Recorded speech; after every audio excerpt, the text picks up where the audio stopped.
Tantor Audio, a division of Recorded Books, presents Murder at Cape Costumers by Maddie Day. Narrated by Rachel Delude. Chapter 1. The streets of Westham, Massachusetts were filled with pirates and princesses, devils and angels, skeletons and superheroes on this Friday afternoon in late October. But our coastal Cape Cod town wasn't the site of a movie filming. The costumed residents were all in various sizes of miniature and were making their way along Main Street in our annual Merchants Trick-or-Treat event. Shops and restaurants were decorated to the hilt for Halloween, with spiders and bats and jack-o'-lanterns everywhere you looked. Candy was at the ready in baskets and bowls to slip into kids' bags or hollow plastic pumpkins. Actual Halloween wasn't until Monday, but this was a special afternoon event downtown. We'd had a steady stream of kiddos coming into Mac's Bikes for candy since an hour ago when the event began at 2 o'clock. A 3-foot-something Wonder Woman skipped into my retail repair and rental shop. "TT Mac, look at me!" my niece Koki exclaimed as she twirled in a circle with all the happy energy of a 6-year-old, her red cape flying out from her back. Red tights and yellow sneakers replaced the knee-high boots of the original superhero. "You look powerful." I came around from behind the counter at my shop and knelt for a hug. "I am." My grandmother Reba, a rather miniature person herself, followed Koki in. On her short-cropped white afro, she wore a pointed wizard's hat studded with stars and moons. A midnight blue cape to match nearly swept the floor. I hugged her, too. "Are you getting some good loot, Cokester?" I asked my niece. "Yes." She held out her bucket and began detailing all the candies. "Pick one from our bowl, okay?" I picked up the big bowl on the counter, now only half full, and held it down for her. "Thank you." She rifled through until she found a candy bar she liked. "I saw a scary skeleton in the window." "What window?" I tilted my head. "In that new shop, Cape Costumers," Reba said. "It was moving, TT Mac." A curly blonde lock fell over Koki's yellow satin headband. I smoothed the hair away from the red star on her forehead. Was it a puppet or an animation? "It was as big as a person." Her eyes were wide. "What's an animation?" "It's like in the cartoons or the movies, like Moana or SpongeBob SquarePants." I mentioned 2 of her favorite animated characters. "Were you frightened of the skeleton?" "A little bit." She nodded slowly, 100% serious. "But Bizabo held my hand. We stayed outside and it was inside the store." "We decided against picking up candy at that location," Reba murmured. My mechanic, Orlean, appeared in the doorway of the repair room. "Koki, I have something for you." The girl skipped back there. Orlean, usually a woman of few words, had a special soft spot for Koki. Why would they display something scary on a day meant for children? I asked my grandma. "I have no idea. It was, a regular costume, white on black, not just the bones of a skeleton, plus a head mask. I also thought it looked like a real person was wearing it, but maybe the getup was rigged to move around." "Have you met the owners?" "Not as yet, no," Reba said. "I've heard that Harini Witt had a long career as a ballerina." "I didn't know that. Jen Malloy said Harini asked if she can join our book club. I haven't met her or Shelley Hitchcock yet." Koki twirled her way back to us, her star-spangled blue skirt flaring out around her. "Let's go, Bizabo. There's lots more stores, and Tio Tim said he was saving a special treat for me."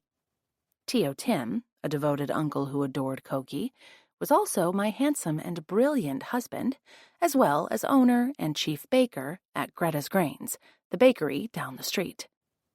Reba smiled as Koki tugged at her hand. "I guess we're off." "Happy Halloween."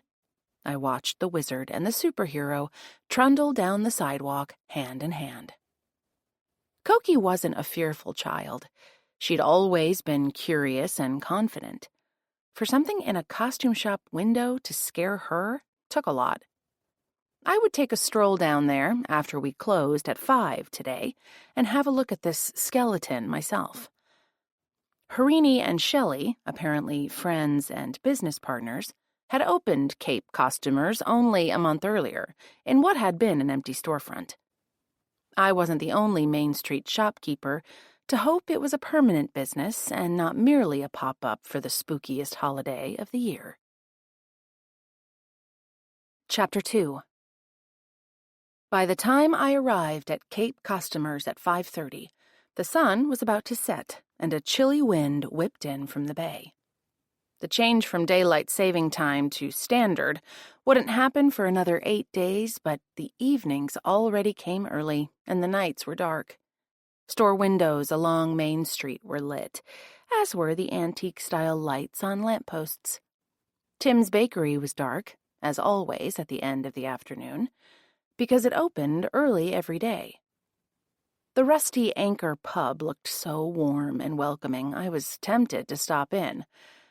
Tim and I had a date planned, though, and I'd promised to be home by 6. At the corner, I crossed to the other side of the main drag.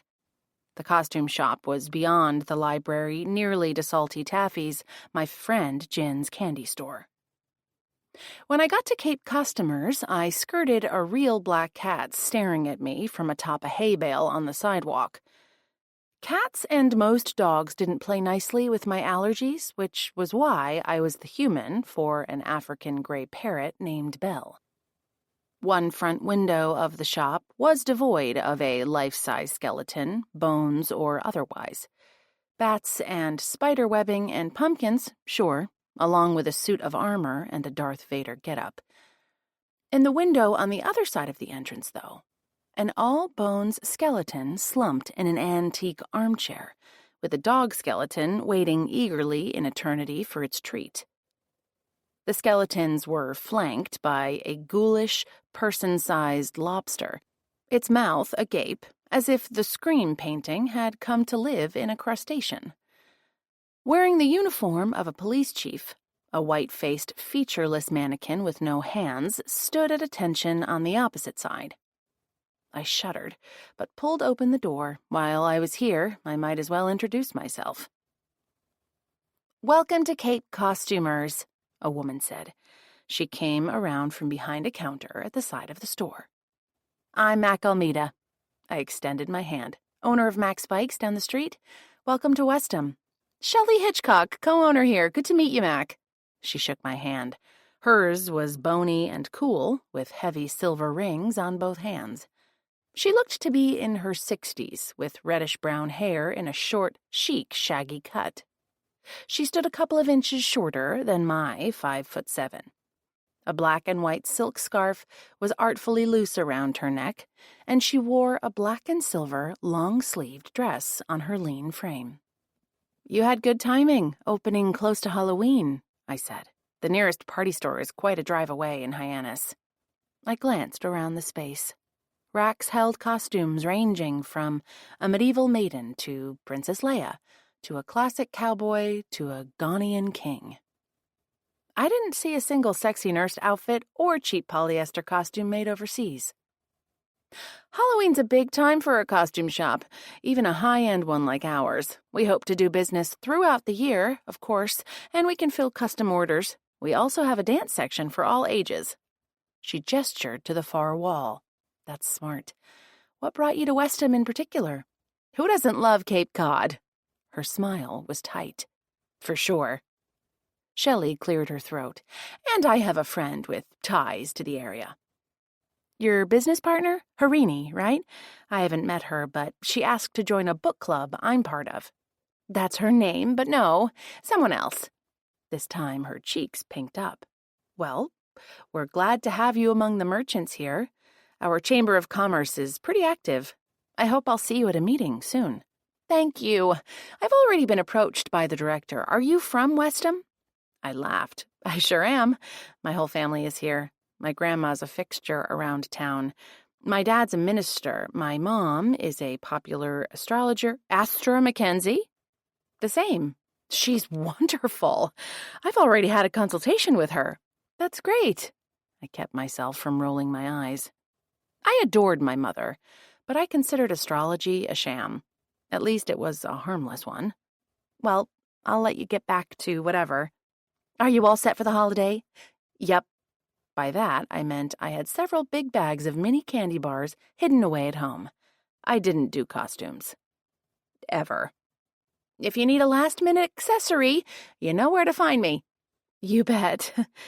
Speaking of costumes, my niece said she saw a skeleton moving in your window earlier this afternoon. She thought it was a real person, but I didn't see a skeleton there when I came in. She wasn't mistaken. A friend of mine was trying on that costume and started fooling around, playing at being a mannequin. I see. Thanks. I turned to go, then turned back. Why costumes, anyway? I mean, it's an unusual kind of business to open. I was a costumer on Broadway for many years. She lifted her chin in pride. My costumes were highly prized and contributed to more than one Tony Award for productions. It's hard to detach from that kind of career. That makes sense, I said. So you moved here from New York? I did. I'm a real city girl, and it's the first time I've lived somewhere so quiet. I know what you mean, but you'll get used to it. I smiled. I went from owning a condo and working in busy downtown Boston to 2 years in a village in Thailand. The quiet there spoiled me, and after my Peace Corps stint was up, I came back here instead of resuming the urban lifestyle. I said goodbye and made my way out. Shelley had blushed when she mentioned the friend with ties to here. I would have asked the friend's name, but I'd already been nearly grilling the newcomer. I was pretty sure Shelley had a romantic situation with the friend. Koki might not be reassured that her skeleton was merely a real person in a costume. Something must have been way off for her to be so freaked out about what she'd seen. Chapter 3. A slender man walking with a cane browsed the display bikes in my shop the next afternoon. His dark hair, which fell over his collar, had a fair bit of silver highlighting it. When I approached, he turned slowly and with care. I didn't think I'd ever seen him before. "Can I help you, sir?" I asked. "Thank you, miss." He flashed a smile full of perfect white teeth. His skin was lined, but his brown eyes were warm and not faded. And his features went together in a way that spelled handsome and possibly leading man. "I'm afraid with the advancing years my balance has become precarious. I'd still like to keep moving, however, and my friend Reba said I might find a 3-wheeled bicycle here." His voice was still strong and smooth. "Reba is my grandmother." My eyebrows rose. "So she mentioned." "I'm Mac Almeida, and of course, I can help you with an adult tricycle." Sophia Bertsiva, one of my weekend employees, had called in sick this morning. I'd made my way over to the shop to replace the former waitress who had become a cycling enthusiast. "Enzo Lawrence, at your service, Mac." "I'm so pleased to meet you, Enzo. Are you visiting Westham?" "No, I moved here several years ago," he said. I waited for more, but he stayed silent. Sometimes it seemed like I knew everybody in town, but I didn't, and it wasn't my place to pry about where he'd come from and where he lived now. I could always ask Abo Reba. "Well, our Shining Sea Trail is perfect for cycling on," I said. "Is the path very hilly?" he asked. "I'm afraid my heart is going the way of my balance, and my doctor has ordered me not to overly stress it." The trail is a former rail line, so it doesn't have many hills. Reba takes her 3-wheeler on it, and my mother rides one too. "If your dynamite grandmother can ride the trail, I expect I can as well. Sell me a transport, my dear." Enzo beamed. "I'd be happy to. We have one back here in green, or I can order a model in another color." "Green would be splendid." He ran a hand down the front of his Pendleton shirt, which was plaid in muted shades of green. "I am fond of the color." Would you like to try riding the trike in the parking lot before you commit to buying it? I asked. I don't think so. I have somewhere I need to get to after I leave here, but I suppose I should get kitted out with a helmet, a reflective jacket, lights, and all whatnot. You'll put together the whole package for me, yes? We can certainly do that. I pushed a slip toward him. Please jot down your phone number and address for our records. After we talked about his size, I assembled a full riding ensemble, and he didn't blink at the price of anything. After I rang up his purchase, he handed me $500 bills. I know it makes me seem old-fashioned, but I prefer to deal in cash. That way, if I fall down dead one of these days, my estate won't have credit card bills pending, and I don't trust those app thingies. It's no problem. I still have a cash drawer. I gave him $6 of change and thanked him. I've been enjoying your Halloween decor in here, Mac. He gestured around the shop. Thanks. With Koki's help, I decorated with twisted orange and black streamers. Ceramic jack-o'-lanterns were scattered about, and bats were suspended from several of the wall racks. A small plastic skeleton wearing an orange bike helmet sat on a child-sized tricycle. What costume will you be wearing Monday? Enzo asked. I don't wear costumes.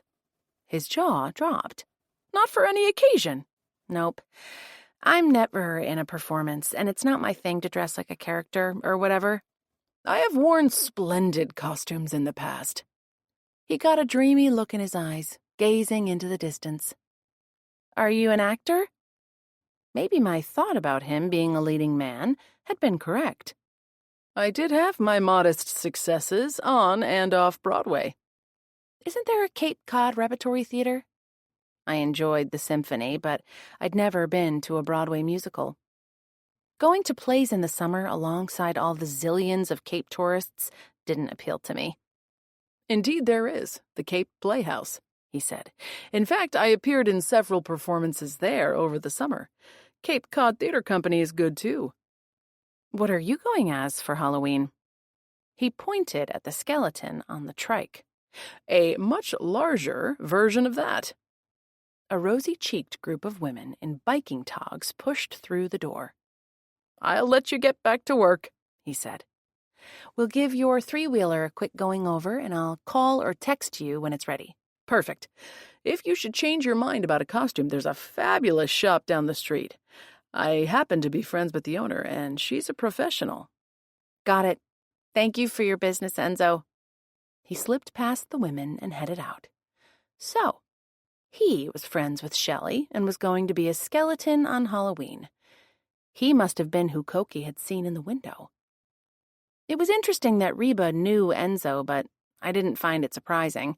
She was one of those people who had never met a stranger. I headed over to put a sold tag on the green tricycle. Let me know how I can help you all, I said to the women who were browsing the retail shelves holding shirts, shorts, and socks. By 4:30, the shop was empty. Edwin Germain, my weekend mechanic, had gone home. We didn't have any rentals due in today that hadn't already been returned. I brought in the open flag from outdoors and flipped the sign to read closed. Tim had driven north to Logan Airport in Boston to pick up his sister Jamie and her two youngest children, who were traveling here from Seattle for a visit. Her plane should be landing about now. Tim wouldn't arrive with them for a few more hours, depending on traffic. At least this time, Jamie hadn't canceled her trip at the last minute. She and the kids, including the two older ones, had bailed on our wedding last December, and the change had crushed Tim. She was his only sibling, and he adored the children. The older ones lived with their father. Jamie had given birth in August to a little boy, Luca. Her younger daughter, Daniela, whom everyone called Ella, was now 3.5. She had yet a different father from Luca and from Jamie's first two. Jamie suffered from addiction and episodes of mental instability. It broke Tim's heart to live so far from her, although he had dropped everything to fly west and take care of the kids more than once during his sister's crises. We'd borrowed a porta-crib for the baby from one of Pa's parishioners, And I'd pretty well child-proofed the house in case Ella was a rambunctious little girl, but I wanted to do a last sweep through to elevate breakables. The impending visit, which meant so much to Tim, was making me anxious. I tried to practice slow breathing to tamp down my nerves. I'd always been borderline obsessed with things being tidy and organized, and I knew young kids in the house were about to wreak havoc with all that. Still, they would only be here for a week. Ella was bound to love Halloween, and Jamie would take them home next weekend. I could do this. Chapter 4. Sure enough, semi-chaos ensued in the house. By 9 the next morning, 2 of the West Coast crew were out of bed. Tim was mixing up batter for blueberry pancakes. Ella, wearing an adult-sized apron over her rocket and stars PJs, stood on the step stool next to him. One end of the counter was covered with baby bottles and a can of formula. The infant car seat sat on the floor in the corner, and Jamie had left a cloth bag of snacks on the table.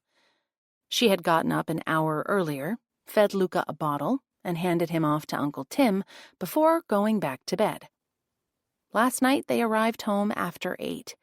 After we'd all had a bite to eat, getting them settled and the kids to sleep had taken so long I didn't have much of a chance to get to know my sister-in-law. I hoped I would today. After Tim had finished burping the little guy, he sang him to sleep and asked me if I could handle him. I took another sip of my coffee and sat with the baby at the table. I gazed down at Luca's tiny, round cheeks as he slept. His pale hair was a silky tuft on top of his head, his mouth a wee rosebud, his nose a little button. He had all his body parts intact and had made it out of the womb without issue. Importantly, there hadn't been any drugs in his blood. Tim, knowing Jamie, had worried about that. Luca's life was at the beginning. He hadn't been hurt or lied to. He had people who fed him and loved him and kept his world safe. May it stay that way for a long, long time. Auntie Mac, look at me. Ella brandished her wooden spoon. I'm cooking. That's great, sweetie. I smiled at her as Tim wiped up the batter the girl had sprayed around with her gesture. I'm hungry for pancakes. Luca stirred at my voice. I stroked his head and he settled again. Belle, my parrot, stirred too. She'd been on her perch snoozing. Now she jumped down and waddled over to Ella's stool. I'm hungry, Belle said, in an exact imitation of my voice. Snacks, Mac? Ella giggled. Can I give her a blueberry, Uncle Tim? Sure, honey, he said. Here, let's put a few in a bowl. You can set it on the floor for her. Sure, honey, Belle said in Tim's voice. She gave one of the wolf whistles she always did at the sight of him. Belle loves frozen fruit, I added. Ella climbed down and took the small bowl from Tim. She squatted and set it on the floor. Here's your snack, Belle. Her speech was clear, and she didn't lisp like Cokie did. She also seemed fearless around Belle and her enormous beak. Can I pet her, Auntie Mac? After she's done eating, you can, only on her head, okay? And touch her softly. Ella nodded, her loose black curls bobbing around her shoulders. I know how to be gentle. Mommy showed me with Luca. Her big brown eyes were serious.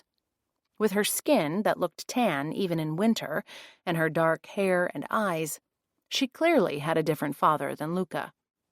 Tim, Jamie, and their parents were all as blonde and blue-eyed as they came. I knew about mixing up the gene pool. My father, with a Cape Verdean father, and Reba, his American black mother, was a blend of African and Portuguese. My mom, with her British Isles heritage, was green-eyed, pale-skinned, and light-haired. I was a scrambled-up mix of all of them, with green eyes, but skin and hair like Ella's, except I wore mine 2 inches long in a style that I didn't have to fuss with.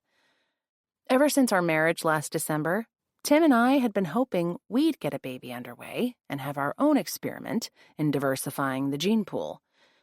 So far, nothing had happened.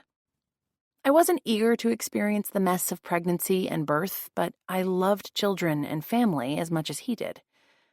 Half an hour later, Tim had helped Ella set the table and bring over butter and syrup. He served up 3 plates of luscious, puffy pancakes studded with dark berries. "These look wonderful," I said. "Thank you both." "I can take the baby," Tim offered. "Eat your breakfast and then we can swap," I said. "If I eat one-handed, more will get on the baby than on me." "And he's too little for pancakes," Ella declared. "All he gets is milk from a bottle, not like me." "Do you want a glass of milk?" Tim asked her. "No, thank you. I'm lactose intolerant." She pronounced each syllable carefully.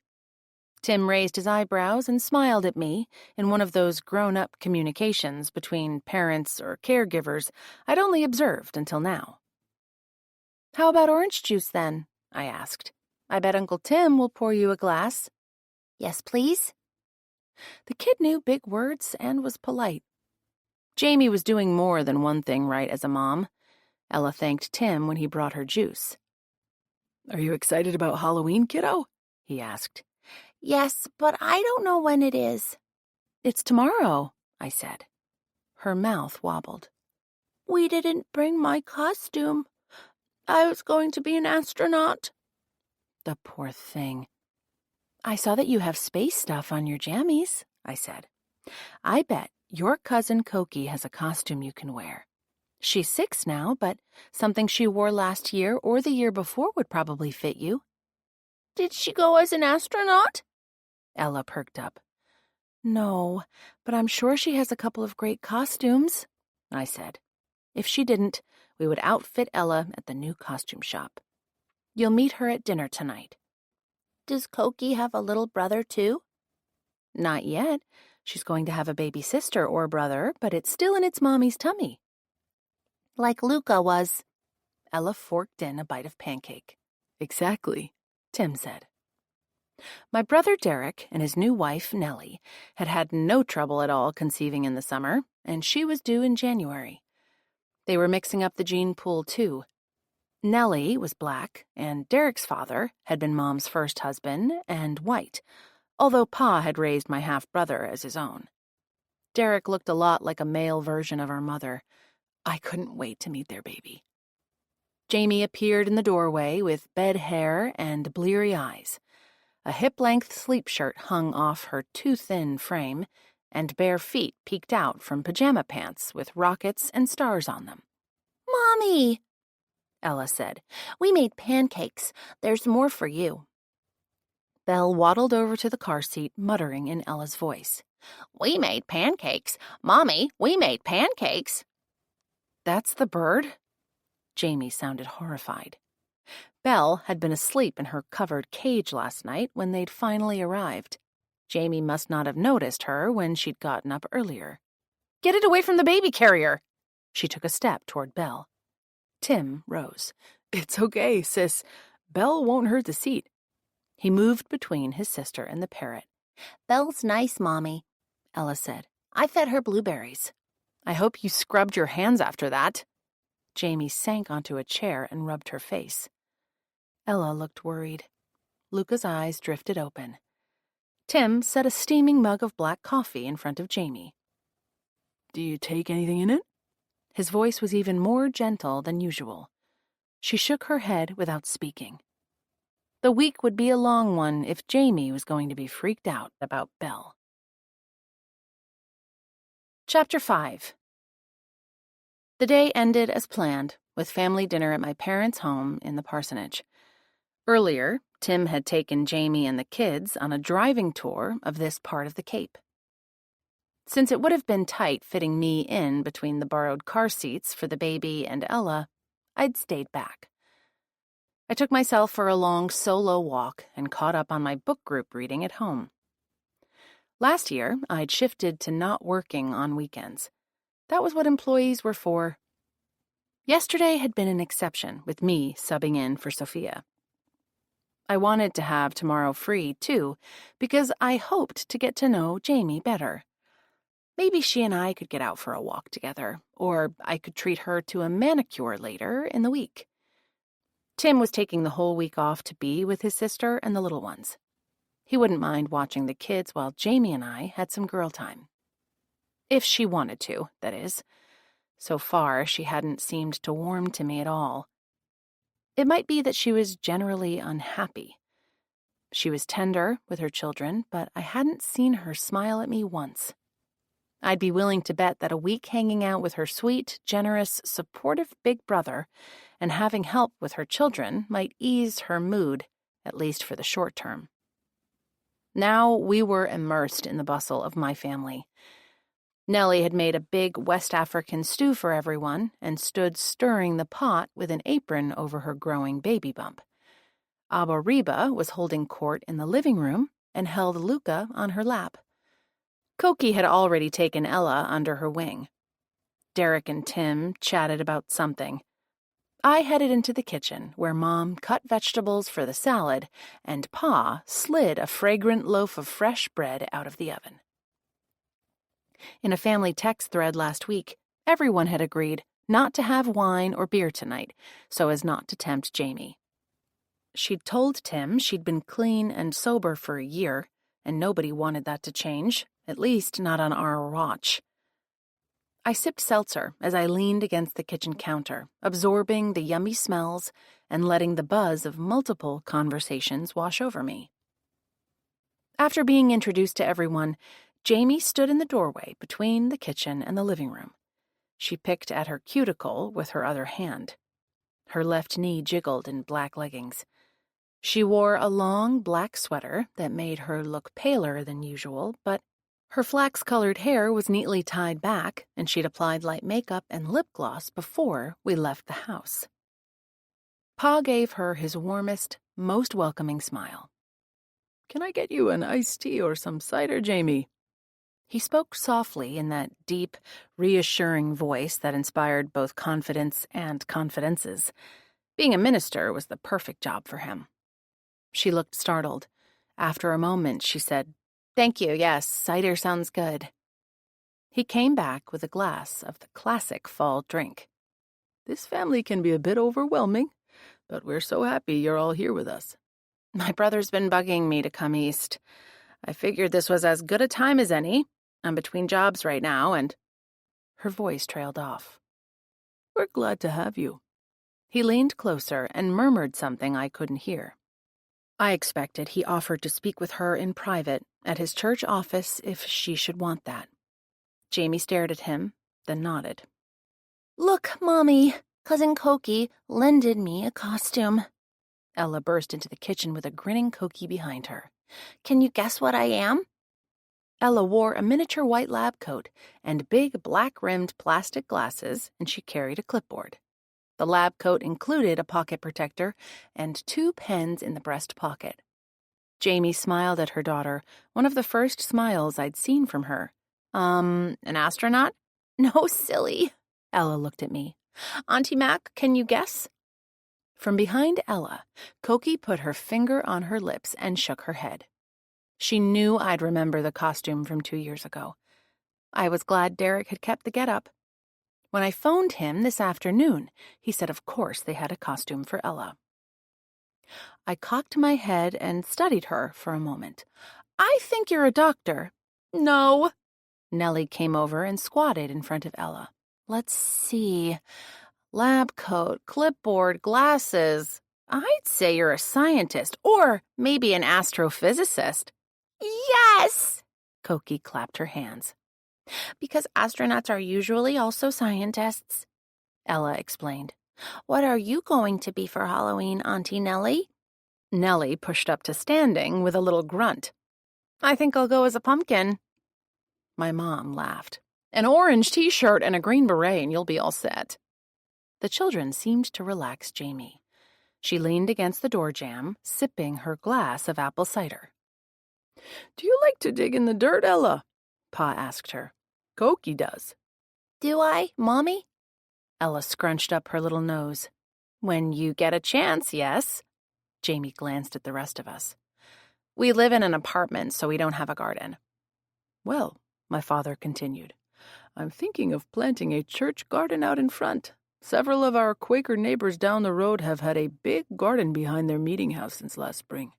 Everything they grow goes to the free food market in the basement of our church, and the Friends are also teaching others how to grow food at home. Isn't that splendid?" "Can we help you in the garden, Abo Joe?" Koki asked. "Of course." The rest of the evening went smoothly. Koki and Ella had become instant friends, giggling and chattering away. Luca just seemed to take it all in. I still hadn't figured out what to do with Belle when Jamie was around. The only solution seemed to be bring the bird and her roost and cage upstairs. Tim and I had given our bedroom and bathroom off the living room to Jamie and the kids. She needed to feed Luca in the night, and that way she wouldn't have to negotiate stairs when it was time to fix a bottle. As I reminded myself, it was only for a week. Chapter 6. The next day was an odd one. Tim and I were both home, but Jamie turned down our suggestions of things we all could do, outings we could go on together. She claimed she had a headache and retreated to her room, leaving us with the kids. Tim and Ella made hearty pumpkin muffins while I hung out with Luca. That part Tim and I didn't mind. Between us, we could handle a baby and a bright little girl, but he murmured his concern about Jamie to me. I had borrowed a few simple board games and puzzles for Ella from Derek, and I'd also laid in a supply of crayons. She kicked around a child-sized soccer ball in the yard with her uncle while I watched Luca sleep. Tim had found a mini basketball hoop at Goodwill and picked up a small basketball at the toy store. Ella loved learning how to shoot baskets on the driveway. Having a yard was new for our niece. The weather was mild and sunny and perfect for playing outdoors, and Koki would love using the hoop and ball after Ella went home. Jamie also refused our offer to go out for lunch.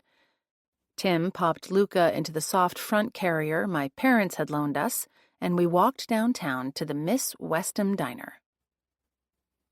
It had been a favorite of mine growing up and still was today. The outside of the diner was a classic silver rail car, and inside it was as retro as they come. The decor was black and white, with a checkered board linoleum floor, and Naugahyde paired with chrome for seating. Ella, sitting on a booster seat, enjoyed her fish sticks and fries. Too bad she couldn't order the traditional thick, creamy milkshake because of her lactose intolerance. "She's a tidy eater for a kid," I murmured to Tim, watching her wipe her hands on our napkin and delicately dip each fry in the little paper cup of ketchup. I savored a bowl of the diner's fish chowder, the best around, and Tim downed a double cheddar cheeseburger with mushrooms. He and I split an order of onion rings, and we shared 2 brownies among the 3 of us. Ella would get plenty of sweets later in the day. Luca stayed asleep in the carrier the entire time, with a napkin draped over his head, while Tim ate to keep food out of the baby's hair. "Uncle Tim, do you think I'll get a lot of candy at trick-or-treating tonight?" Ella asked. "I bet you will." He smiled at her. "Everybody loves a scientist." Luca let out a little wail. "I think that means it's time to get moving," Tim said. "I'll pay and meet you outside." I slid out of the booth. "Uncle Tim, I have to go pee-pee." Ella looked panicked. "Then let's go." He took her hand and headed to the unisex bathroom, baby and all. On our walk home, we slowed as we passed Cape Costumers. Ella pulled on my hand. "Auntie Mac, look at the devil." She pointed at the window. Sure enough, a devil leered out at us, but this one was a cardboard cutout, not a real person in a costume. A mermaid outfit hung next to it, with shiny gold scales decorating the aqua tail, and a SpongeBob SquarePants getup flashed a buck-toothed grin from where it perched on a big seashell. Shelley must like to change up her window displays. The door stood wide open. Inside, near the entrance, was a bowl of candy corn packets on a table. "Can we go in and get candy?" Ella asked. "Plus, I want to see all the costumes." I glanced at Tim. He patted Luca's back. "This little guy's getting restless, and I think it's time for a diaper change and a bottle. I'll meet you two back at home, okay?" "Deal." Ella gave him a thumbs up. Tim and I exchanged another amused look at the paired word and gesture, which made the little girl sound older than her years. "See you back there." I laid my hand on her shoulder. "Let's see what's inside." The bowl had a help yourself card in front of it. "Do you like candy corn?" I asked Ella. "I've never had it. I like corn on the cob. Does it taste like that?" I laughed. "Not a bit. Put a packet in your jacket pocket, and I'll show you the right way to eat it when we get home." "Happy Halloween!" A slender woman approached us from the back of the store. Her gait was fluid, and she held herself with a straight back and perfect posture, as if she were a dancer on stage. Her salt and pepper hair was pulled back into a tidy bun, which added to the ballerina look. This must be Harini Witt. "Happy Halloween," Ella piped up. "We still have a number of costumes in small sizes," the woman said. "But I already have one," Ella said. "Do you? What are you going to be, dear?" She put her hands on her bent knees and gazed into Ella's face. "A scientist." "Very good." She straightened. "Let me know if there's anything I can help you with, ma'am." "Thanks. Welcome to Main Street, by the way." I extended my hand and introduced myself. "I met Shelley last week." "Thank you. I'm Harini Witt." She shook my hand. "Your name sounds familiar. Might you be part of the mystery book group?" "I am. I understand you're going to join us." "I'd like to check it out at least. I prefer my mysteries on the gentler side." "That's all we read," I smiled. "And we've had a few regulars grow too busy in recent months to come to our meetings, so we're happy to have you." My brother had been a founding member, but he dropped out, and now Zane King had too, at least for a while, having become the proud father of twins. "Auntie Mac, look." Ella grabbed my hand. "It's a grown-up astronaut costume. That's what they wear under their spacesuits." I smiled at Harini and let myself be pulled away to check out the adult-size NASA flight suit. Chapter 7. When Tim offered to take our mini-scientist out trick-or-treating, Jamie said she would stay home with the baby and hand out candy. I was off to a party at Jin's. It ostensibly was going to double as a book group meeting to discuss this week's cozy mystery. 9 Lives and Alibis by Kate Conti was a Halloween-themed story, but we might socialize instead. I'd forgotten to ask Harini this afternoon if she was joining us. If they kept the store open until late tonight, she might not be able to. I slung my EpiPen bag across my chest. I was deathly allergic to insect stings and never left the house without my injectable epinephrine. The bag also held a couple of Benadryl pills as backup. "Auntie Mac, aren't you going to wear a costume?" Ella asked at nearly 5 o'clock. "No, honey, I don't like dressing up, but you look great." My sole nod to the holiday was an orange silk scarf and a black shirt. "She's the picture of a scientist doing important work." Tim held Luca on his shoulder, gently patting his back. Luckily, the night wasn't too cold, and a thick sweater was all Ella needed for warmth under her lab coat. After I made sure our porch light was on, I emptied a bag of bite-sized candy bars into a wide bowl. "You'll be all right, Jamie?" I asked. "There's plenty of food in the fridge for dinner and 2 more bags of candy on the counter in there." I had put Belle to bed early so she wouldn't bother my sister-in-law. It was too bad I hadn't gotten any time with Jamie today, but the week was young. "I'll be fine." She knelt and kissed Ella. "Bring back some goodies for Mommy, okay?" "You can have all the ones with coconut in them." "Deal." Jamie straightened and took Luca from Tim. The 3 of us set out. Ella headed up the well-lit front walk in the house next door. "Have fun." I bussed Tim's cheek. "I won't be too late." "You too." He kept his gaze on his niece. As I walked on, her tiny voice proclaimed, "Trick or treat!" Tim was in his element with little kids in the house. He seemed to know exactly what to do with both Ella and her little brother. I was looking forward to experiencing Tim as a father to our own child or children, even though I still wasn't pregnant. I was 38, and we'd been trying for 10 months. My doctor had said we needed to give it a good year before we could consult a specialist. Adopting a newborn was a possibility, although I'd heard it could take a super long time to match with a pregnant mom through an agency. There were alternatives.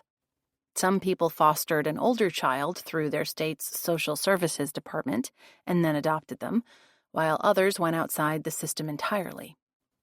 Zane and his husband had made a private arrangement with a friend of theirs who had agreed to donor insemination. After all parties signed a legal agreement and the biological mom gave birth to healthy twins, Stephen and Zane were now happy and harried parents of 2 one-month-olds. This neighborhood wasn't wanting for children. The paved sidewalks of our street were full of superheroes, devils, lions, and princesses, plus the odd ghost or train conductor. I didn't see a single other scientist or astronaut of any size. Ella was a unique trick-or-treater tonight. I continued toward Jin's place downtown. Cape Costumers was closed and dark inside, with nothing but strategic, spooky lights illuminating the display windows. 2 doors down was the First Citizens Credit Union. 5:30 was after hours, but the drive-through window stayed open until 7 o'clock several days a week. A red sedan pulled into the drive-through lane on the side of the building. I stared. The driver seemed to be dressed as a clone of Morticia Adams. Red lips pierced an ashen face, and a black half-mask covered her eyes. Long, straight black hair hung down over the deep V of her black dress, and claw-like red nails gripped the steering wheel. The front seat passenger was a skeleton with a black hood, painted like a skull covering the entire head. The mouth was pulled back in a classic skull creepy grin. If this was the skeleton Cokie had seen, with Enzo Lawrence in costume perhaps, I understood why she'd found it scary. Someone in a jester's hat and harlequin tunic sat in the back seat, also wearing a half-mask. I shrugged. These folks were out for a night of partying and needed an influx of cash. Or maybe they'd gotten a big check in the mail and weren't up to speed on how to deposit using an app on their phone. I headed on to Jin's for a night of fun with my bookish buddies. Chapter 8. Jin and I set out on our usual weekday walk at 7 the next morning. "That was fun last night," I said, after we'd hit our stride on the former rail trail. "Thanks for having us." I don't think anybody minded not talking about the book, do you? Not a bit. And since Harini couldn't be there, we can save book talk for next time. The 5 of us, Jin and me, plus Norland Gifford, Tulia Peters, and Flo Wolanski, played silly party games, ate pizza, and sipped the drinks of our choice and caught up with one another. "Did you hear the news this morning?" she asked. "No, what happened?" "A man was found dead, and they seem to think there was something suspicious about it." "Not again." "In Westham?" I asked. "Yes, on the deck of his condo. You know the development out on Short Sand Road next to that theater place?" "Bay State Light Opera?" "That's the one," Jin said. "It's the facility they renovated a couple of years ago." A stately mansion with a wraparound veranda was on the property, but the summer theater organization had built a new performance and teaching space next to it. They rented it out for events like weddings and fundraisers when performances weren't on the schedule, and it had proved to be a popular venue. "Did the news say who found him?" I asked. "A neighbor, apparently." Jin slowed and stared at me, but the weird part is that he was wearing a skeleton costume. I came to a complete stop. "What was the man's name?" "Being withheld, pending notification, yada, yada, yada." "Of next of kin, of course. Jin, this might be a complete coincidence, but a person in a skeleton costume was moving around in the window of Cape Costumers Friday. The sight of it scared Koki when Reba was taking her around for the merchants' trick-or-treating thing. One of the shop's owners, Shelley Hitchcock, said it was only a friend of hers fooling around. And you think that he was the dead skeleton on the deck? It's possible. Another strange thing might be related. What's that? She asked. On my way to your place last night, I saw a car pull into the bank drive-through window. All 3 people were in costume, including masks, and the passenger in the front seat was a skeleton, full head mask and everything. You should tell the police. I will, or Lincoln, or both. Lincoln Haskins was the state police homicide detective I'd gotten to know over the last couple of years. After his earlier stern warnings to stay out of his homicide investigations, we'd eventually arrived at a good place. He'd come to accept that the Cozy Capers and I were going to investigate murders when one of us had something at stake in solving it. But we'd learned to be safer in our digging, and Lincoln appreciated information I passed along to him. If it was the same guy, it's at least a data point, I added. Right. And it could help narrow the window for his time of death. Jin laughed. Listen to me. I'm starting to sound like a cop in one of those mysteries we read. We've learned a lot, you have to admit. Kind of hard not to. Let's get walking again, I said. Tim's got both the baby and Ella right now. He wanted to let Jamie sleep in, but I don't want to be out too long. We resumed our fast stride, swinging our arms. Frost-reddened poison ivy lined the edge of the paved trail, and a twisty vine hanging from a bare tree looked just as lethal. Dry leaves hung onto a few of the branches of any tree not an evergreen. These leaves were brown and dead, not the glorious colors of the typical and famed New England fall. The Cape didn't have many maple trees anyway. Tourists had to go farther north for real leaf peeping. I'd once read an Annie Proulx essay about autumn. She wrote with eloquence about the senescence of late summer and fall, about everything dying and for a reason. The skeleton on the deck might have died for a reason, but it couldn't be a good one. If it was a homicide, it wasn't in the natural order of things, unlike these sap-starved leaves. When we emerged from the wooded area onto a boardwalk over the marsh, a brisk wind hit me in the face. I could taste the salt air. Colder temperatures would keep company with ever-shortening days for 2 more months, a prospect I found depressing. Maybe I'd get around to ordering one of those sad lights to keep my seasonal affective disorder at bay. My short-day blues seemed to grow worse every year. Are you working today? She asked. I am. Tim has plans with Jamie and the little ones. Have you gotten to know her at all? I know you were hoping to. Not really, I said. She's been keeping me at arm's length. I plan to ask her to go out for a manicure with me one day this week, or for a bite to eat. But not at the pub, right? No way. I told Jin about Jamie's struggles with addiction. The Rusty Anchor would not be our destination for a sister-in-law supper. By the way, I can't serve at the free dinner tomorrow, I said. I let the organizer know. Jin and Norland and I had been volunteering as servers at the weekly free dinner Pa's church offered.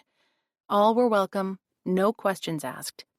And it was a popular meal for those whose income and bills didn't quite match up. You do have a few things on your plate this week. She smiled. You could say that again. Chapter 9. By 10 o'clock, Max Bikes was open and busy for a not particularly warm first day of November, which surprised me. A group of 20-somethings in Day of the Dead attire wanted to rent bikes so they could tour area cemeteries. A bit of morning drinking might have already gone on, but they all signed the required waivers about responsible riding and being liable for damage. A couple in matching jackets brought in their preschool-aged grandson to buy him his first two-wheeler for his birthday. A regular customer who was a serious cyclist dropped off her Cannondale for a tune-up. A group text thread with the members of the Cozy Capers group was also busy. Everybody wanted to talk about the murder. Speculation in the group was high about the man's identity, but his name and details of the death still hadn't been released by the authorities. All I could do was glance at the messages on brief breaks between helping shoppers and renters. Orlean was working away in the repair shop, and I was in charge of everything else, meaning retail and rentals. My most recent part-time employee had left last month for a full-time job in Providence, Rhode Island, which I thought would be fine. Fall and winter were usually my quiet seasons, but not today. My grandmother bustled in at about 11:30, wearing her customary hot pink tracksuit and rainbow-colored Rasta beret. For the moment, the store was empty of customers. I had taken a quick facilities break and now perched on the stool behind the counter, perusing my texts.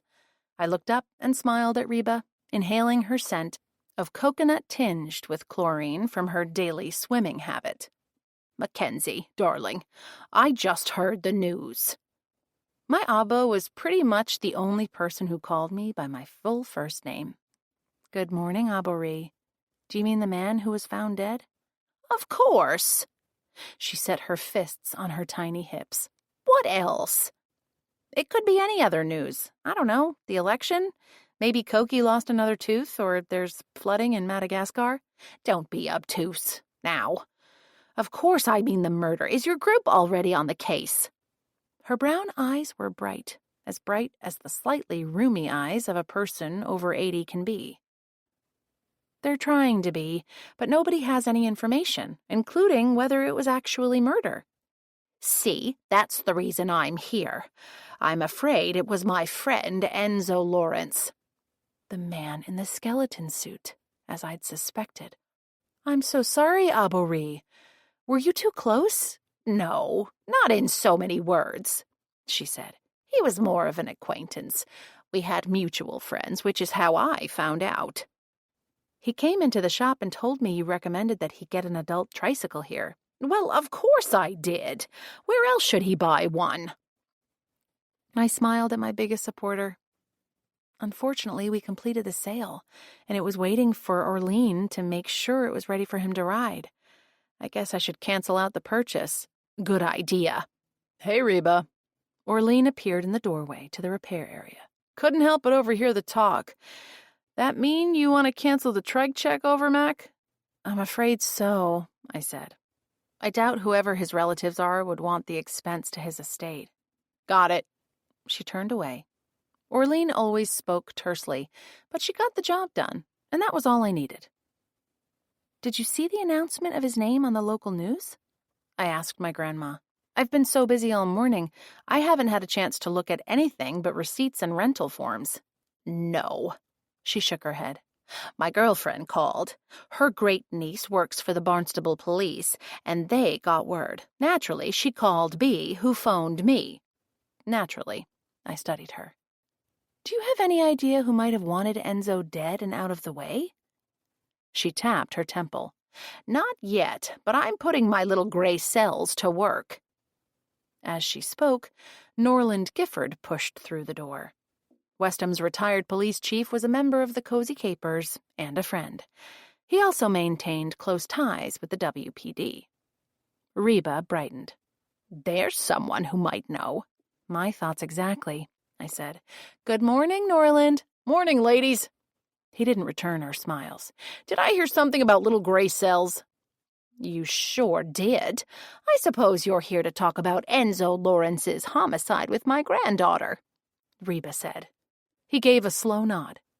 "I suppose I am, and I'm not surprised you've already heard." "She has a friend with a relative in the Barnstable police," I murmured. "You know how it is." "I do." "Well, I have a mani-pedi scheduled, hun." Reba's words rushed out as if she didn't want Norland grilling her on who the contact was.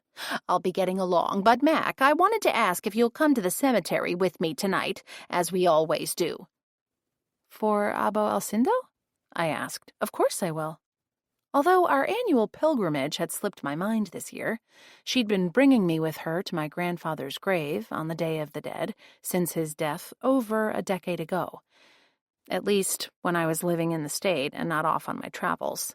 And before that, I'd gone with both my abos to leave flowers and pour a little grogu on the grave of Alcindo's late brother. They would each sip a small glass of the clear sugarcane liquor, which I joined them in after I'd graduated from high school. I'll close up at 4:30 today. I'll come by about then. Toodaloo, Norland. With that, she was gone. Good heavens, a fly couldn't land on that woman, Norland said. Not a one. So, you looked pretty serious when you came in. What do you know? As you're aware, I'm still in close contact with several former contacts on the force. The victim's name was the main piece. Sounds like Reba knew him. She said they were acquaintances, but you know my grandma. Everybody in the universe is her friend, and she's drawn like a magnet to anyone new or interesting in town. He smiled for the first time. True words. Although I must point out that the death hasn't yet been definitively identified as a homicide. I didn't think so. I might have something to share about Enzo. I explained that I'd seen a person dressed as a skeleton in the passenger seat of the red sedan going through the Banks lane. I told Jin, but I haven't had a free minute to let the group know. Have you told Haskins or Detective Johnson? Norland frowned. Neither. We've been busy here until 10 minutes ago, and I'm the only one out front these days. You heard that the dead man wore the same kind of costume. Yes, Jin told me about it on our walk. Do you know who reported Enzo dead? Not yet. As you know, they might become a person of interest depending on who it was. Right. There's another piece. I relayed the experience Koki had had seeing the window of Cape customers. She was totally freaked out about the skeleton she saw. If it was also Enzo, I know he and Shelley Hitchcock were friends, and possibly more. By the way, Shelley blushed when she mentioned him. And who is this Shelley person? He asked. One of the new owners of Cape customers. I see. Share what you know to the group, okay? I have to run. I have an OFL today. What's that? Old farts lunch, he smiled. We're a few geezer men talking every month about nothing, but it's fun, and it's company. I love it. Where do you meet? The Rusty Anchor, of course. Even old farts like a glass of beer with lunch. Have a great time. Thanks, I always do. He zipped up his jacket, snugged his navy Greek captain's hat onto his head, and made his way out, holding the door for another set of customers coming in. So much for having time to text the group. Or Lincoln, for that matter. Chapter 10. My shop fell quiet by 1 o'clock. I perched on a stool at the counter to eat my sandwich and took the time to text Lincoln the few things I knew. It wasn't much help, but if I could help, I would. He wrote back within the minute. Got a little free time.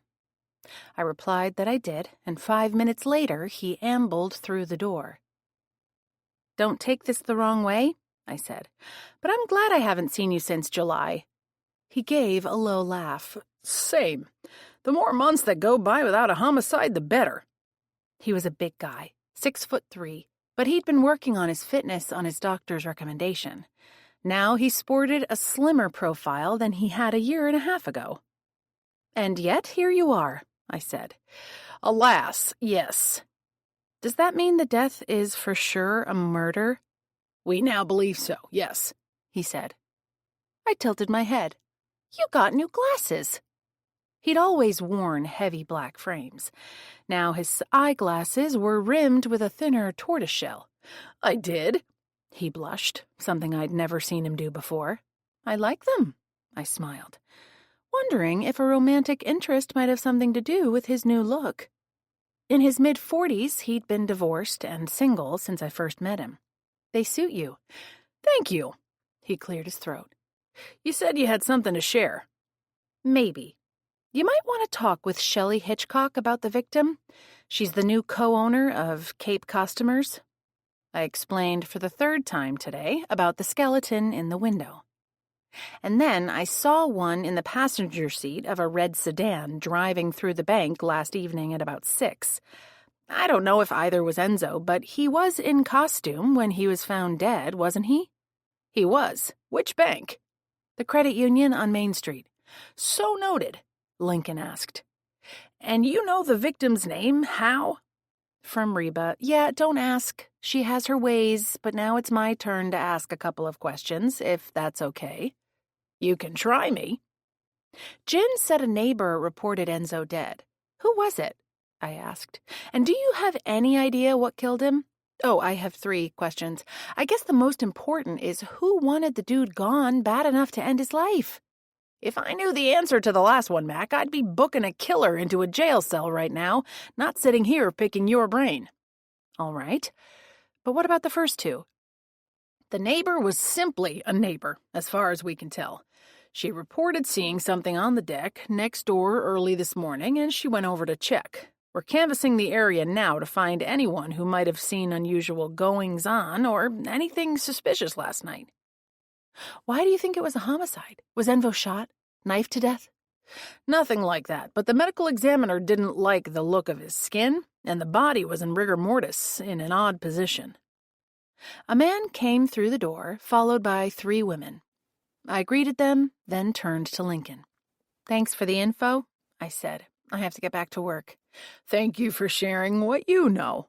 You're always welcome to it. Good luck with everything. He slid past the customers and out the door.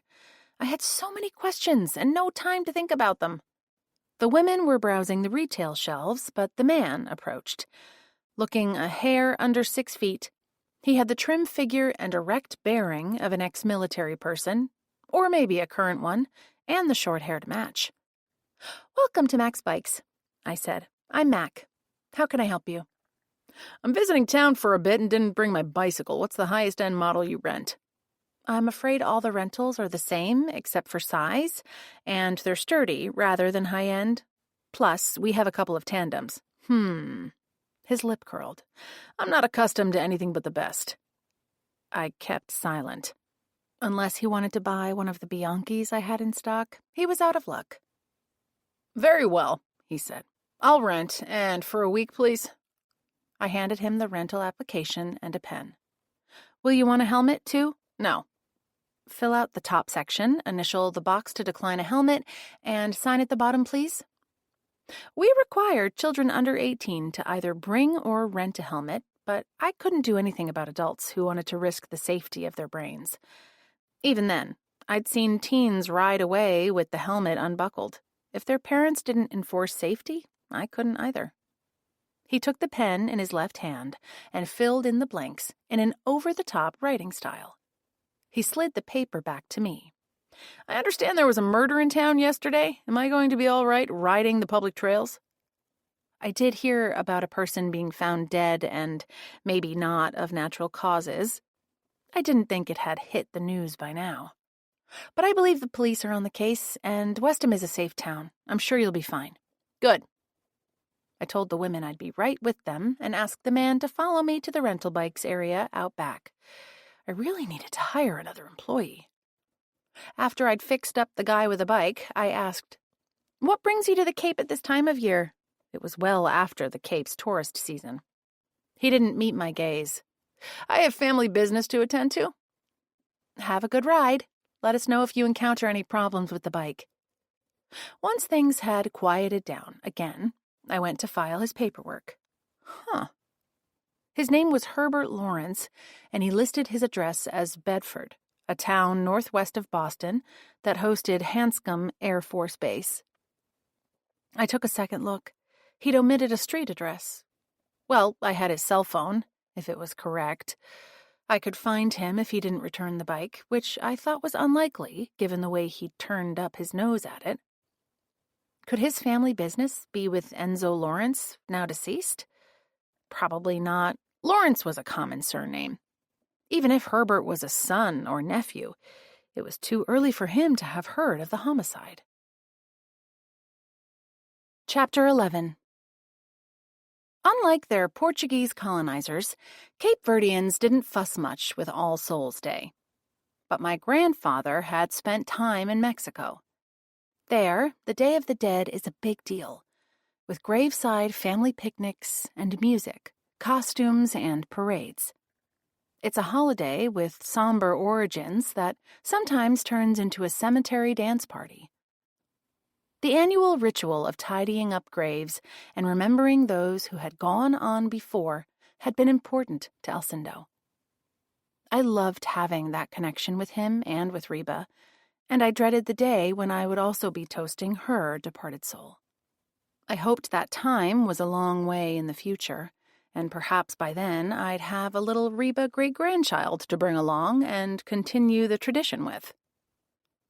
At 5:20, the shadows were deep and long next to my grandfather's grave at Seaview Cemetery. Aptly named, it was one of the oldest burying grounds in Westham and, situated on a hilltop, provided a glimpse of the sea. My grandma interrupted my thoughts by handing me a small glass of bagaço, the Portuguese aguardente made from the lees of wine. It was hard to find grogu around here, and in recent years, Reba had substituted the Portuguese version. "To my beloved Alcindo." She raised her glass. "To Abo Alcindo," I sipped. She took a small drink at the same time, then poured the rest of her glass onto the grave. I held out the open bottle.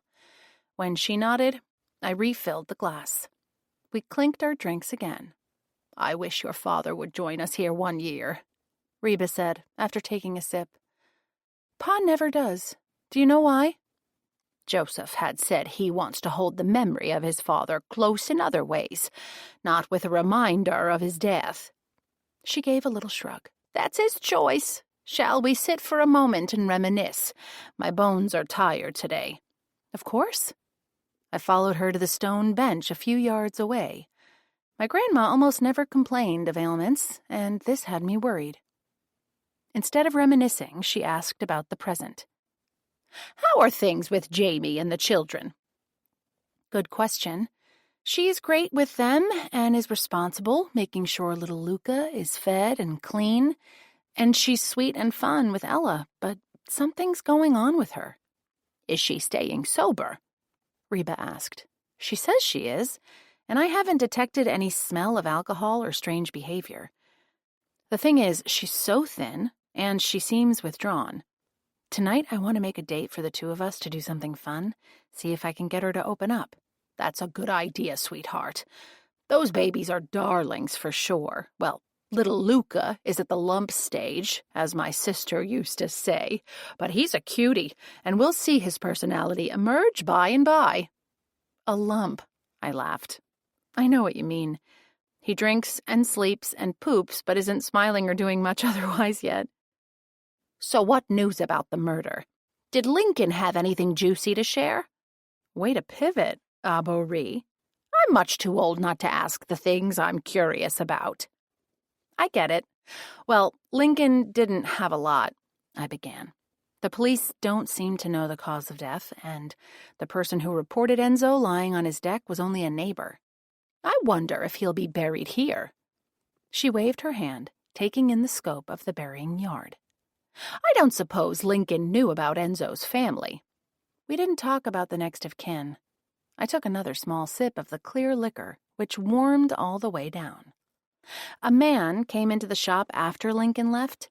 He rented a bike and left. It all seemed normal, except for him wanting a higher-end style than I stock for rentals. But after he left, I checked the rental agreement. Abo-Ree, his name is Herbert Lawrence, and he said he was on the Cape for family business." "The last names match, but it's not an uncommon one." "I know. It might be total coincidence." We sat sipping until our glasses were empty. My grandma held up hers. "Promise me you'll keep coming on Dia di Defunto after I'm in the ground." I wrapped my arm around her shoulders and pulled her close. "I promise. But you have to promise to take care of yourself on top of the ground." "No worries, Mackenzie. I have no intention of going anywhere." Her laugh was an infectious tinkling sound. A man walked toward us along the grassy path next to my grandfather's grave. Hands in his pockets, the man gazed down. He appeared lost in his thoughts. "Peter!" Reba called out. "Visiting your beloveds?" He looked up, startled. "Hello, Reba. Yes, I am. It's a tradition." "That's why we're here, too. Mackenzie, this is Peter Zelensky. Peter, meet my granddaughter, Mackenzie Almeida." I extended my hand. "I'm Mac." He gave my hand a quick shake. "Good to meet you, Mac. You have the bike shop." "I do."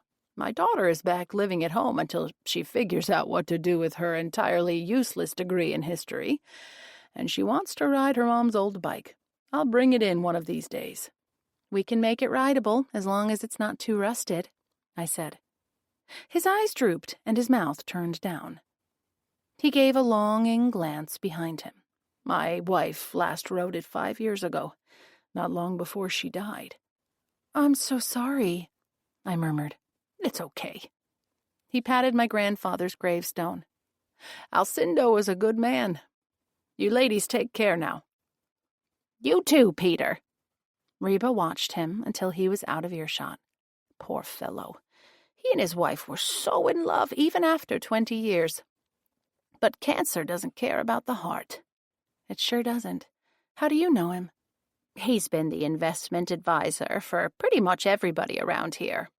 Those with funds to invest, anyway. "I don't think I've seen him before," I said. After his wife went on ahead, he moved up to North Falmouth.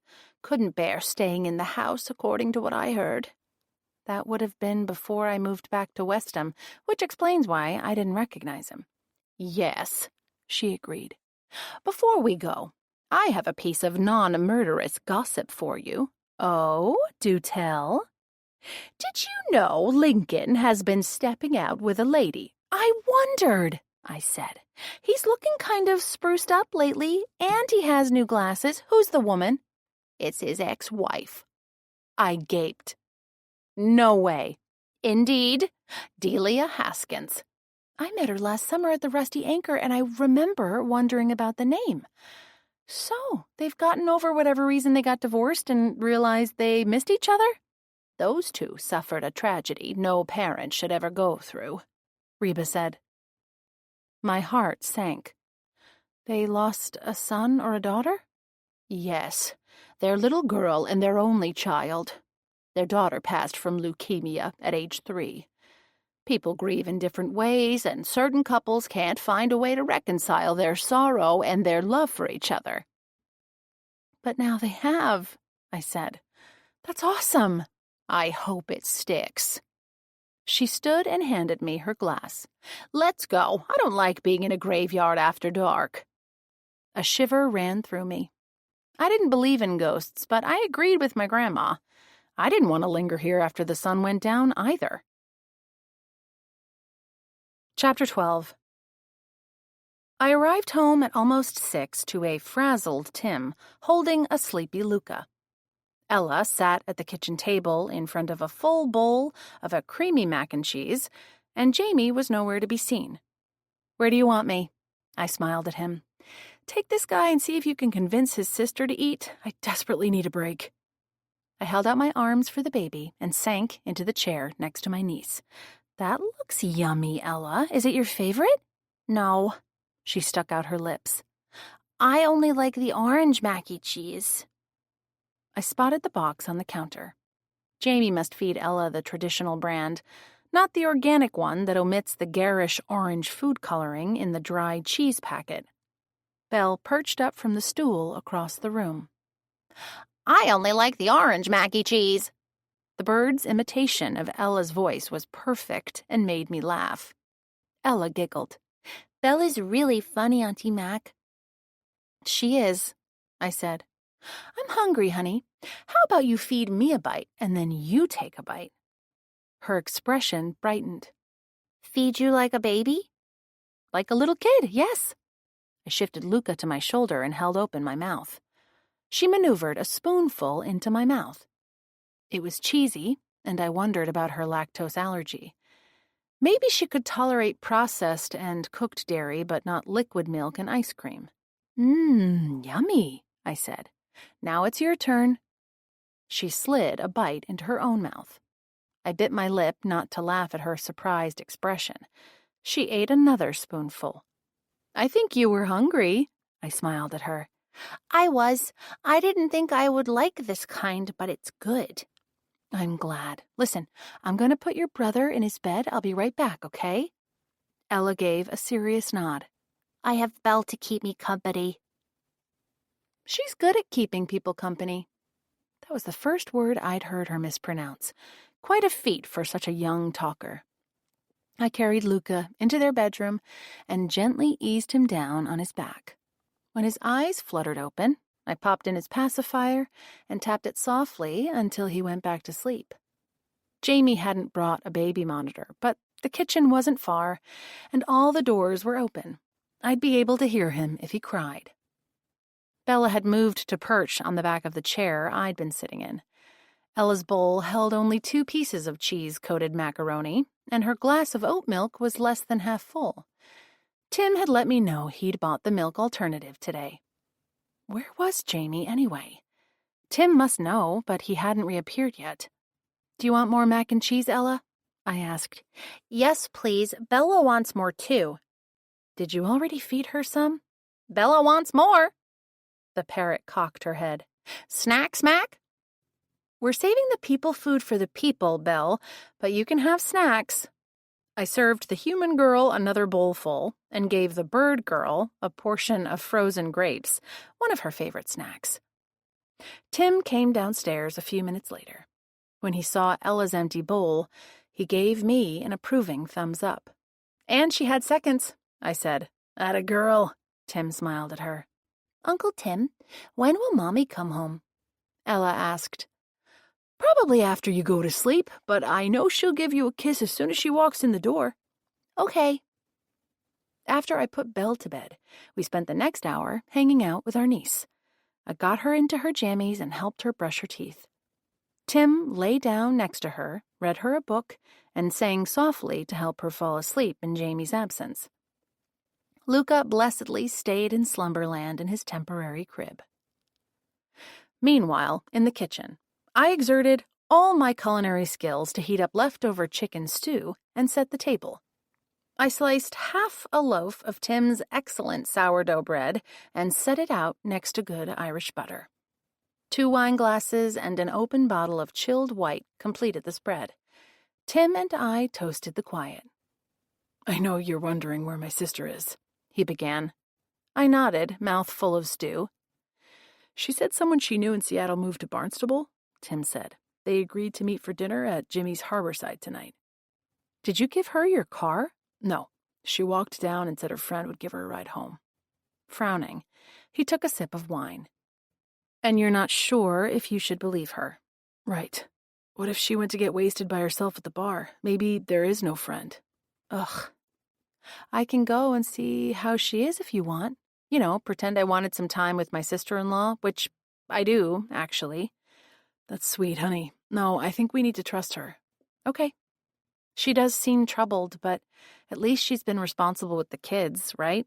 She's been taking care of the baby. She brought formula, bottles, and diapers, and Ella seems well equipped with the right kinds of clothes. Totally. He nodded. I can't fault her for any of that. It's just that Jamie doesn't have a stellar track record for staying sober and clean. I know.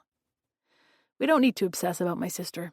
She'll be home when she gets here, and if she blew her sobriety while she was out, I'll deal. Tell me about your day, my love. Work was work, of course. I shared the news about the death this morning after my walk. Now, after I filled Tim in about the body's identity, I told him about the man who shared Enzo's last name. And you think he might be related to the victim? I have no idea, but I thought it was curious. He said he was here on family business. I can keep an eye out at the bakery next week once I'm back at work, Tim said, if you think that would be useful. Sure. I hoped by then the police would know who was responsible for Enzo's death and that it wouldn't be his blood relative. Lincoln stopped by the shop too. Unfortunately, it doesn't seem like they know much yet. Too bad. How was your visit to your grandfather's grave? I smiled. Pensive, as always, although I asked Abu Riba why my father never goes with us to the cemetery. I don't think I've ever asked her that before. I savored my last bite of the stew, thick and creamy, and flavored with rosemary and thyme. And? She said Pa doesn't want to think of Abu Alcindo as being underground. He wants to remember his father alive and well. Makes sense. I frowned, remembering the man we'd spoken to. Do you have an investment advisor? Are you kidding me, Mac? I'm 34. I own a business, and we co-own a house. That's all the investments I have for the moment. I hear you. I'm in the same position. The thing is, we talked in the cemetery with this guy Reba knows, Peter Zelensky, and she said he's the investment advisor for people in Westham. From the other room came first a baby whimper, followed by a wail. Tim glanced at the wall clock. 9 o'clock, right on schedule for his evening bottle. He stood. Want me to get him? I'm good, but can you microwave a cup of water in the big glass measuring cup? For 1 minute and then pop in one of the bottles in the fridge, right? Yep. He disappeared through the door. We were getting the routine down, but still I hoped Jamie would arrive soon, preferably happy and substance-free. Chapter 13. An hour later, at 10 o'clock, Jamie was still out of the house. She wasn't responding to Tim's texts or calls. He'd gotten Luca back to sleep, but now he was pacing the living room. I sat on the couch with a cup of ginger lemon tea and my feet up on the coffee table. I can't believe she's doing this, he muttered. I'm not sure if I'm more mad or more worried. It does seem like a pretty long dinner. I didn't want to add to his being upset, but more than 4 hours was way too long to stay away, especially when you've left your young children with an uncle they barely knew. Yes, he was a warm and nurturing man who cared deeply for his sister and the little ones, but he wasn't Mama, and neither was I. I'm thinking about heading out to check on her. If Jamie's got her elbows on the bar getting sloshed, I'll have to drag her home and it won't be pretty.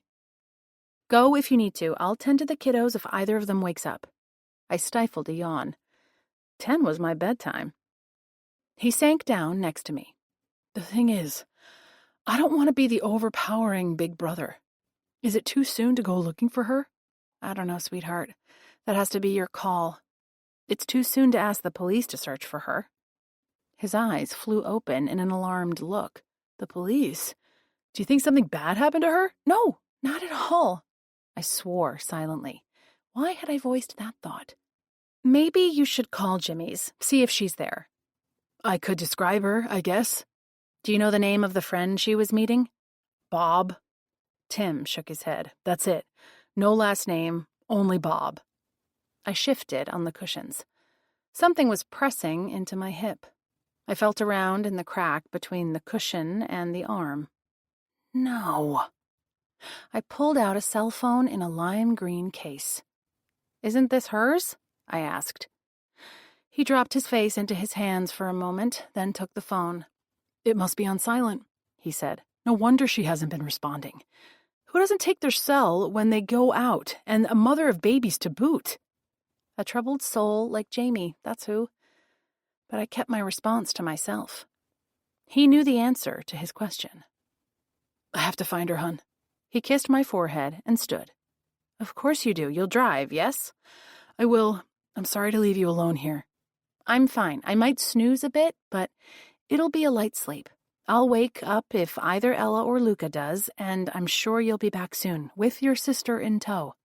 May that be all it is. There's another bottle ready in the fridge for Luca if you should need it. I smiled up at him. I love you. I love you too. Poor Tim. I wasn't at all sure he'd be back soon, and I'd thought of several unpleasant outcomes. Jamie could be drunk. She could have run off with this Bob dude for a fling, if he even existed. She might have started walking home in the dark and gotten hit by a car. Or she could have tried to end her own life again, as she'd attempted last fall in Seattle. The last two were the worst. Had she left her phone here on purpose? With a sharp intake of breath, I thought of yet another bad possibility. Enzo had been murdered by parties unknown. What if his death hadn't been personal? A homicidal maniac could be looking for more victims. Who better to target than a woman with issues walking alone in the night? I swallowed. This was not a good place for my thoughts to dwell. Still, I got up and made sure the doors and windows were all locked. The classic admonition of better safe than sorry had never been more relevant. Chapter 14. Jamie never came home. Tim had trudged in at 11:30, saying he'd driven all over town looking for her. The bartender at Jimmy's said she left at 9 o'clock after he refused to serve her any more drinks. Sure enough, she'd been alone at the bar, not with the fictional Bob, and had eaten nothing more than an appetizer of buffalo wings. Ella had a meltdown of wanting her mama when she woke up this morning, but between Tim and me, we managed to restore her happy self, except every few minutes she asked when her mother would be home. Each time, Tim mustered a smile and said, "She's taking a little vacation." I skipped my early walk with Jin, even though the morning wasn't rainy or overly cold, but I felt terrible leaving him with both kids after breakfast. I had to open my shop. Rentals were due in and to be picked up. Orlean had a full schedule of tune-ups and repairs. There was no way I could close for the day. I'd promised Tim I would ask around and keep an eye out for his wayward sister. Now that I was behind the counter here in my Main Street shop, my pessimism grew by the minute. I kept picturing Jamie in various outcomes, and none of them were good. How troubled she must be to not come home last night. My heart broke for her and for Tim and the kids. Tim could file a missing person report with the police, but maybe not yet. I pulled out my phone to check how long the person had to be missing before reporting it, and then decided there was an easier route. I was about to text Norland to ask him when Florence Wolanski hurried in. Flo was a Cozy Capers stalwart, as well as the Westham Public Library director, and her research skills were wicked awesome, bordering on legendary. "Hey, Flo," I said. "You look like you're here to put out a fire." "Not a fire, exactly, but I wanted to see if you were okay." She ran her hand through her spiky, short white hair. "What?" I wrinkled my nose. "I'm fine. Why? Have you checked the group text thread?" "No, I haven't had time to." "I thought so," she said. "To go radio silent isn't like you." "I have house guests." I would leave it at that for the moment. "What's going on?"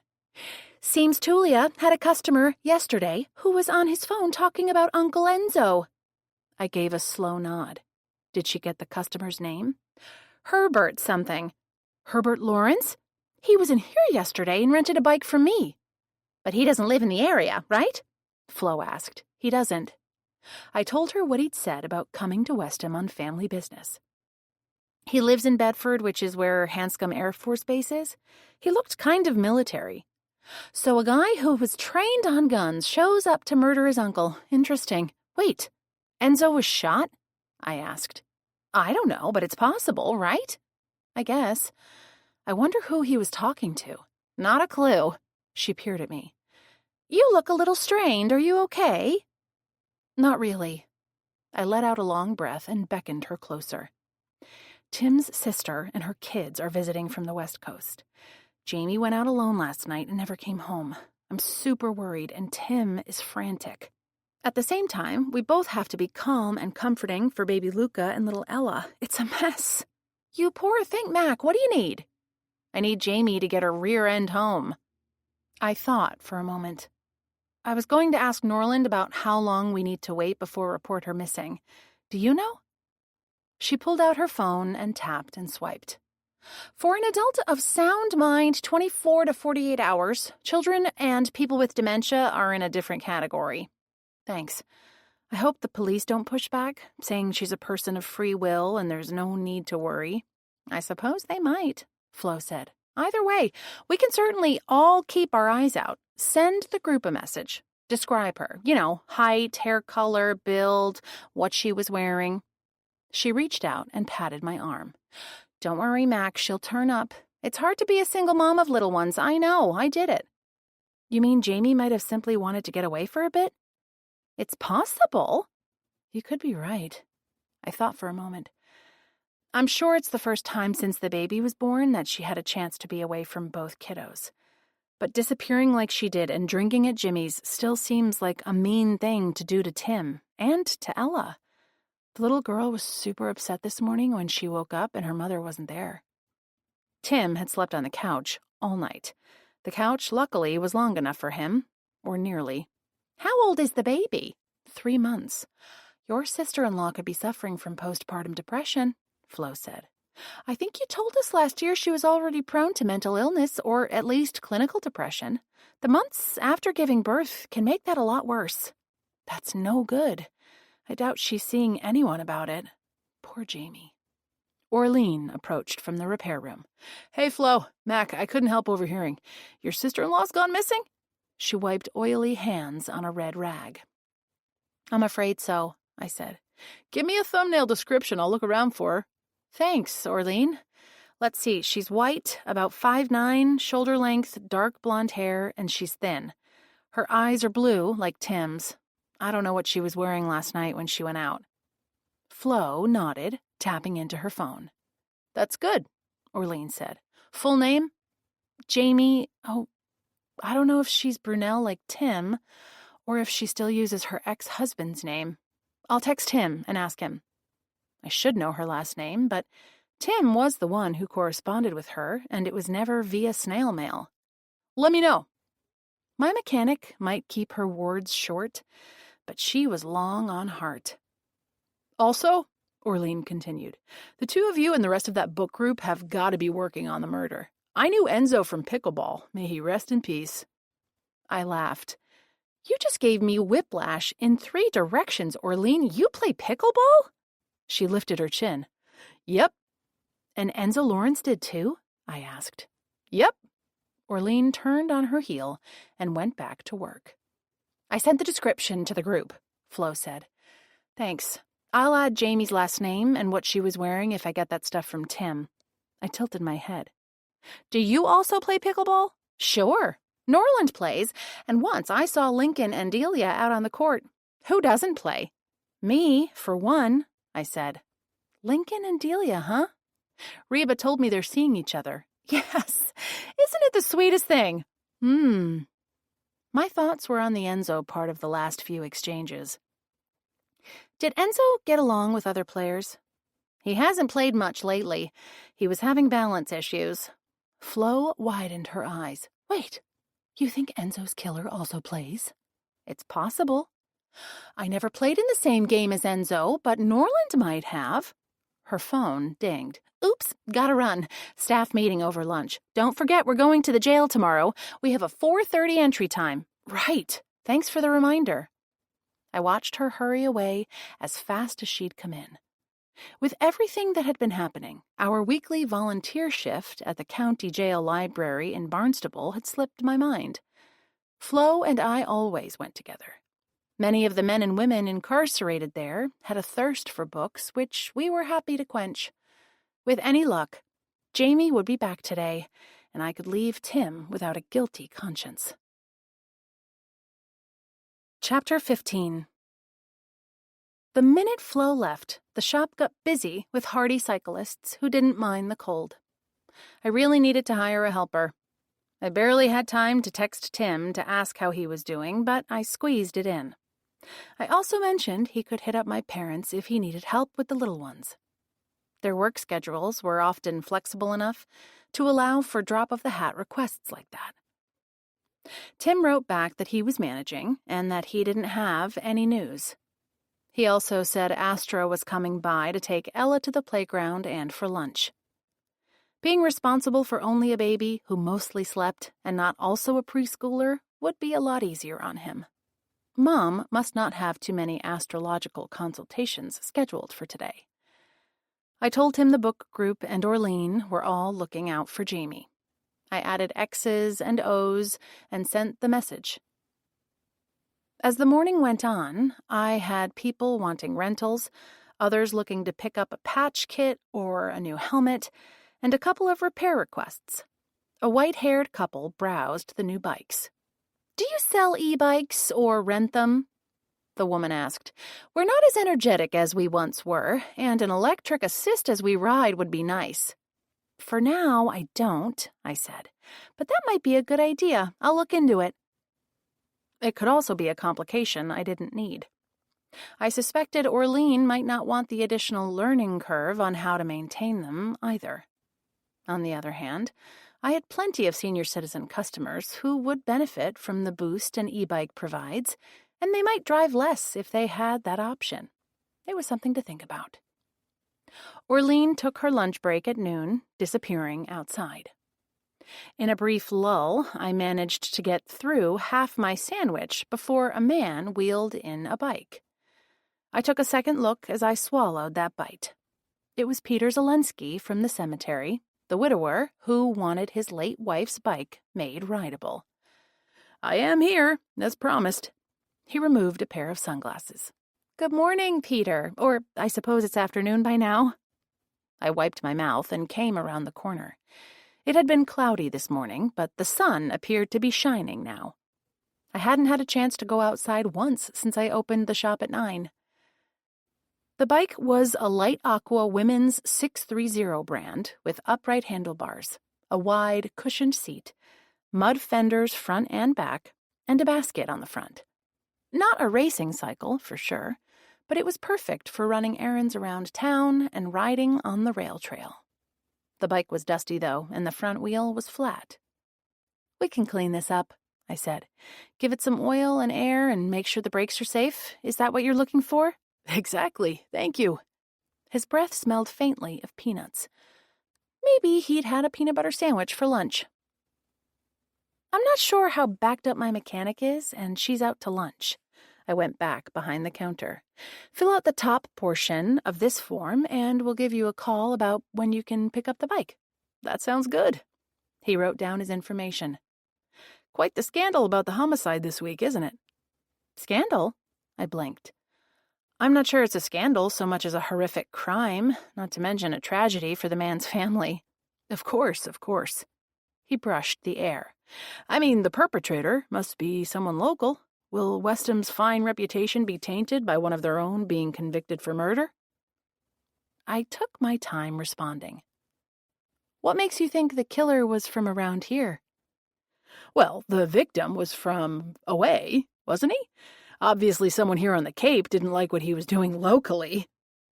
I frowned. "What was he doing?" "You know, digging into other people's business, taking over roles and expressing unpopular opinions. I'm sure lots of people are glad he's gone. May he rest in peace." I was too stunned to say anything. It was clear that Peter hadn't liked Enzo, his rote wish for peace in the thereafter notwithstanding. Peter checked his wristwatch. "I need to go. One never wants to be late for pickleball." He smiled. "Thanks for helping with the bike, Mac." I swallowed. "Have fun." My impression of him had flipped from yesterday. What a cold man. To speak of a recently deceased resident like that. Also, was I really the only person left who hadn't picked up a paddle and joined the hordes of both seniors and younger folks hitting a noisy ball around? Somehow the game didn't appeal to me, and neither did the competitive scene I'd heard about. My bum knee, the reason I'd stopped riding a bicycle, wouldn't like the lateral movement either. What piqued my interest even more was how other players had interacted with Enzo, and now with Peter. Norland would know for sure. Chapter 16. Before I had a chance to contact Norland, I glanced up when what seemed like an entire basketball team trooped in, followed by Harini Witt. The tall women must be the group rental on the schedule. So much for calling the former chief of police. "I'll be right with you all," I said to the rental group. "Hi, Harini, how can I help you?" "There's something I'd like to talk with you about. It's not about a bicycle, and it looks like you're busy here. I'm alone in the shop right now. If you don't mind waiting, I should be able to help this group with their rentals within 10 or 15 minutes. Okay, I saw a bench out front." she said. "I'll wait there." It was too bad I was such a responsible business owner. I'd rather have told the tall 10 to wait because I was that curious about what Harini wanted. I shrugged. She said she'd wait. I hoped she would. No new shoppers came in before the renters rode off, all with their seats raised to the maximum. I made my way outside and shielded my eyes. The light looked like fall, appropriate to halfway through the season, with autumn's golden tinge keeping company with the smell of dry leaves. But the air was warm enough for me not to need an additional layer over my sweater. I sat next to Harini. "Thanks for waiting. 1 second." She finished whatever she was doing on her phone and glanced up. "It turned out to be a nice day. I didn't mind taking a vitamin D break." "I'm so sorry for the loss of your friend." She whipped her face toward me. "What friend?" "Enzo Lawrence. He told me he was friends with the costume shop owners. Or maybe he'd said owner, singular. Ah, yes. It's tragic, of course." She turned to look across the street instead of at me. "But he's Shelley's friend, not mine. I barely knew him." She kept her spine erect, but ran her thumb back and forth across the nail of her index finger in a nervous gesture. "Do you know when Shelley last saw him?" I asked. "None." She gave her head a sharp shake. "No, I don't. Why should I?" None. What a strange response. And shouldn't the reason I asked be obvious? Maybe she didn't know Enzo had been murdered. I decided not to pursue the topic.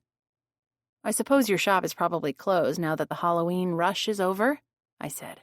"Not at all. Sure, the spooky costume side will be quiet for a while, but Shelley is big on staying open all year for custom costumes and other business."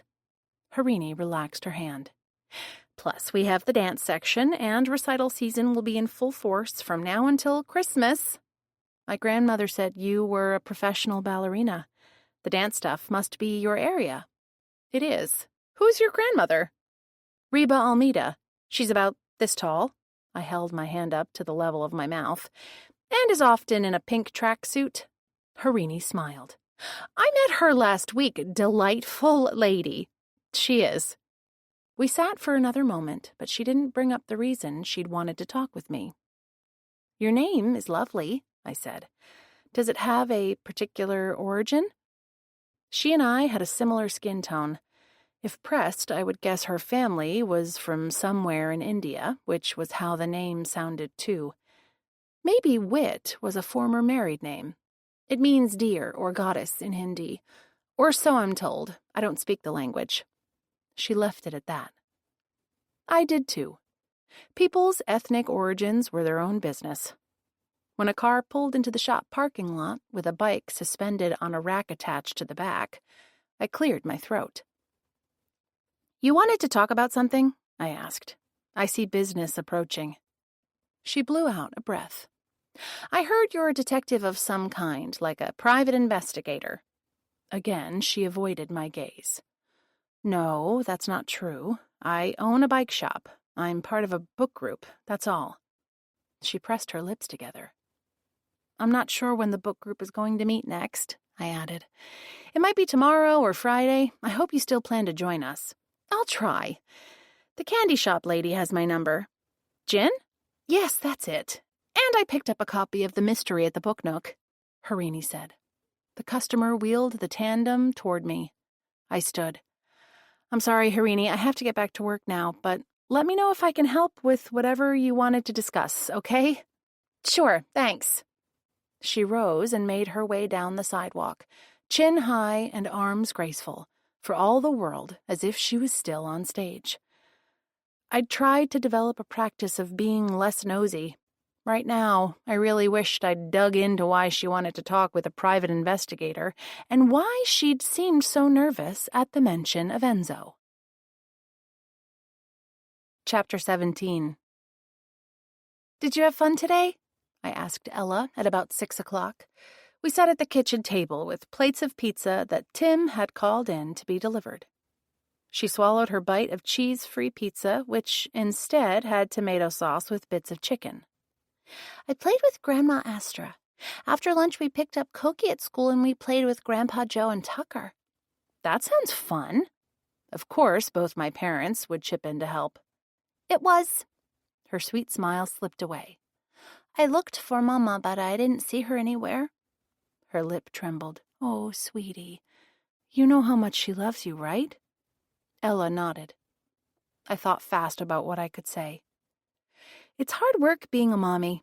Maybe she wanted a little vacation because she knew you'd be happy with Tim and me. The girl brightened. Like we're on vacation in Cape Cod? Exactly. Auntie Mac, what does Abo mean? It means grandmother or grandfather in Cape Verdean. That's the language Grandpa Joseph's father spoke, and Bizabo means great-grandmother. Oh. Ella gave a wise nod. Does Titi mean auntie?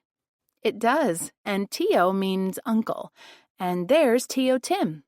He came back from settling Luca into the crib after giving him his bottle. I'm so hungry I could eat a little girl. He approached her with outstretched arms. Ella squealed, No, you have to eat pizza, not me. I do? Okay, you twisted my arm. He sat and loaded his plate with 2 slices of the mushroom, pepper, and olive order. He thumbed something on his phone before he took a bite.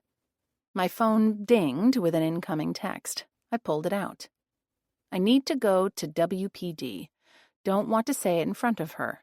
You okay with both kids? You can give her a bath and baby should sleep an hour or 2. I glanced up and bobbed my head. Of course he didn't want to talk about the police station while Ella could hear him.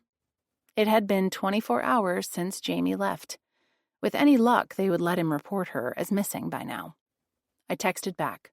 Let me know if you need Norland's help. He can pull strings. Tim nodded. Mama says no phones at the table, except I don't even have a phone. Ella said, That's a good rule. I pocketed my phone. Does Mama scold herself? Tim asked. Ella laughed. No, silly Uncle Tim. She told that to Papa Nick. Tim and I exchanged a look. Luca's father, perhaps? Or maybe Ella's? Who is he, honey? Tim took a big bite of pizza. He's Mama's friend? She sipped her milk. But I haven't seen him in a long time because he went traveling. Huh. A traveling friend whom Ella called Papa. Maybe he was the friend who Jamie went to see last night, except she told Tim his name was Bob. Tim finished his 3rd piece, wiped his mouth, and stood. I have to run an errand, Ella, but I'll be back to kiss you goodnight. The edges of her mouth turned down. What if you don't come back? I will come back. He scooped her up into his arms and held on tight for a few moments. When his eyes filled, he sniffed and swiped at them. I promise. Auntie Mac is going to give you your bath, and I can guarantee she's the most fun ever in a bathtub. His wave of emotion over, he winked at me.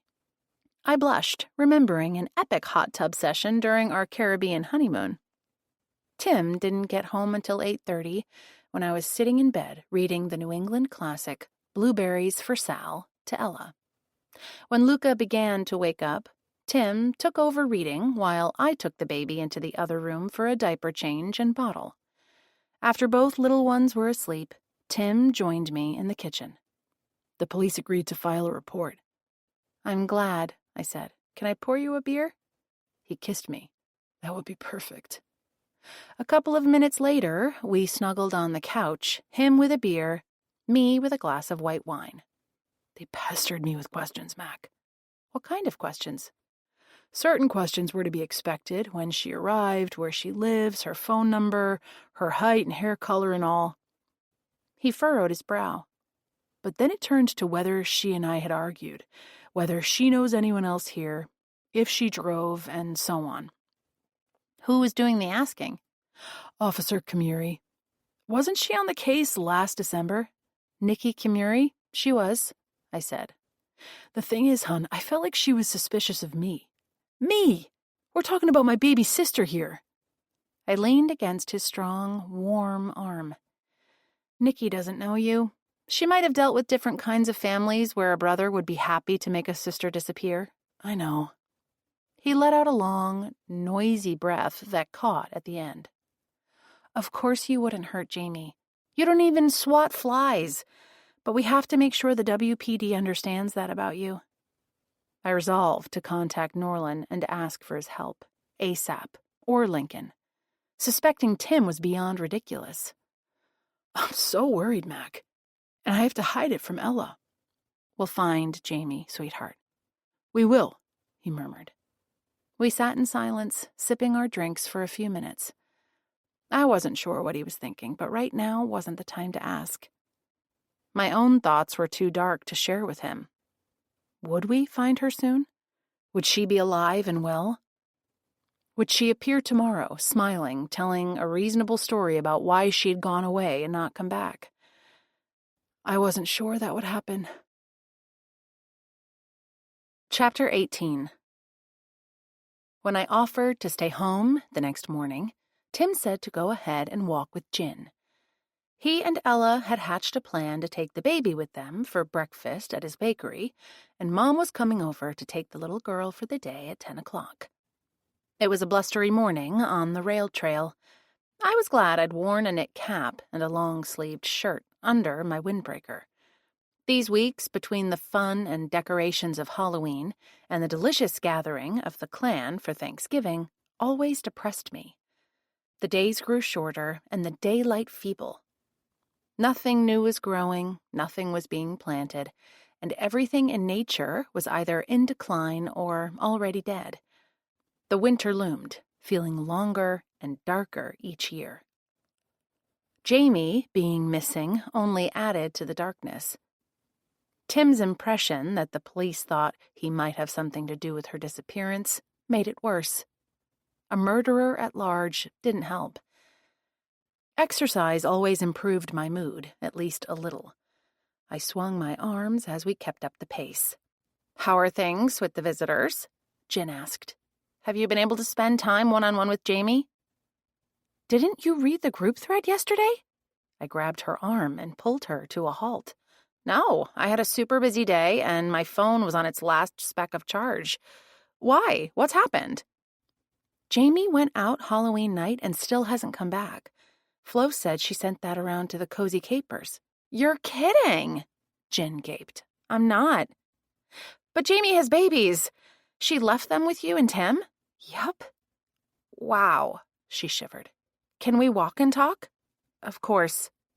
We resumed our stride. Tim's upset and beside himself with worry, as you can imagine. He's also trying to hide it from little Ella. She's shook up too, and we're all trying to keep her happy. I think the baby doesn't have much of a clue his mom is gone. He's bottle-fed, I assume? Yes. We passed a looming tree that had been dead in the summer.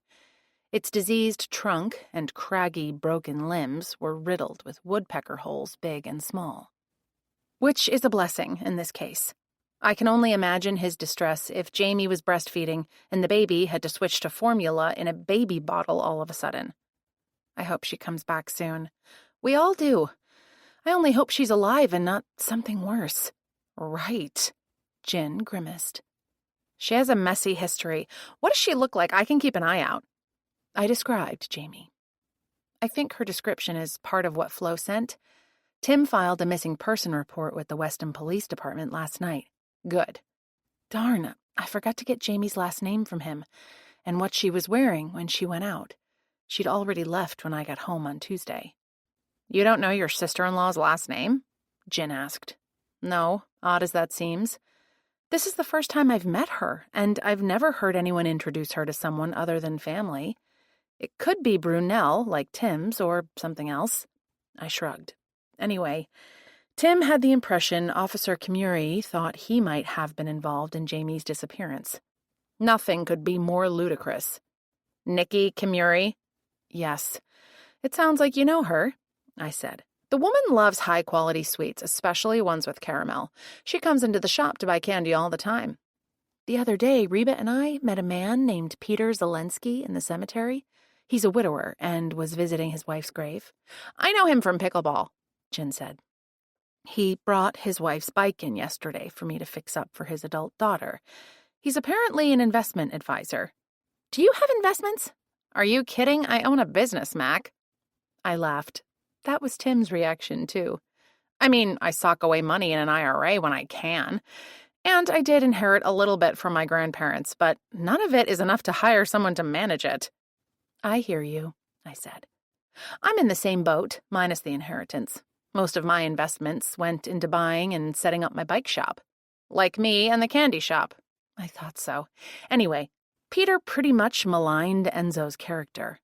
That's terrible, Jin said. I'll say. We strode on, nearing the halfway mark of our usual walk. You know, I'm also worried that Jamie might have run into whoever killed Enzo. I haven't heard of much progress in his murder case, have you? She asked. Not at all. And Lincoln hasn't been around much. Sounds like we need a book group meeting to work on it, Jin said. You know, hash through everything and have Flo assign us action items. That made me smile. The librarian was always our organizer, making sure we divvied up investigation tasks and reported back. My enjoyment slid away. I agree, but I'm not sure I'll feel clear to be away in the evening after working all day. We could meet at your house after the kids are asleep if you want. Let me check with Tim. We reached our turnaround point, where we often stopped and stretched. Okay with you if we head straight back? That's fine. We reversed direction. So what do we know so far? Jin asked. I ticked off possibilities on my fingers. Shelley was close to Enzo. Harini seemed nervous yesterday when I brought up his death and said he was Shelley's friend, not hers. According to Tulia, that Lawrence guy is probably a relative. Peter Zelensky might have been Enzo's investment advisor. Peter didn't think at all highly of him, at any rate. But would any of them murder Enzo? I have no idea. Sounds like we have our work cut out for us. Yes, unless today is when the able state police detective arrests the killer. If Lincoln and team are successful, the Cozy Capers could discuss the book of the week instead of homicide. Jin pointed at a bald eagle flying overhead, maybe one of the ones that overwintered near here. I had the same thought. I also thought I would text my grandma when I got home. She, if anyone, would know if Peter handled Enzo's investments. Chapter 19. I was running late as I worked through my opening checklist at the bike shop. Orlean had called saying she would be delayed because of an emergency with one of her teeth. I was lucky to have strong teeth, due to genes and plenty of preventative dental visits as a kid. My mechanic wasn't so fortunate on either count. In the years since she'd been working for me, she'd had more than one painful episode where she had to get to a dentist, ASAP. At a few minutes after 9 o'clock, I brought out the cash drawer from the safe in my tiny office and got our small register set up. I locked together the display bikes outside. Unlike in the flush of summer, I didn't need to water the flower boxes in the front. They now held ornamental cabbages and other low-maintenance fall plants. Ella had seemed cheerful at breakfast, but Tim was looking ragged. He did say Reba was going to accompany my mom, and the two of them were also going to take the baby for the day. Good. Tim needed some downtime. At least Luca had slept through the night last night. Tim had inflated a single air mattress in the downstairs bedroom so he could sleep with both kids. I wished I could help more, but I'd have to close my business, and I couldn't afford to do that. As I hung out the open flag, the last item on my shop setup list, Lincoln ambled down the sidewalk from the direction of the police station. In previous cases, he'd set up shop temporarily at the Weston PD, since he normally worked across the Cape out of the county DA's office in Barnstable. Either way, he was the man I wanted to see. I greeted him. "Morning, Mac." He bobbed his head as a pickup truck clattered over a pothole. "Any news, Lincoln?" "Nothing to speak of. You?" Did I have anything to share with him? I'm not sure it qualifies as news, but Harini Witt came in yesterday. She said she wanted to talk with me about something and prefaced it by mentioning she'd heard I was a PI, I said I wasn't, but that I'd be happy to talk. Then the shop got busy and she left without saying what it was about. Interesting. She has been less than forthcoming with us. If it means anything, she seemed nervous when I brought up Enzo's death. So noted. Also, I began, Orlean said she played pickleball with Enzo. Flo plays too, and she said Norland might have played with the victim. I shook my head. Do you play? He laughed. I don't, but that might change. I understand the game is all the rage among seniors. You're not a senior citizen, Lincoln. Not yet, but Delia's been trying to convince me to take up playing. Color rose in his cheeks. So, I heard Delia is your lady love. He took in a breath and let it out. She always has been, Mac. We split up for a while. In fact, we got divorced, but I missed her terribly. I'm more than lucky that she missed me, too. I'm glad. I was. He and I had become friendly, and we always want our friends to be happy. Back to the case, though, I also learned that a Peter Zelensky was Enzo's investment advisor. Reba had responded to my earlier text within a minute that confirmed Peter's involvement. Interesting, Lincoln said. The victim must have had funds to invest. We're still waiting on permission from the bank to access his accounts. Maybe Enzo wasn't paying Peter or something. Peter brought a bike in yesterday for a tune-up, and he said lots of people didn't like Enzo. Why not? According to him, Enzo was digging into other people's business and taking over all the roles, whatever that means. I scrunched up my nose. I was stunned when Peter said he thought plenty of folks had reason to want Enzo dead.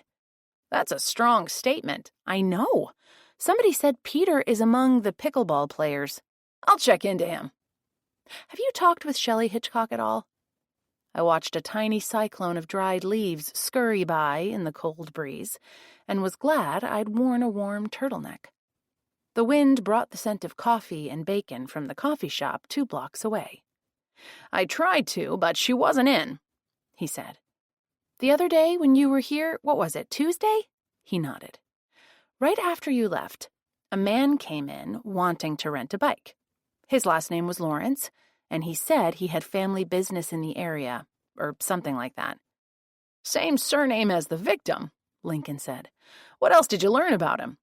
He filled out a rental form, so I have his address. He lives in Bedford. Not New Bedford. No, Bedford, Mass. It's near Hanscom, the Air Force Base. Age, appearance? He asked. I described Herbert. He had a military air about him, like standing with a straight spine and square shoulders. I picked up on a bit of an attitude, as if he thought he was in charge. You know what I mean? I do.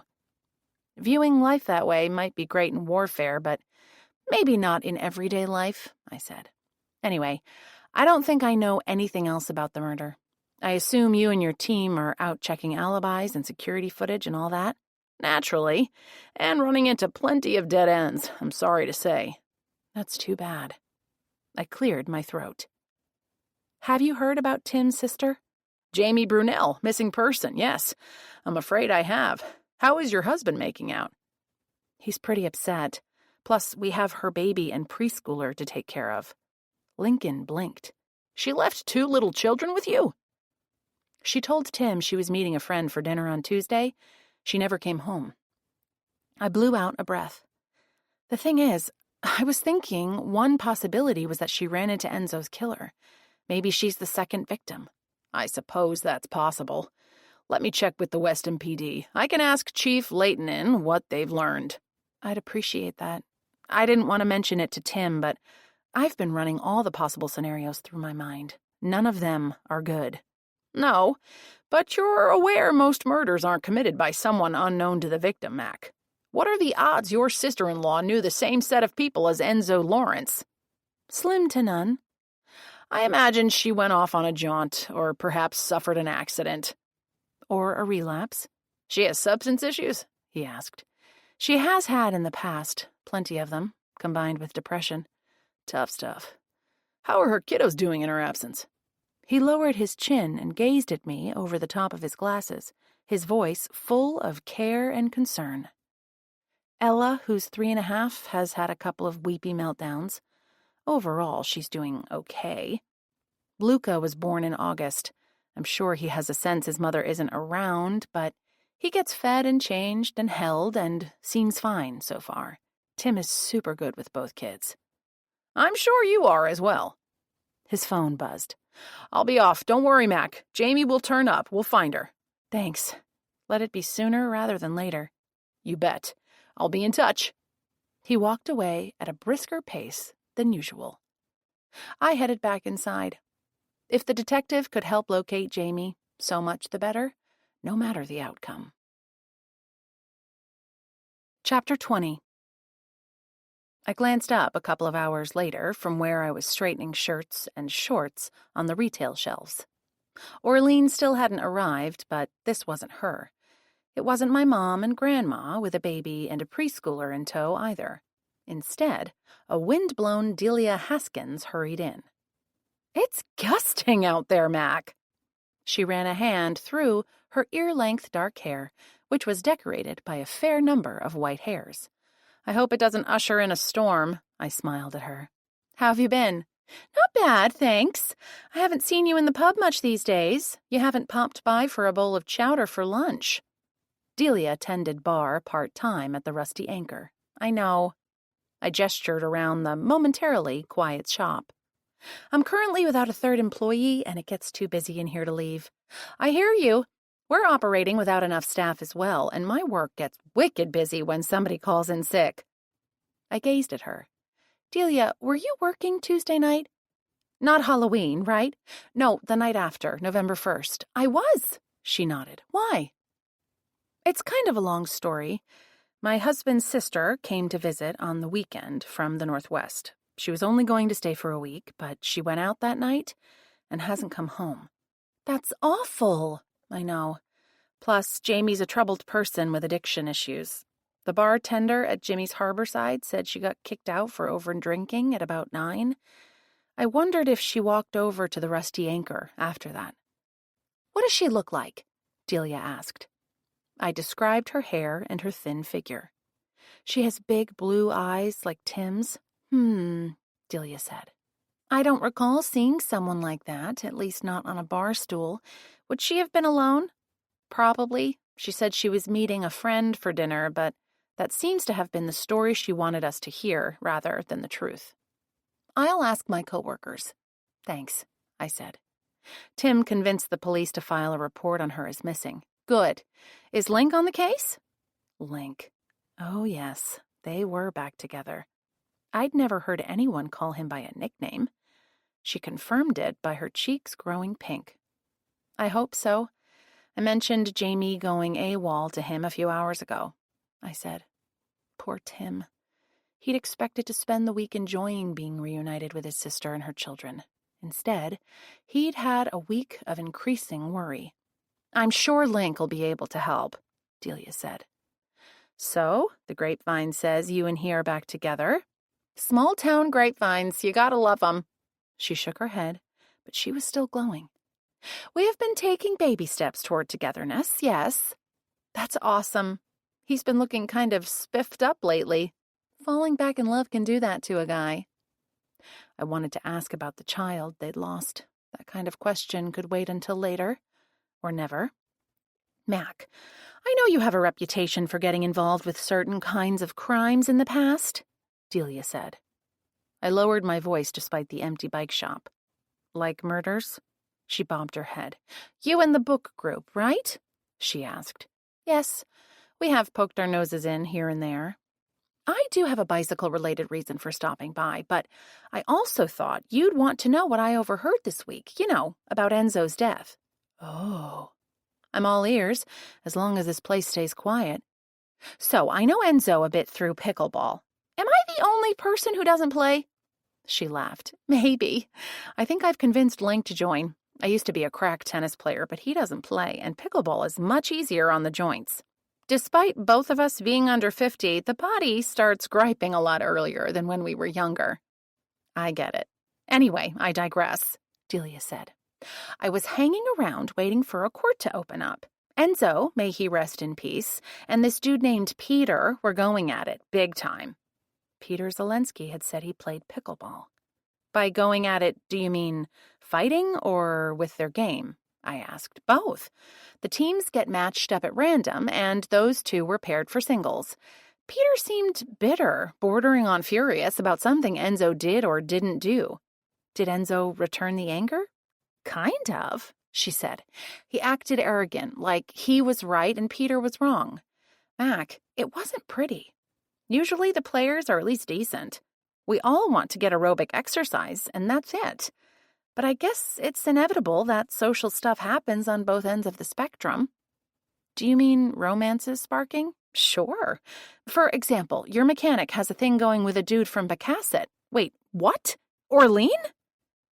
Delia, her gaze on the door, opened her mouth and shut it again. I know I'm late, Mac, Orlean said from behind me, her voice different than usual. But did you have to talk about me behind my back? I whirled. One of her cheeks was swollen. She patted it. I wasn't, I stumbled. I mean, don't worry, my mechanic spoke out of one side of her mouth. I don't care. She brushed by us. A moment later, the sound of a wrench against metal came from the repair room. Thanks for coming in, I called after her. Hope you're not in too much pain.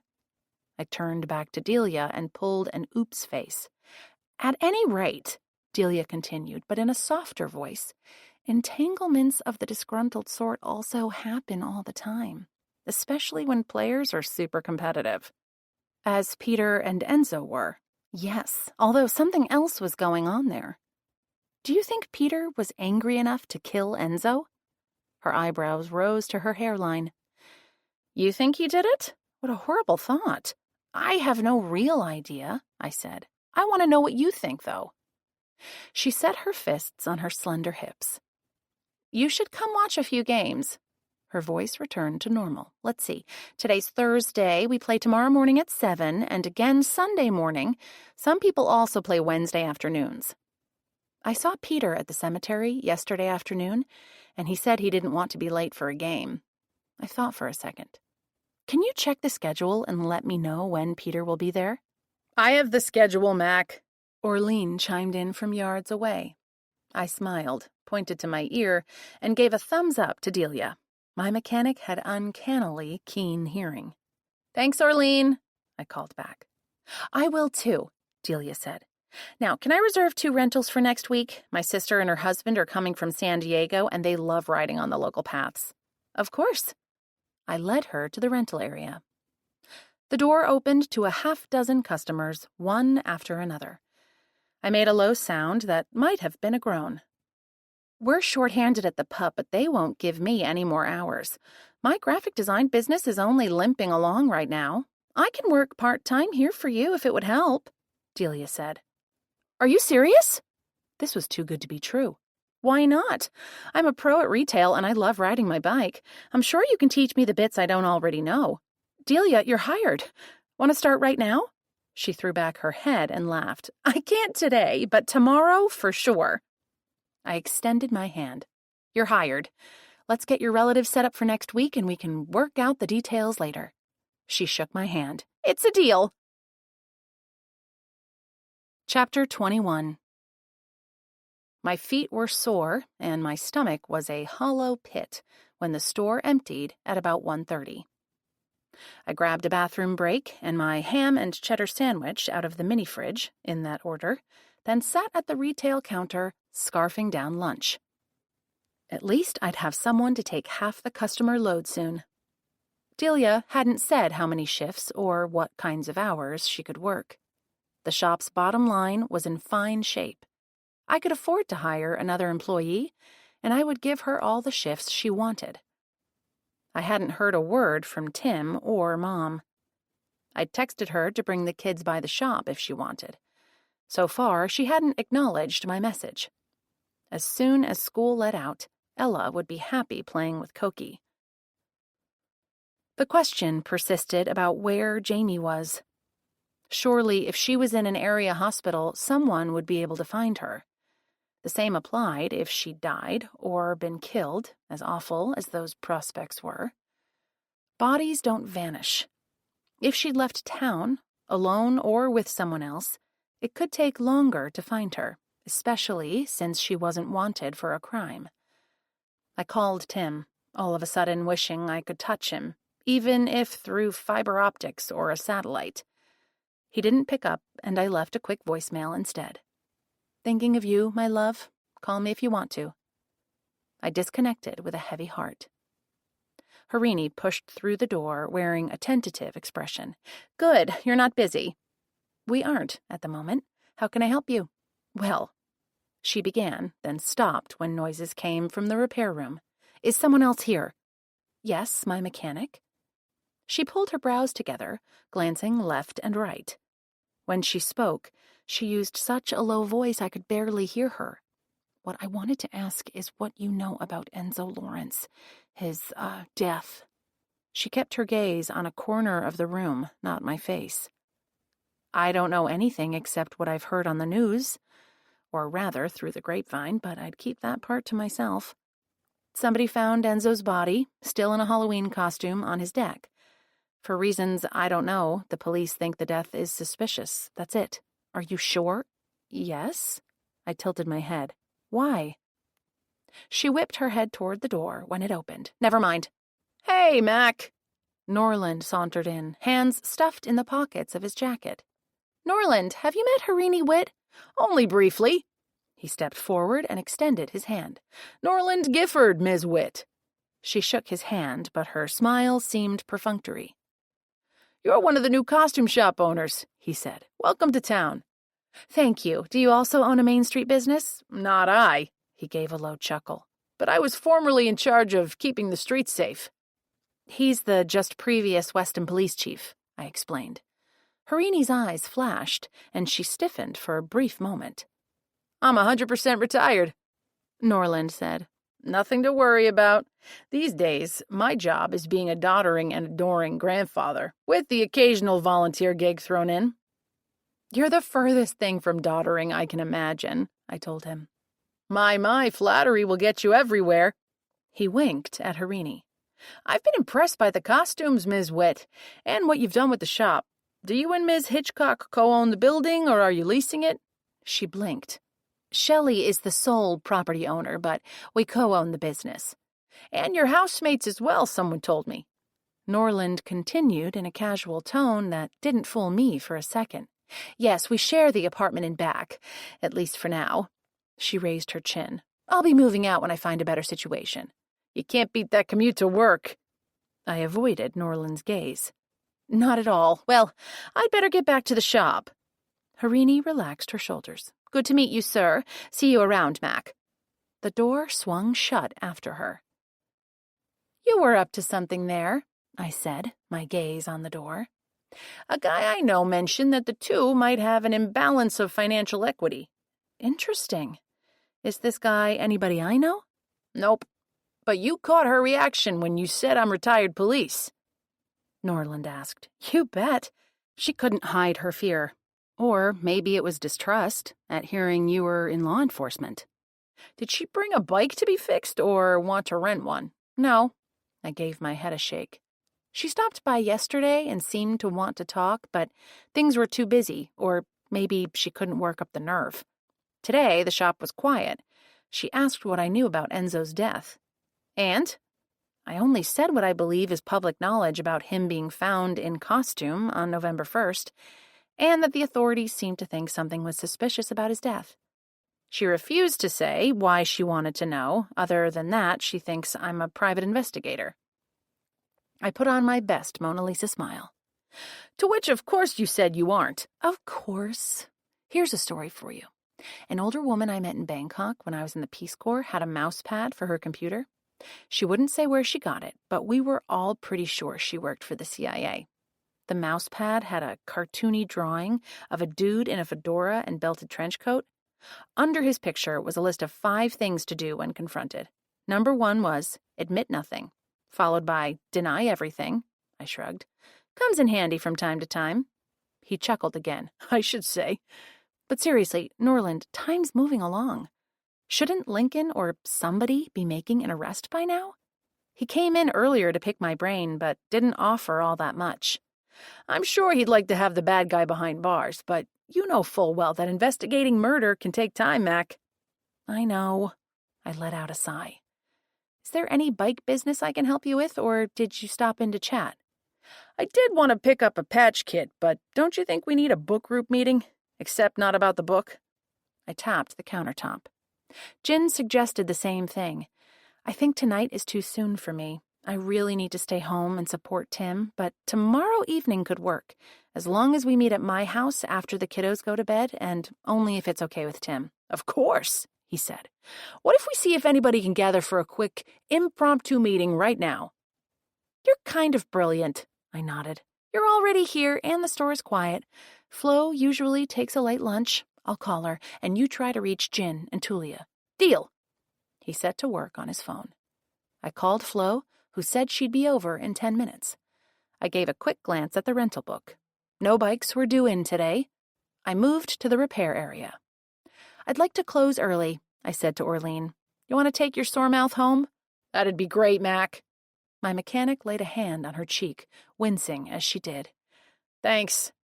She stripped off her purple gloves, tossed them in the trash, and headed to the sink to scrub her hands. I bustled off to the front door to take in the open flag before any new customers waltzed in. Chapter 22. Jin and Tulia also agreed to show up. 15 minutes after Norland's brainstorm, 3 of the group perched on stools, with Norland on the desk chair I'd wheeled out from my office. I sat on the seat of an adult tricycle. You and Flo seem to be our conduit to the pickleball world. I gazed from Norland to Flo. Maybe you can dig into Enzo's interactions there, especially with Peter Zelensky. Flo, true to form, had brought her yellow legal pad. Action items for Norland and me. You seem to know both of the costume shop owners, Norland replied to me. I'll figure out a way to talk more with Shelley, or Jin, you can. I pointed my chin at her. I'll do it, Jin said. Shelley is another one with a major sweet tooth. Flo jotted down Jin's item. And there's the mysterious possible nephew, Herbert Lawrence. Jin raised her eyebrows. Tulia raised her hand. I'm the one who overheard him at my shop. Maybe I can find a way to track him down, figure out where he's staying while he's in town. Good, I said. I didn't get that information, only his cell and his home address. Item for Tulia, Flo said. What about Harini? If Enzo was Shelley's beau, surely Harini knows something about him, or them. Norland, was it you who invited her to the group? No, but I told her about it when I was in the costume shop looking for a hat for my grandson, he said. I told her several area merchants were in the group, including Jin and Mac. When she was in here a little bit ago, she didn't seem to remember me. I invited her, Jin said. She came into Salty Taffy's and mentioned that she loved gentle mysteries and wanted to meet others in town who do, but said she didn't know how to contact Norland. Makes sense.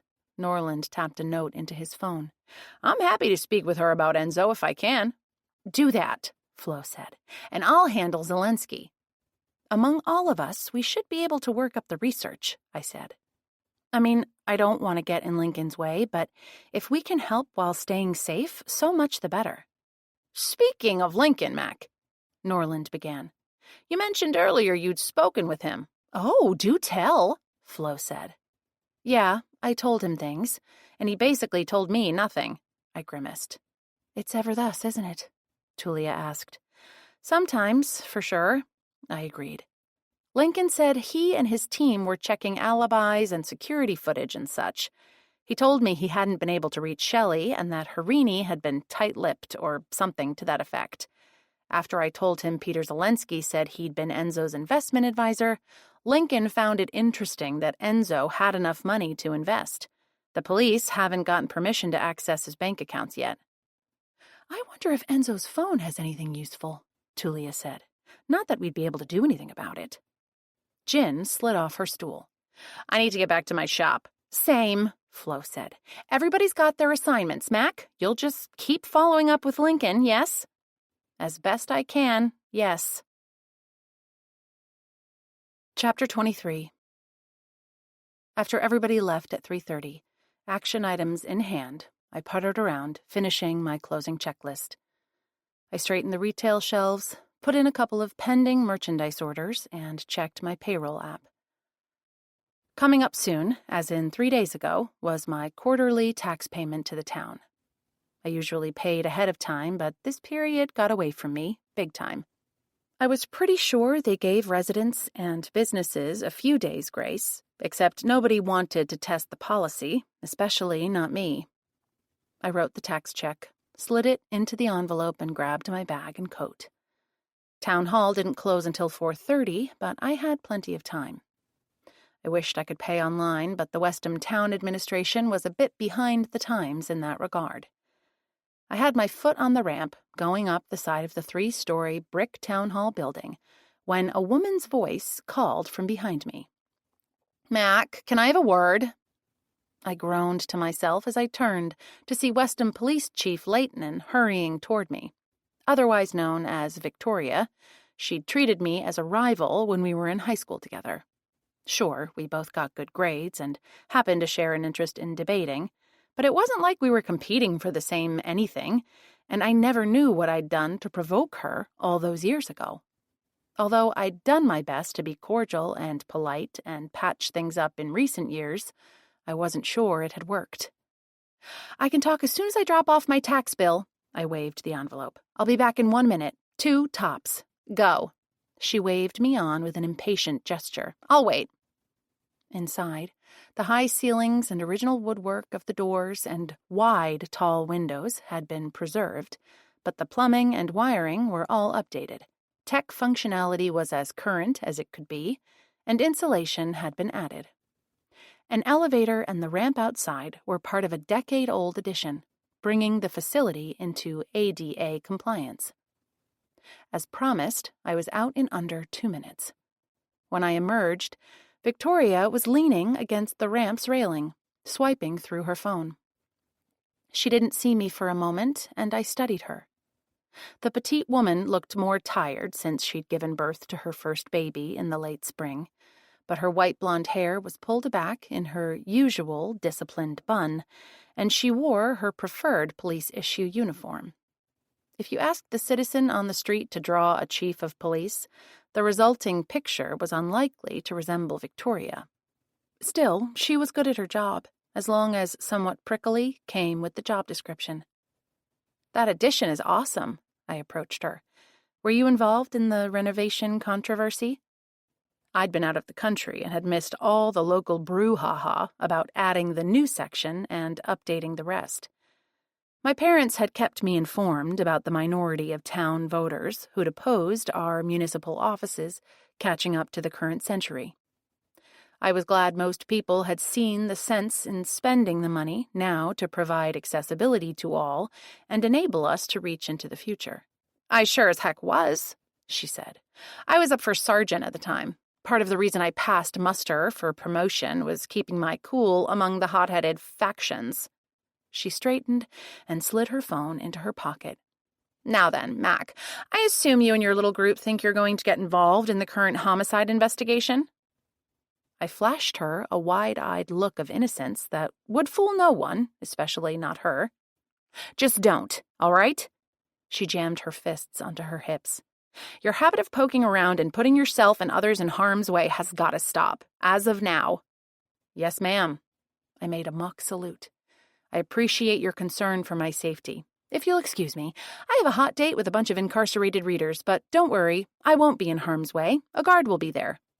She shook her head in exasperation, or maybe it was disgust, and turned on her heel. I had to smile to myself. She should know by now that if my fellow sleuths and I could bring justice to our sweet town, we would. Of course we tried to stay safe. Who in the world wanted to be confronted by a killer? I began moseying back to my shop, which was where Flo would pick me up for the drive to Barnstable. I slowed in front of Greta's Grains. Harini stood with another woman who was peering into the dark windows. "Hi, Harini," I smiled. She glanced over at me. "Hello, Mac." The other woman turned her head. She pushed her glasses up. "Mac isn't a real name, it's a nickname." She spoke carefully and tilted her head to one side, then the other, studying me. Her features were indicative of someone with Down syndrome, and her open, intent expression was childlike. From the gray in her hair, it was clear she wasn't young at all. "What's your real name?" "You're right, it is a nickname." I smiled at her. "My real name is Mackenzie, but I prefer being called Mac." "Mac, this is my sister Alicia," Harini said. Was she saying Alicia? "Nice to meet you, Alicia." I pronounced the name with 4 syllables, as I usually did. "My name is Alicia, Alisha, Harini's sister spelled. It means protected by God in Hindi." "What a lovely name," I said. "I like the pastries here." Alicia returned her focus to the window. "My husband Tim is the baker." She turned her head again to stare at me. "He's nice to me. You're lucky, Mac." I smiled. "I know. Listen, I have to get going. Take care now." "Okay." "We have to go too. Come on, sweetie." Harini took her sister's arm and led her away. As I watched, Harini looked back for a moment and shot a quick, worried glance in my direction. Why? Chapter 24. I always found the process of entering the correctional facility grueling. I'd done nothing wrong, and Flo and I were here to provide a service welcome to the inmates and wardens. Nevertheless, my heart beat double time at the sight of fierce police canines straining at their leashes as they patrolled the perimeter with their guard handlers. My throat thickened to see the shiny coils of razor wire atop several layers of high fences. Having to lock my phone, purse, keys, and jacket into a locker in the visitors' waiting room made me nervous, and a female correctional officer, or CO, patting down my already empty pockets never failed to give me palpitations. The jail also had rules about how visitors should dress, especially women, with a goal of not provoking male inmates' imaginations. Flo and I made sure to wear modest pants, loose layers on top, and flat shoes, which was pretty much how both of us usually dressed anyway. Tim hadn't called me back or texted. I shot him a quick message before we went in, reminding him that I was doing my volunteer gig at the jail and hoped to be home by 7 for dinner. I added that he should let me know if I could order or pick up a takeout meal for the 2 of us. He loved cooking for me, but doing that with 2 littles on his hands wouldn't be easy. As Flo and I carried our paper bags full of books into the library, my heart rate began to slow back to normal. I'd never had anything but positive experiences in this carpeted room. The inmate residents of the facility were generally in on short sentences for non-violent infractions. Those awaiting trial for more serious crimes stayed on their units. The warm-colored oak bookshelves lining the walls of the library were full of books arranged alphabetically by author within each genre. All the books were required to be paperbacks. We'd been told hardcovers could be used as weapons, and inmates had been known to carve the cover itself into something sharp.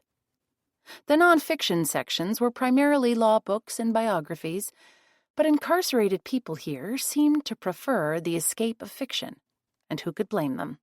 Novels far outnumbered the volumes about real life.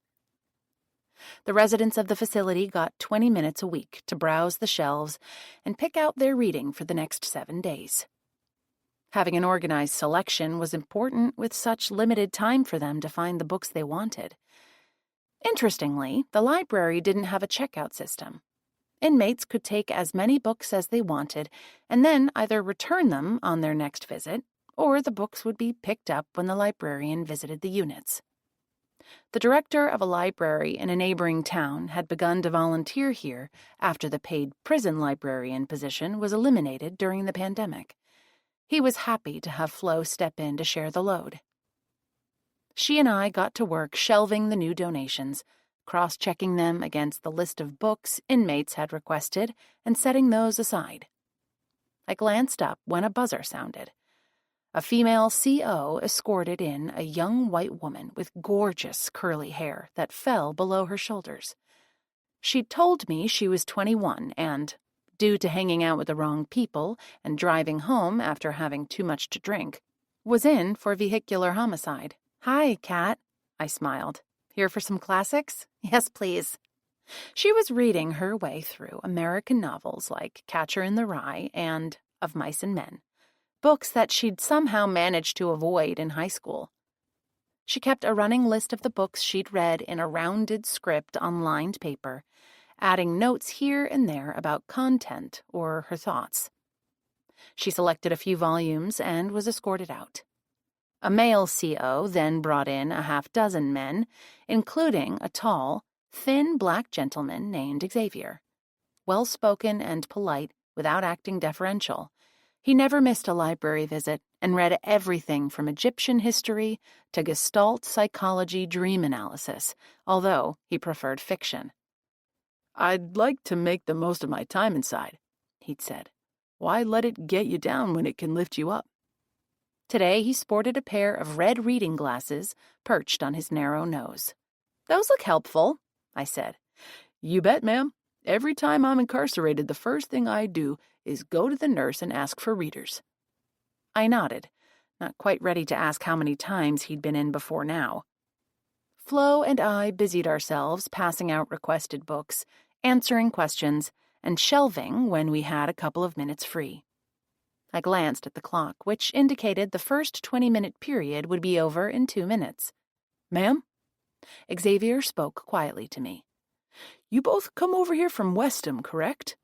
"Yes." "A woman I formerly knew opened a costume shop there not long ago. You should be very careful around her. I've rarely met someone more unscrupulous." I stared at him. "Do you mean Shelley or—" The buzzer sounded. The CO stepped forward. "Session's over. Inmates out now." Xavier grimaced and hurried to get in line without a backward glance or an answer. Chapter 25. Due to a major traffic snarl-up between here and Barnstable, Flo didn't drop me at home until 7:30. I walked into a quiet kitchen with Tim sitting at the table staring at his phone. A half-full glass of beer was in front of him. "The babies are asleep?"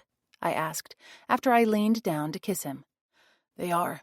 Ella got teary again about her mommy, but I read her Blueberries for Sal 3 times until she fell asleep, halfway through the 3rd set of kerplink, kerplank, kerplunk."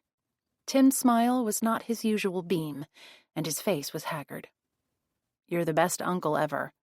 "Not good enough to locate my sister." He sank his face into both hands and rubbed. He glanced up at me. "I ordered Chinese, including crispy fried chicken, and had it delivered. Ella ate that with white rice, but there's plenty of grown-up food left, sweetheart. Let me heat up a plate for you." He set his palms on the table as if to stand. "Don't you dare." I laid my hand on his shoulder. Even I know how to use a microwave. A couple of minutes later, I brought my plate of beef with snow peas over rice and a glass of Pinot Noir to the table. "How was jail?" he asked. "Interesting, as always. It's impressive how many inmates want to check out books." "They don't have much else to do, I'd guess." "Right. One man today said something about why let the time inside get you down when it can lift you up. I like that attitude." I washed down a bite with a sip of wine.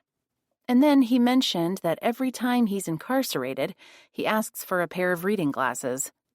"Meaning he has a habit of doing things that get him put in prison." Tim shook his head. "I'm glad that's not part of our world, Mac. Jamie's lucky she never ended up in jail. I think having the kids motivated her to try to stay out of trouble." "She's been a good mom to them." "Until now. It's been 48 hours. I don't understand where she is." His voice broke as his eyes filled. I scooted over and wrapped my arms around him. I waited to speak until his shoulders stopped shaking. "I asked Lincoln to help us find her," I murmured. Tim straightened and wiped his eyes. "Thank you, hon. Tomorrow I'm going to start calling shelters and hospitals." "Good idea. Let me know if I can help." Flo suggested Jamie might be suffering from postpartum depression on top of everything else. I read up on that. She would be extra prone to it. "Have you told your parents?" I asked. I wasn't going to until I had news, but then I thought she might contact one or the other. Except she hasn't. Dad offered to come out. I told him to hold off. He gazed into my face. Do you think that's the right decision? I'd never seen Tim so unsure, so broken up. Yes. She'll probably surface soon, although he could help with the kids. Tim's father had dropped everything to drive from Southern California to Seattle last year to watch Ella and the two older children after Jamie had to be hospitalized. My mother-in-law lived in St. John in the Caribbean, and it was harder for her to get here at a moment's notice, although if asked, she would come if she could. A retired professor, she now did a lot of international consulting. Did Ella have fun with my family today? She did. He smiled. She said Koki wanted her to sleep over, but Derek nixed the idea because it's a school night. Maybe they can do that on the weekend. Good. And little Luca? He really focuses on my face. Mac, I think he's starting to smile. Who wouldn't smile at you? He snorted. It's about time for him to smile developmentally. He leaned over to the counter and sat back, with a parenting book about what to expect in the first 5 years. Between all my calls and my worrying today, I took myself out for a run to de-stress. I checked this out from the library on the way home. I figured it couldn't hurt to pick up a few tips about babies. Good thought. Anyway, the little guy seems to like my voice, and I'm getting the hang of how to rock him to sleep. I'm not one bit surprised. I glanced at the black and white video screen of the small baby monitor on the table.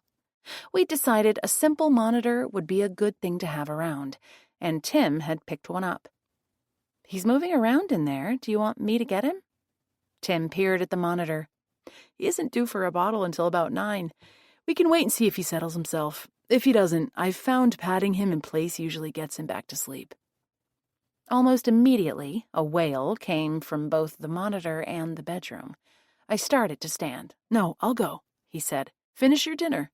He hurried out. I munched and sipped and leafed through the book with my clean left hand. Someone like me, who had never cared for a baby, had a lot to learn. Tim seemed to have such a knack for the little ones. I couldn't remember if he'd spent time with Jamie and her older children when they were tiny. It would have been well before I knew him. After finishing and wiping my hands, I glanced at the monitor. Luca wasn't in the porter crib. Tim wasn't visible either, but all was quiet. On our way back from Barnstable, I'd told Flo about Xavier, warning me against the costume shop owner.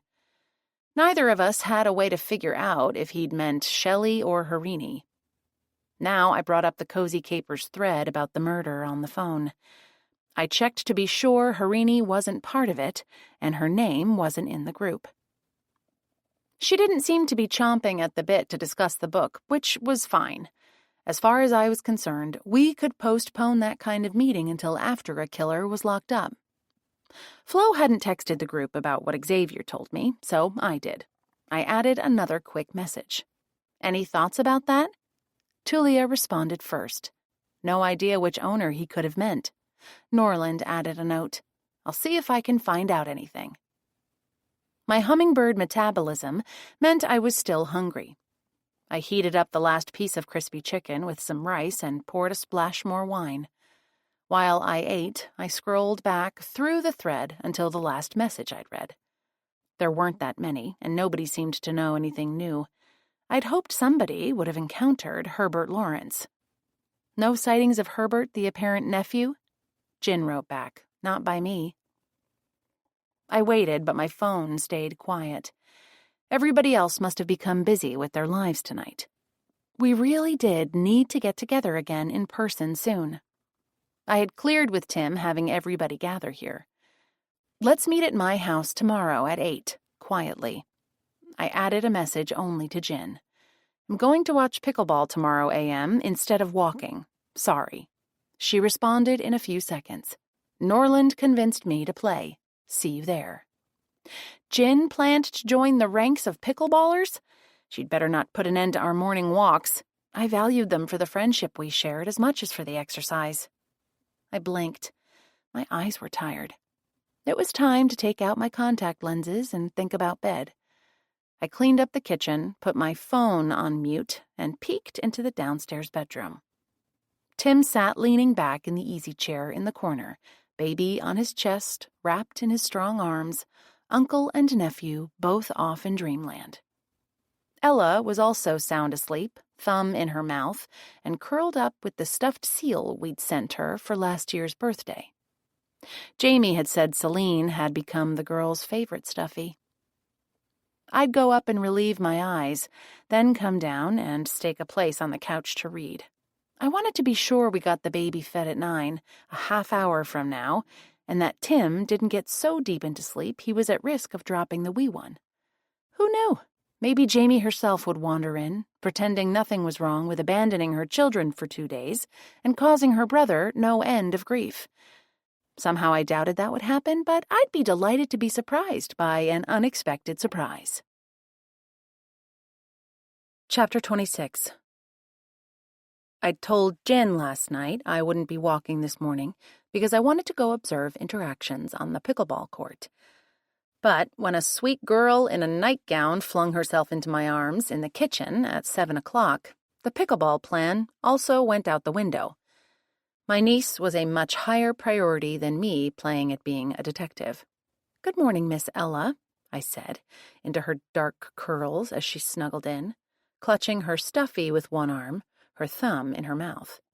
She was warm from bed, her solid little body a comfort to hold. Uncle Tim is still asleep, Auntie Mac. So is Luca. That's good. Boys need their rest. Did you have a good sleep? Mm-hmm. I stroked her silky hair. Tim said you had fun with Cokie yesterday. We did. She sat up straight. And we're going to have a sleepover in the lighthouse on the weekend. Is it the weekend now? Not quite yet. Today's Friday, and the weekend is Saturday and Sunday. I didn't want her to get her hopes up about spending Friday night with her cousin if this wasn't in the plans. A sleepover sounds like fun. Do you have to go to work today? She asked. I do, but not for another hour or so. I'm hungry, except Uncle Tim said you don't know how to cook. I laughed. I don't usually cook dinners, it's true, but I'm hungry too. Let's see what we can come up with for breakfast, okay? We settled on oatmeal, which didn't take long to prepare. I shot Jen a quick text that I wouldn't be at pickleball and to see what she could find out. Soon enough, Ella and I sat in front of bowls topped with chopped apple, a sprinkle of cinnamon, and a little brown sugar. I added a dose of cow's milk for me and oat milk for her. "Isn't that yummy?" I asked her. She nodded. "When will Mommy come home?" Whoa. I'm not sure, honey. I wanted to tell the poor thing it would be soon, but getting her hopes up about that would be worse than disappointing her about a sleepover. Jamie had been gone over 48 hours. Tim and I needed to check with the police today and figure out what else we could do. What do you and Uncle Tim have planned for today? He said we can go to the playground, and then we can get a snack at his bakery again. Did you know it's named after my grandma? I did. Your Grandma Greta, right? Tim's mother had taught him to bake, and he'd named his bakery Greta's Grains to honor her.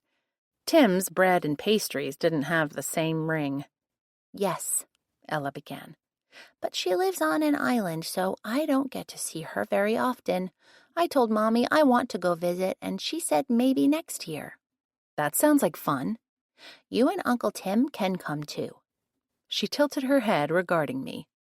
I didn't know you wore glasses, Auntie Mac. I do, but during the day I wear contact lenses. What's that? They're like little pieces of glasses I put in my eyes that let me see better. I'd never had to explain contacts to a kid before, and that explanation sounded ridiculous. I'll show you after breakfast. Okay. Belle piped up from under her cage cover at the far end of the kitchen. I'll show you after breakfast. Snack smack. Ella laughed. Oops, I stood. I usually get her up earlier than this. We'd taken her cage upstairs after Jamie got upset about Belle being near her children. But yesterday I'd brought the bird back down. It was much easier to care for her down here. A minute later, Ella squatted on the floor, feeding Bella grapes and chatting with her. I poured more coffee, dosed it with milk, and sat at the table again. My phone pinged 3 times in succession with incoming texts. My eyes went wide at new messages on the group thread. The first was from Norland. Near fistfight on pickleball court between Zelensky and newcomer. The next message was from Delia, not part of the thread. Happy to work today if you want. Today would be perfect, I typed a response.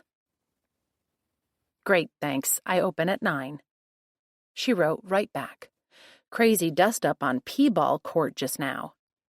Too bad I hadn't seen it, but between Delia and Norland, I knew I'd get a detailed report on what went down. I added a question. Is Lincoln there? No, but Chief Gifford broke up the fight. I went back to the group thread. 3 messages had originally come in. I tapped the one I hadn't read, also from Norland. Newcomer is H. Lawrence. Curiouser and curiouser, as Alice would have said. Even though we'd talked about meeting, I added a confirmation about our in-person gathering. Remember, we meet tonight at my house at 8, but sans Harini. Tim wandered in holding a blinking Luca in one arm. Tim, also blinking, ran his hand through his bed hair with the other. I held out my arms for the baby. Tim handed him off and kissed me at the same time. Morning, he murmured. Uncle Tim, Auntie Mac knows how to cook oatmeal. She ran to the table and showed him her bowl. It was very good, and she put apples and cinnamon on it, and sugar, too. I rolled my eyes. It was a tough assignment, but I managed. He ruffled my hair. Good job. Bella gave her wolf whistle and imitated his voice. Good job, good job.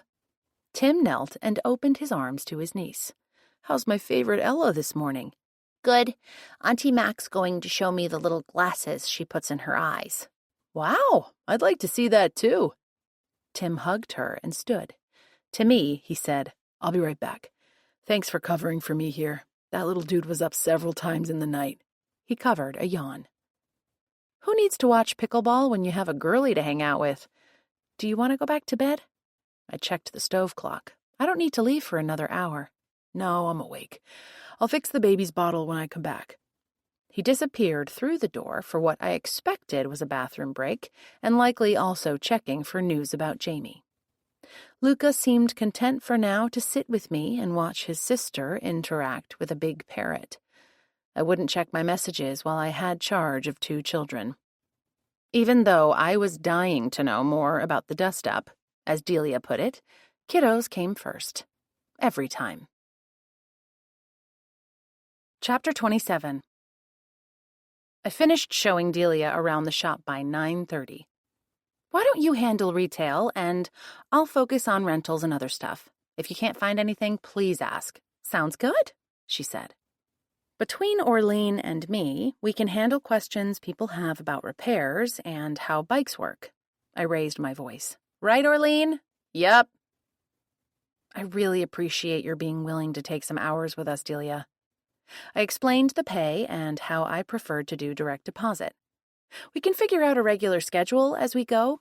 At least I have a reliable weekend crew now, so neither Orlean nor I have to be here on Saturday and Sunday. Good, because those are my longest days at the pub, and the best tips come in then, too. A pair of lean men in their 20s pushed in through the door. Want to take over? I asked her. Sure.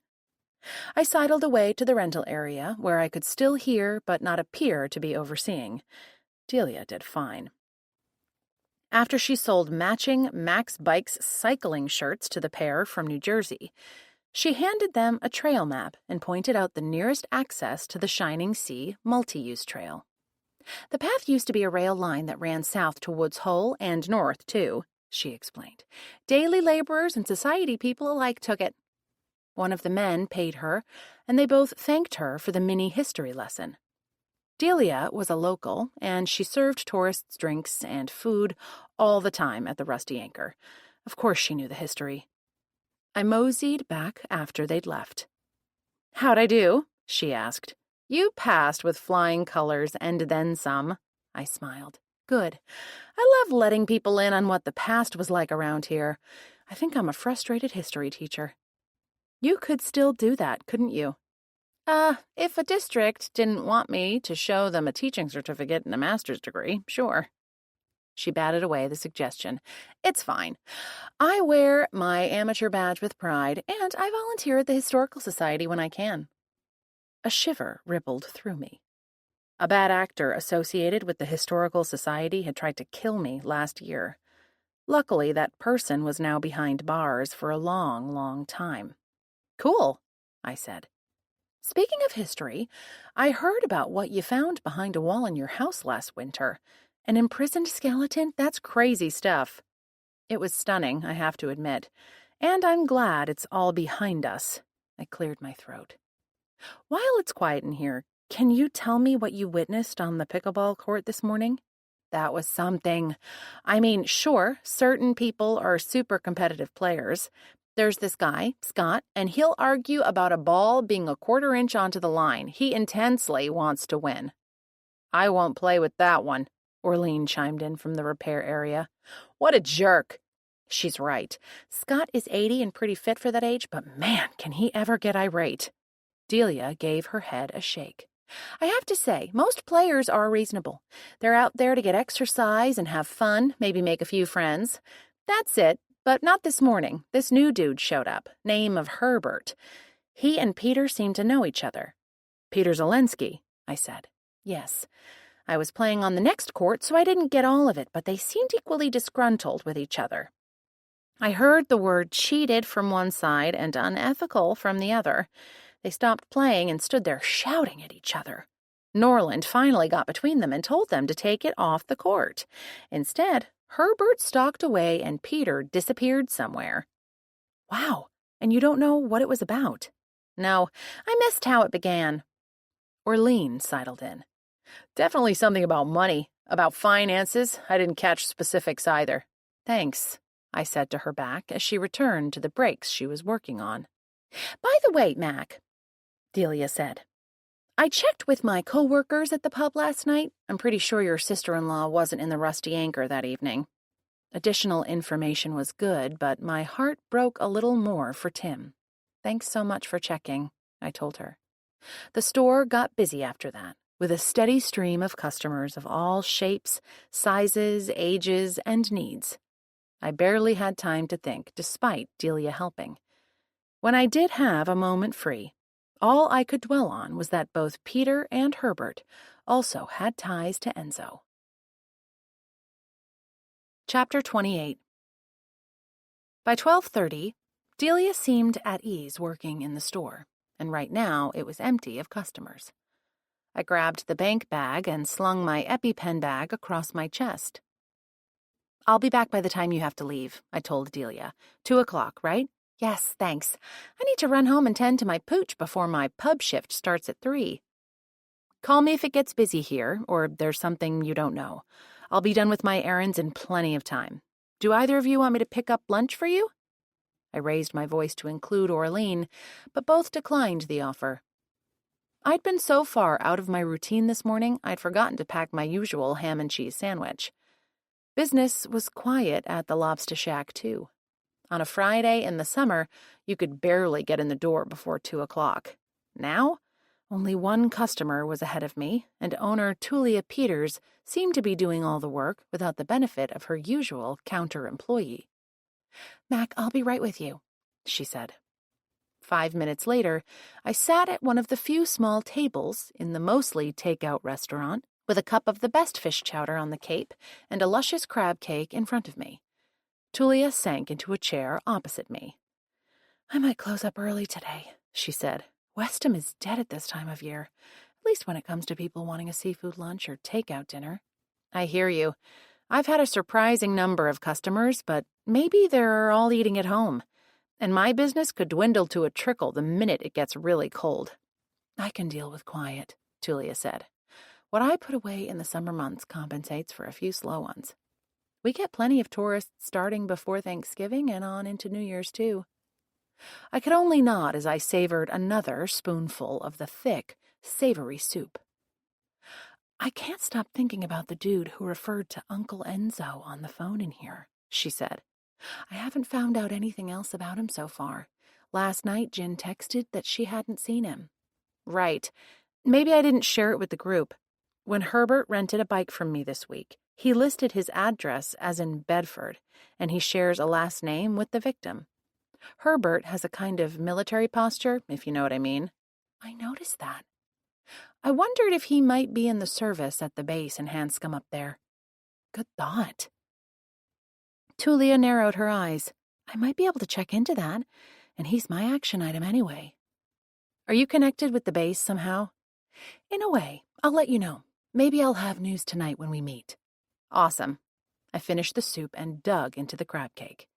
With a crispy fried exterior, the inside held big chunks of sweet crab meat, a hint of dill, and some kind of binder. I murmured around a mouthful. Hey, any news of your sister-in-law? Unfortunately, not a speck. So far, the police haven't found her, and she hasn't shown up at home either. Tim must be out of his mind, Tulia murmured. Not to mention the kiddos. The little ones are all right. Tim, not so much. I've been asking around, she said. So far, crickets for sightings, but I'll keep it up. Thanks, my friend. I'm not getting a good feeling about whatever happened to her or where she went, but you never know. True words. A group of rosy-cheeked 50-somethings in hiking boots and outerwear trooped in. Duty calls. Tulia stood. See you tonight. It's a date. I savored my last bite of crab cake and tossed my paper dishes in the trash before heading out. Having friends on the case, whether it was personal or homicide-related, always brightened my outlook. The brightness faded fast. Victoria strode along the sidewalk on the other side of Main Street. She wore uniform navy pants and a Westham PD windbreaker, but otherwise looked like a small 30-something blonde woman who liked clothes in dark blue. When she spotted me, she set out to make her way over to where I was, despite not being at an intersection or in one of the occasional mid-block crosswalks. I had no desire to tangle with her, but I had no plausible escape route. An older model sedan approached going too fast. Victoria halted in the middle of the street. She faced the car, widening her stance, and flipped her palms out with straight arms. The driver stepped on the brakes, a wise move if I knew Victoria, which I did, for better or for worse. A half-balding man with a thick head and close-trimmed white hair stuck his face out the window. "What are you doing in the middle of the road, lady? Get over on the sidewalk where you belong." I swear I could see the smoke rise out of her ears. She took 3 long steps toward the dude's vehicle and crossed her arms over her chest, again with the wide stance. This guy had no idea who he'd tangled with. Despite not wanting to talk with the chief a minute ago, I perched on the closest bench. This was going to be good. She flashed him her badge. "You, sir, are going to pull to the curb.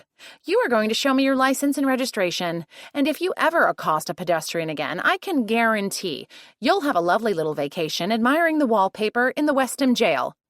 Glaring, she pointed to the side of the road. "Now!" The man opened his mouth as if to argue, but seemed to think better of it. "Yes, ma'am." He pulled over and switched off the engine. Victoria glanced over at me. I stood. "I wanted to have a word with you," she called. "Sorry, have to get on with my errands and then back to work." I smiled sweetly. "Rain check?" She frowned. "Yeah, sure, whatever." I moved along before she could change her mind. Chapter 29. After I made a sizable deposit at Westham Cooperative Bank, I paused on the sidewalk. I itched to find out if it had been Shelley or Harini, whom Xavier had spoken of, and Kate Costumers was only a few doors down Main Street.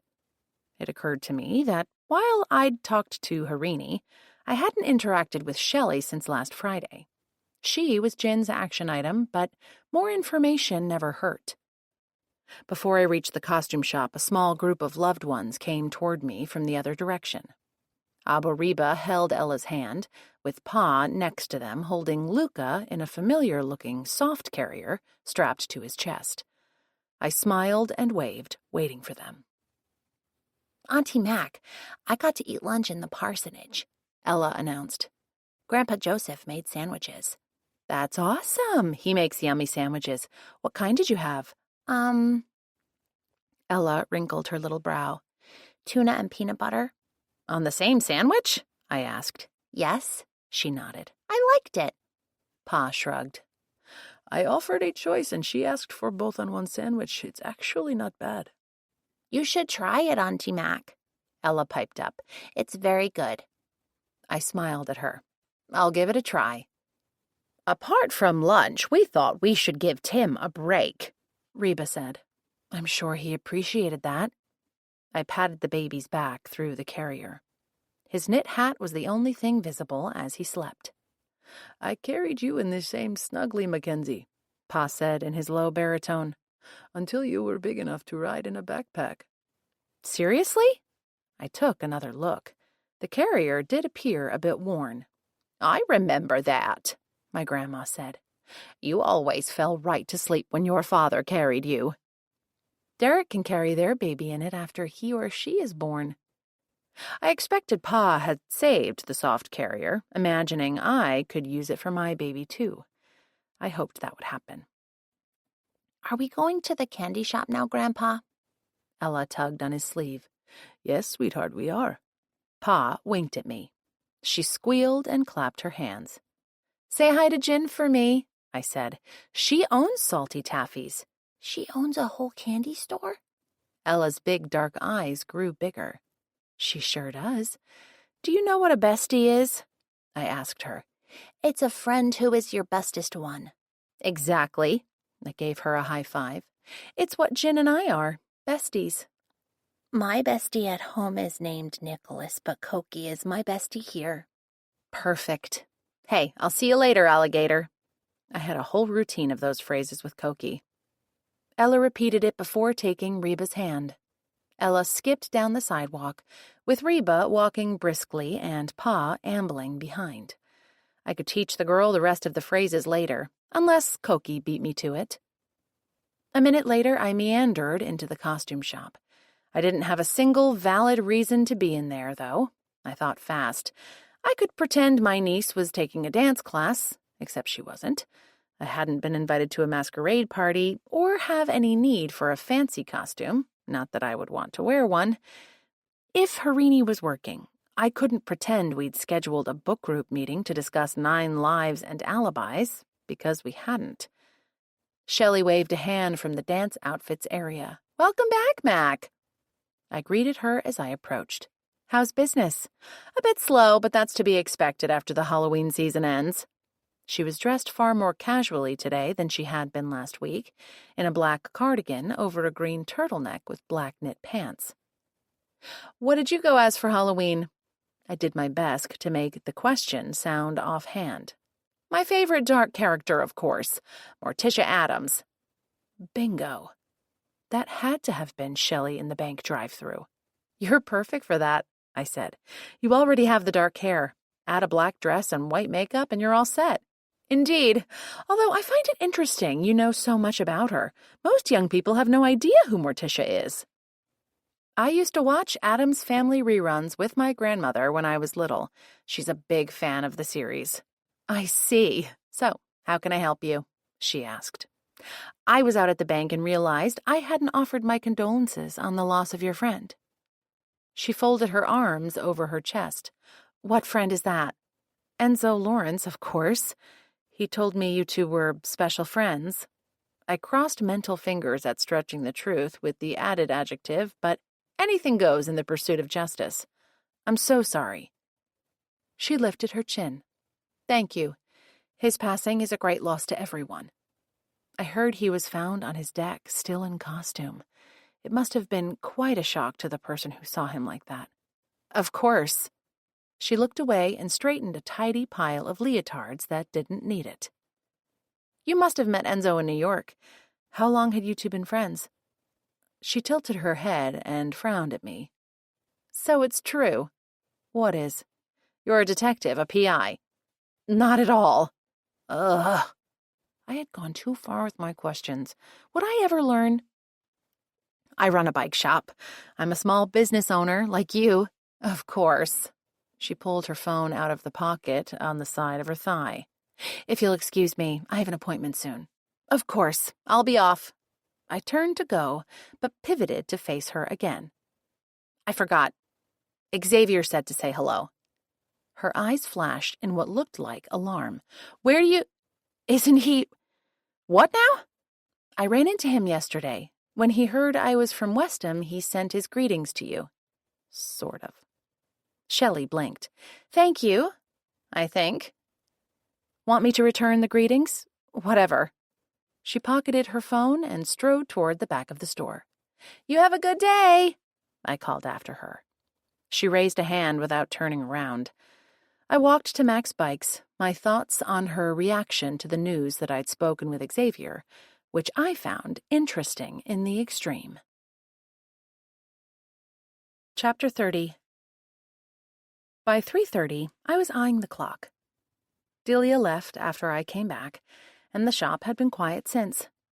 I couldn't close before 5 because I had rentals due in, and Orlean had to leave at 4, but I wanted to. I should be helping Tim with the kids or looking for Jamie, or pursuing a murderer. Probably all three. I perched on a stool behind the rental counter. I was caught up on orders and bookkeeping, and all the merchandise was in good shape.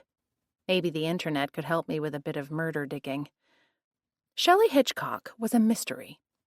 She, or maybe Harini, had a connection with an incarcerated man who knew something bad about one of them. Shelley knew Enzo from New York. Had that also been where she'd met Harini? Shelley owned a building and co-owned a business. And she believed in astrology. She'd told me she'd had a consultation with Astra, a.k.a. my mother.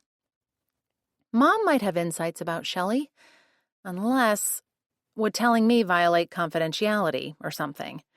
Were astrologers bound to the same rules as therapists and doctors? I knew I had to find out. Alas, she didn't pick up when I called. I tapped out a text instead. "Have a question for you. Come by the shop before 5 or call. Thanks. XXOO. What else could I check into? Xavier had said one of the costume shop owners was unscrupulous. Shelley was a co-owner of the business, according to Harini, but a sole owner of the building. Maybe I could access the property records online, either through the county offices or Westham's, and see if she was on solid footing there. I struck out with the county's records, but the town's assessment division showed back taxes due on the building going back 2 years. I stared at the screen. It seemed Shelley had owned the property well before she opened the shop. I tapped the counter, trying to remember what had been in that space before this fall. During the winter holiday season last year, a children's clothing store had been near there, but it had closed in the new year. Had it been in the Cape Costumers' storefront? I shook my head. I couldn't picture that stretch of Main Street. Maybe the place had stood empty for 2 years. If so, buying commercial real estate and not earning money from it for over a year was an expensive project. No wonder Shelley couldn't pay her taxes. Did Harini know? As usual, I had too many questions and not enough answers. Speaking of Harini, I should see what else I could learn about the dancer. Even if she was talented enough to dance with the New York City Ballet, which few were, she was far too old to have held a recent position with them, unless it was that of teacher. With a unique name like hers, it shouldn't be too hard to learn about her past. Perhaps I could dig more deeply into Peter Zelensky. I ticked off what I knew about him. Widower, father, financial advisor, lived in North Falmouth. Norland had said Enzo had seemed angry with Peter, and today he and the mysterious Herbert Lawrence had gotten into it on the pickleball court. I began to dig. Peter's LinkedIn profile listed an MBA degree from a university in Ohio. I didn't see a police record for him, always a good sign for someone dealing in other people's finances. He appeared to have a son who had graduated from a private high school 3 years ago. Peter seemed squeaky clean from what I could see. So why was he arguing in public with Herbert Lawrence this morning? I hadn't really investigated Herbert yet either. It still annoyed me he'd left his street address blank on my rental form. I'd have to remind Delia and my weekend staff, not to mention myself, to check over the form to make sure it was complete before customers left with their rentals.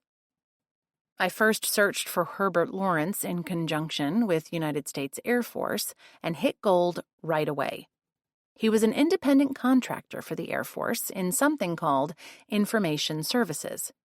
Was he an IT guy for the Hanscom base, or was that code for intelligence work? Maybe he wrote software, which could run the gamut from controlling automated systems to programming attack drones. I couldn't tell whether he'd been active duty in the past. I dug further, pairing his name with Enzo's. A leaner Herbert appeared in a news photograph with Enzo from 30 years ago. It was a celebration for an acting award Enzo had won, not a Tony, but something more regional. In a quote in the article, Enzo said how proud he was that his only nephew had taken a break from his training to come help him celebrate. Military training, most likely. Either way, the two men were plainly related. So why hadn't Herbert acknowledged Enzo's death or shown any sorrow about it? Noises came from the back. A minute later, Orlean passed by with scrubbed hands holding her insulated lunch bag. She shrugged into her coat. "See you Monday." "Have a good weekend," I said, as the door closed on my words. I groaned. It was now after 4 and still too early to close up with rentals due in. Even though we'd been fairly busy, a slower season like this presented a different energy than full summer or earlier in the fall, when bikes were in high demand. I dug back into my research, but finally gave up. I was getting nowhere. "Hey, sweetheart!" My mom swept in and hurried over to embrace me. She stepped back. "I'm reporting in that your father and I put up posters all over town." "Posters?" "Yes, with Jamie's picture on them. I took her photograph last Sunday and we copied it. Joseph checked with Tim today to make sure he didn't mind. The posters ask for information on Jamie and to call the police non-emergency number if people know anything." "Wow. Thank you. Thank Pa for me, too. It's not a problem. She's family, after all, and you both are too busy with those sweet children and your work. I really appreciate it. Why hadn't I thought of plastering the town with a missing poster? I'm also checking the Westham Town group on social media." She cocked her head, gazing at me. "Are you all right?" "I'm fine." I gave her a frowny smile. Am I not supposed to be? "It's that transit you're going through, honey. I worry. Please don't." Whatever transit she thought I was experiencing, real life presented a ton more for me to go through right now. Speaking of astrology, Shelley said she's been having consultations with you? Oh, yes, a lovely woman, isn't she? Astra glanced toward the back of the shop. "Don't worry, Orlean isn't here." "The thing is, Shelley has a dark side, at least according to her natal chart. The influence of Scorpio is strong. You know Scorpios can be secretive, and with her Pluto and Saturn in aspect to Mercury, well, what? I had no way to make sense of what sounded like gibberish. "I would be careful around her, my dear. Extra careful." Chapter 31. After Mom left, I returned to my online searches, but glanced up when the door opened. A woman who'd arranged a 4-bike rental for her and her friends stood there.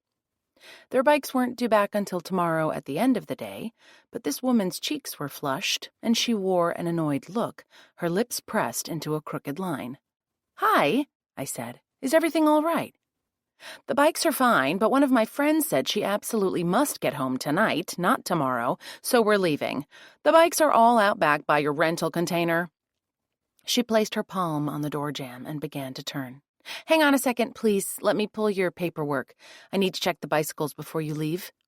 She blew out a breath, but she consented to accompany me until I'd made sure all was in good order. "I can't believe she doesn't want to stay through tomorrow," the woman said. "The weather's going to be perfect." "You'll have to come back," I smiled and gestured at the 4 bikes. "You're all set with these. Safe travels home." She thanked me and hurried away. Unless she and her friends were flying home out of Hyannis on Cape Air, they were doomed to hit bad Friday afternoon traffic, no matter which way they headed. I was grateful to be able to stay right here in Westham at the start of pretty much any weekend. By 4:45, the final rentals had been returned, and I was getting ready to close up shop. I wiped down the counters and locked the day's cash in the safe, leaving minimal opening cash in the open drawer. I stepped outside to bring in the open flag. A mild breeze was blowing from inland, and the slanting fall light, legendary on the Cape for its beauty, was lovely now an hour before sunset. We would revert to standard time tomorrow night, which meant the late afternoons would instantly become a lot darker and grow steadily colder. In the meantime, I planned to soak up the good weather tomorrow. I was furling the flag when the familiar whir of bicycle wheels approached. Herbert Lawrence braked to a stop in front of me and set one foot on the ground. In lieu of a helmet, he wore a blue ball cap labeled Boys and Girls Club. His windbreaker had the same insignia. "Mac, the front brake is loose," he said without preamble. "Let me take a look." I set the flagpole against the building. I pressed the brake level a couple of times and squatted to check the mechanism. "It is. I'll get a tool from the shop." "Should I wheel it in?" "No, that's okay. I'll be right out." Herbert might be innocent, but if he'd had anything to do with Enzo's death, being alone with him inside was a supremely bad idea. I made sure the door lock clicked behind me when I went in. I grabbed what I needed from Orlean's tidy tool bench, plus a rag for my hands, and headed back out. "There you go," I said, after fixing the problem. "Good as new." "Thank you. I trust I'll receive a discount on the rental rate." As if. I gave him a level gaze. "Sir, bicycles are made of moving parts that get a lot of impact from the terrain they are ridden over. We charge a fair rate and stand by it. If you'd like to turn this one in early and rent a cycle elsewhere, you are free to." He blew out a puff of air. "It's fine. I'll keep it. I did ride over a couple of rough areas. One time was when I had to dodge so I didn't hit a bunny." He smiled. "I confess I have a soft spot for small furry things. Cute little buggers, aren't they? As long as you don't have a vegetable garden." I pointed my chin at his hat. "Do you work for the Boys and Girls Club?" "No, but I volunteer for them.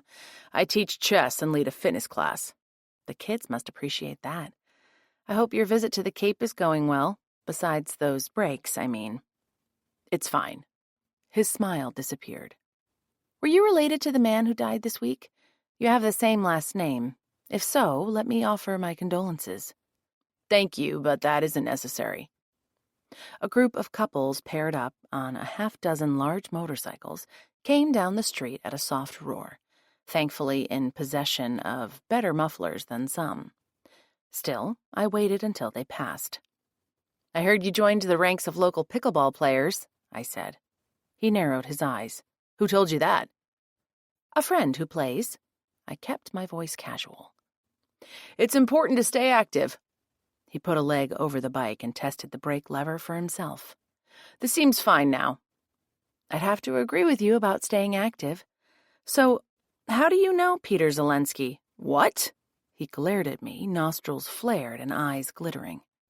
"My friend said the two of you got into a bit of a fight on the court. She told me it didn't sound like the kind of disagreement that happens between strangers." I lifted a shoulder and dropped it. "I wasn't there. You certainly weren't. And you can tell your friend to mind her own business." He turned the bike and rode away. I could swear he had choked back an obscenity at the last moment. I watched him go, then grabbed the flagpole and headed back inside.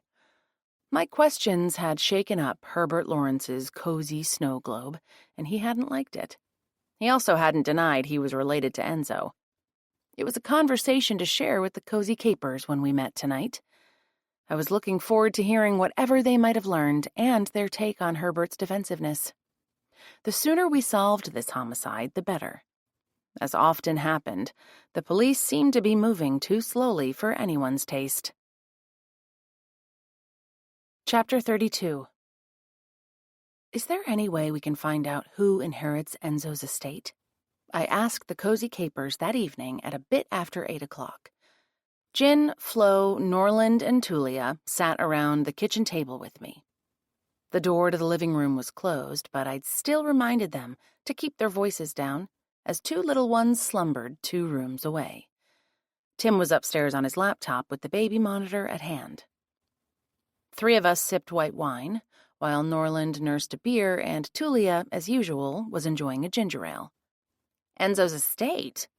Flo tapped her ubiquitous yellow legal pad. Probably not. Herbert might not even be related to the victim. You know, some people use uncle and aunt loosely. True, like for close family friends who aren't actually related, Norland agreed. Except they are. I described the photo I'd seen of the awards ceremony. Why do you ask about the estate, Mac? Jen asked. Before he died, Enzo came in and bought an adult tricycle for cash. He didn't hesitate to hand over the money, and it seemed like he was well situated in terms of money. I gazed around the group. If so, I'm curious about who might inherit it. Because motive, right? Tulia asked. There can't be 2 Enzos around here. That dude I overheard must have been referring to the victim. But is he the next of kin? No idea. I can try to get the information about other next of kin he might have had from Shelley next time she comes into Salty Taffy's, Jen offered. I haven't seen her all week, which is a long stretch without candy for her. I'm sure she'll be in soon, and hopefully tomorrow. Action item for Jen. Flo jotted it down on her yellow pad. Okay, my friends, what do we know for sure? For sure? Maybe not, but this morning Peter Zelensky and Herbert Lawrence seemed to know each other beyond the pickleball court, Norland said. I spoke to Herbert this afternoon, I said. I told him I'd heard about the fight during the game and asked him how he knew Peter. He totally got his back up. Did he answer? Jen asked. He did not, although he added that the friend who told me should mind her own business. I think he was about to use stronger language and thought better of it. Good luck with that, Flo said. We are all about not minding our own business when it comes to murder, and rightly so. What else we got? I called my cousin Jackie, Tulia began. She's a captain in the Air Force at Hanscom. I asked her if she knows a Herbert Lawrence. She looked at us like a cat who'd had a live mouse under its paw. And, Flo made a rolling motion with her hand. And she says the dude spends money like it's going out of style. He drives a new Tesla, he wears a super expensive watch, his off-duty clothes look like they either came straight from the designer or is sportswear created for rich people. Does whatever job he has pay that well? Jen asked. No way. Tulia shook her head. Jackie has no idea how he pays his bills. He's retired from active duty but works on base as a civilian consultant. Before he retired, she ranked above him, and she lives in a modest condo and drives a decade-old car. Anything else? Flo asked. Not from Jackie, Tulia said. Mac, what about what Xavier said about Shelley at the jail? Flo said. I saw that you shared it in the group thread last night. I did. I repeated Xavier's warning. But it might have been about Harini, since she's a co-owner of the shop. Norland frowned. You didn't find out how he knows her? No, I said. It was right before the inmates' time in the library was up and they were escorted out. I didn't get a chance to ask whether he was talking about Shelley or Harini. He only mentioned the costume shop owner, but I stopped by and spoke to Shelley this afternoon. I'll tell you, she looked alarmed when I said Xavier said to say hello to her. Flo raised a finger. I looked into him a bit, which wasn't hard with a name like Xavier Caspom. No kidding, Jen laughed. That's way more unique than Enzo Lawrence.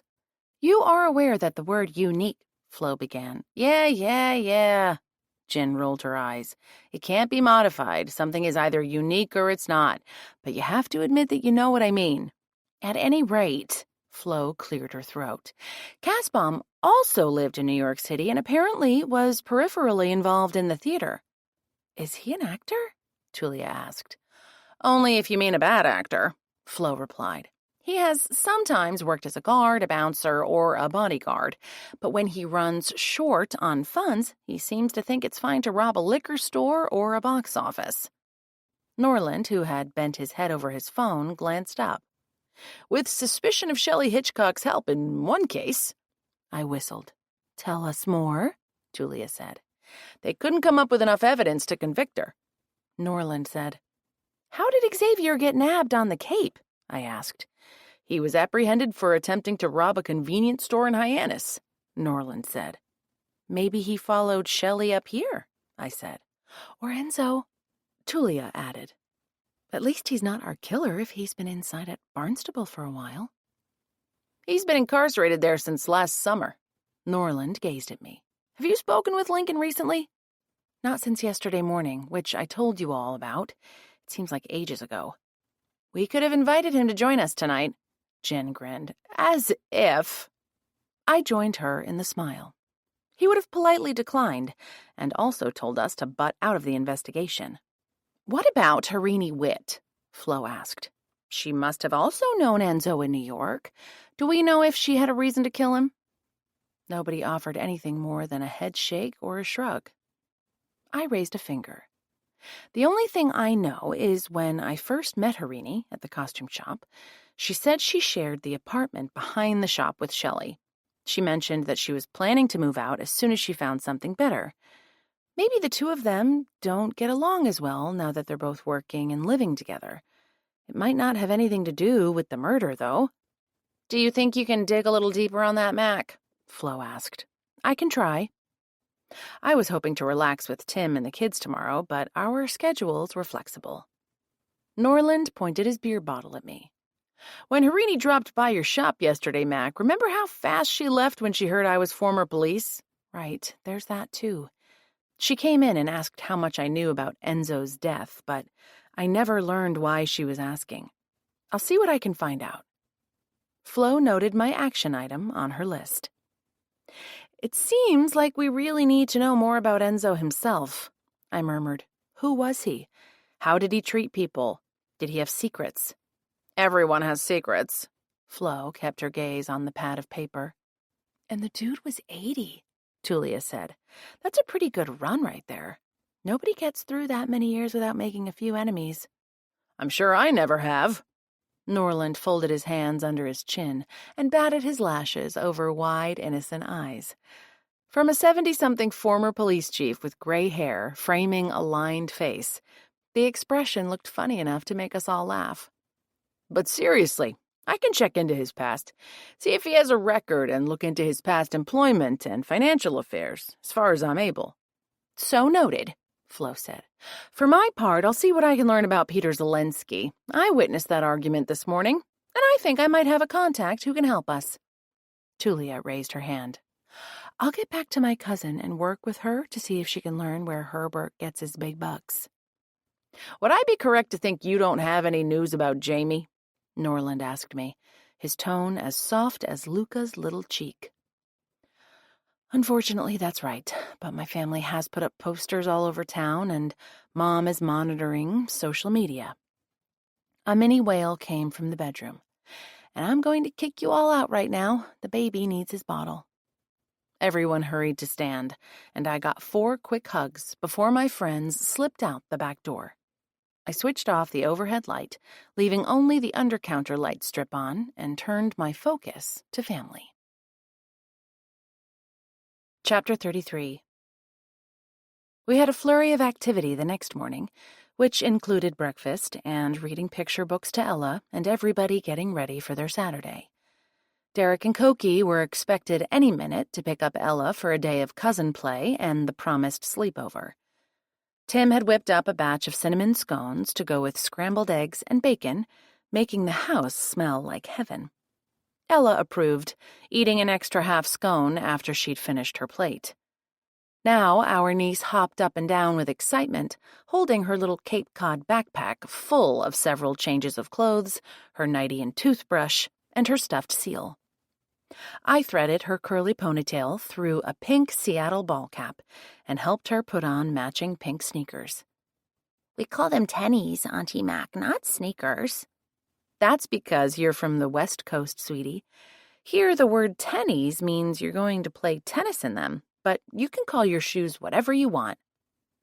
After Derek left with 2 thrilled little girls, Tim strapped Luca into the stroller to deliver him to my parents for the day. I'm going to spend some time at work after I drop him off, Tim said. The bakery needs my attention. I don't know what I'm going to do next week if... His voice trailed off. We'll figure it out, sweetheart. I held out my hands. Between us, we can figure out anything. I squeezed him in close. His shoulders relaxed as he squeezed back. You're the best, Mackenzie Almeida. Luca piped up from the stroller. Tim laughed and planted a kiss on my lips. I'd better get walking, he said. I expect the little guy will fall asleep, or at least be entertained enough by the wind and trees and cars not to complain. You've got the diaper bag and bottles and everything? He pointed at the backpack-style diaper bag he'd stashed in the stroller's bottom compartment. Love you, boys. I leaned over to kiss the baby's forehead, pulling his tiny mariner's knit cap down over his ears. You be good for your abos, queridino. And just like that, I was alone in a quiet house, and it was only 10 o'clock. I barely knew what to do with myself. I wandered through the downstairs. I picked up a couple of Ella's books in the living room and tidied a stack of magazines. I paused at the door to the bedroom that was normally Tim's and mine, aghast at the mess. Setting to work to straighten it, I began by closing Jamie's suitcase in the corner.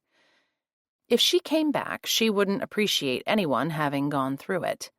I tossed a couple of baby suits in the clothes hamper, followed by the leggings and shirt Ella had worn yesterday. I pulled the sheet and comforter up and smoothed them.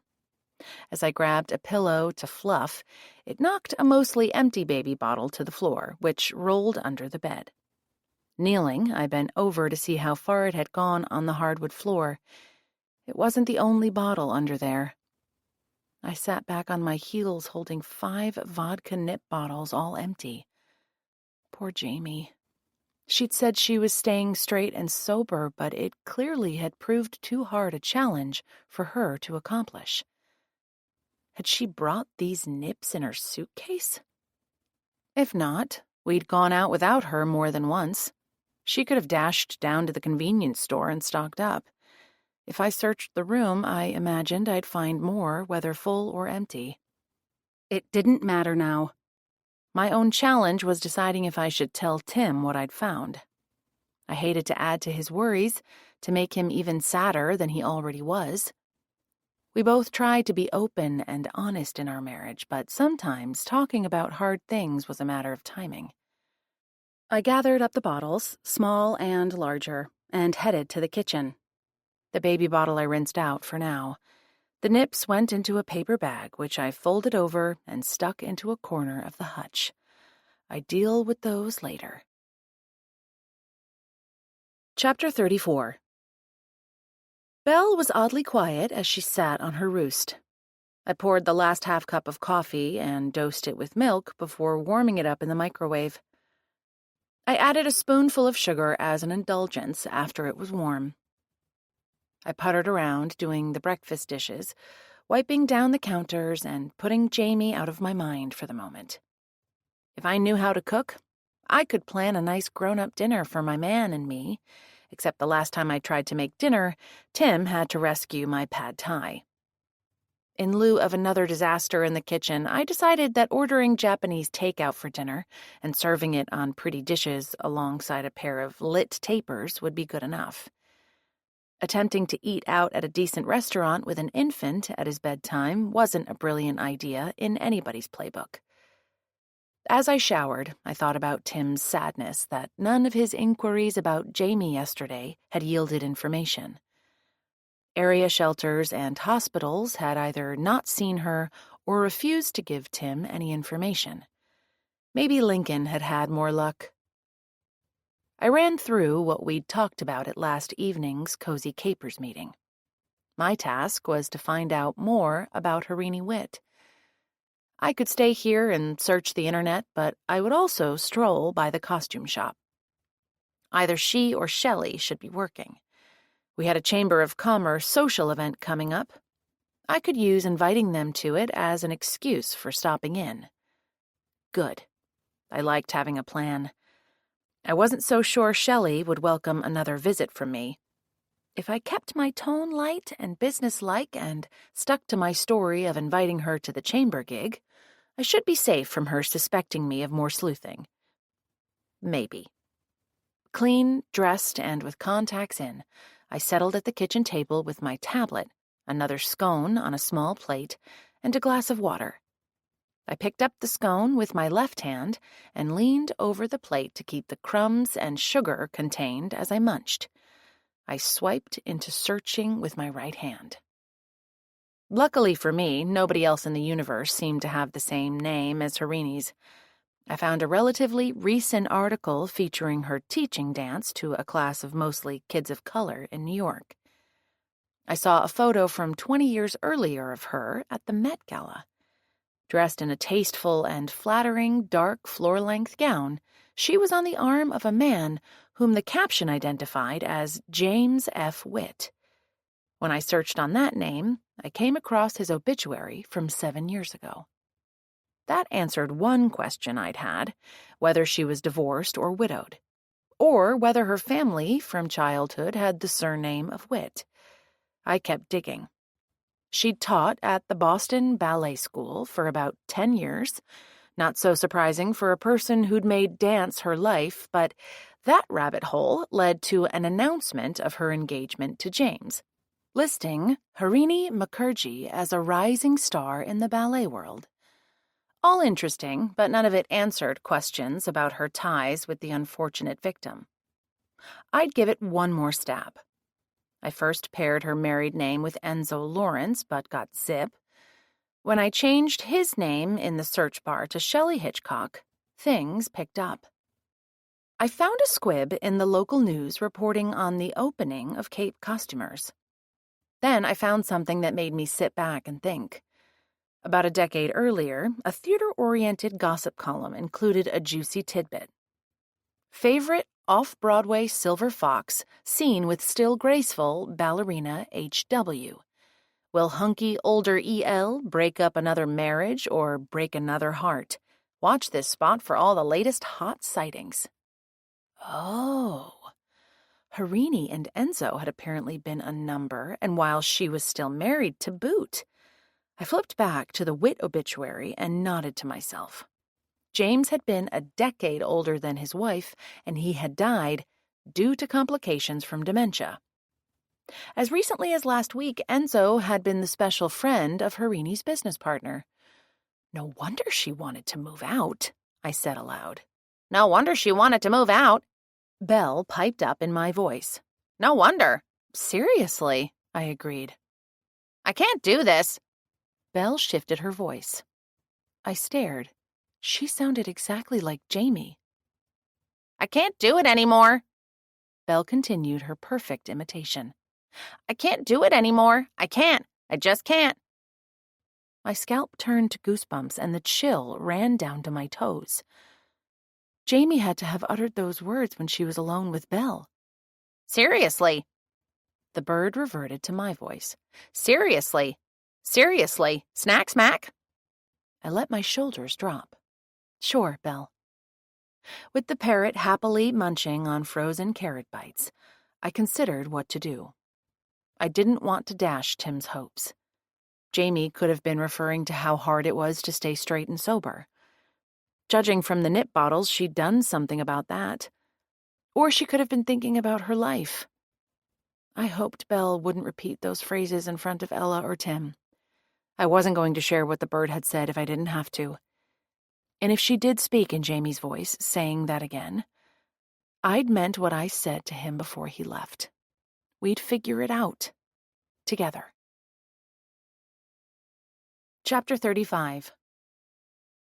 On my way to Cape Costumers half an hour later, I neared Westham Town Hall. Belle's mimicking Jamie's voice and her words still bothered me, but I couldn't think of a thing I could do about it. All we could do was wait. What I'd read in the gossip blurb about Enzo pushed its way to the front of my thoughts. The article had mused on him breaking up another marriage. How many breakups had he been a part of? It could have been plenty if he was a serial philanderer. Recently, he'd apparently been romantically involved with Shelley, but I didn't know how long that had been the status quo. Maybe whatever had happened between him and Harini was enough for her to murder him. But why now? And why share an apartment with a woman who had broken up their relationship? Rhythmic thwacks reached my ears. I paused on the sidewalk in front of the recently renovated municipal building. Several public tennis courts sat behind the building, but a tennis ball being hit sounded more like a thud. This was a sharper noise. I turned right along the drive leading to the parking lots until I rounded the corner. A municipal bulletin board was shielded by an overhang.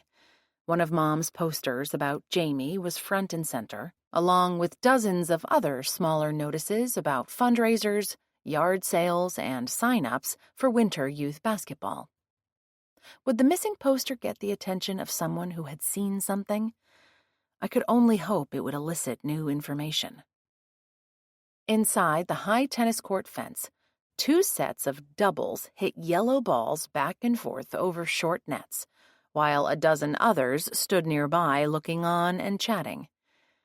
The men and women on the sidelines generally wore nylon or stretchy long pants with windbreakers or fleece hoodies.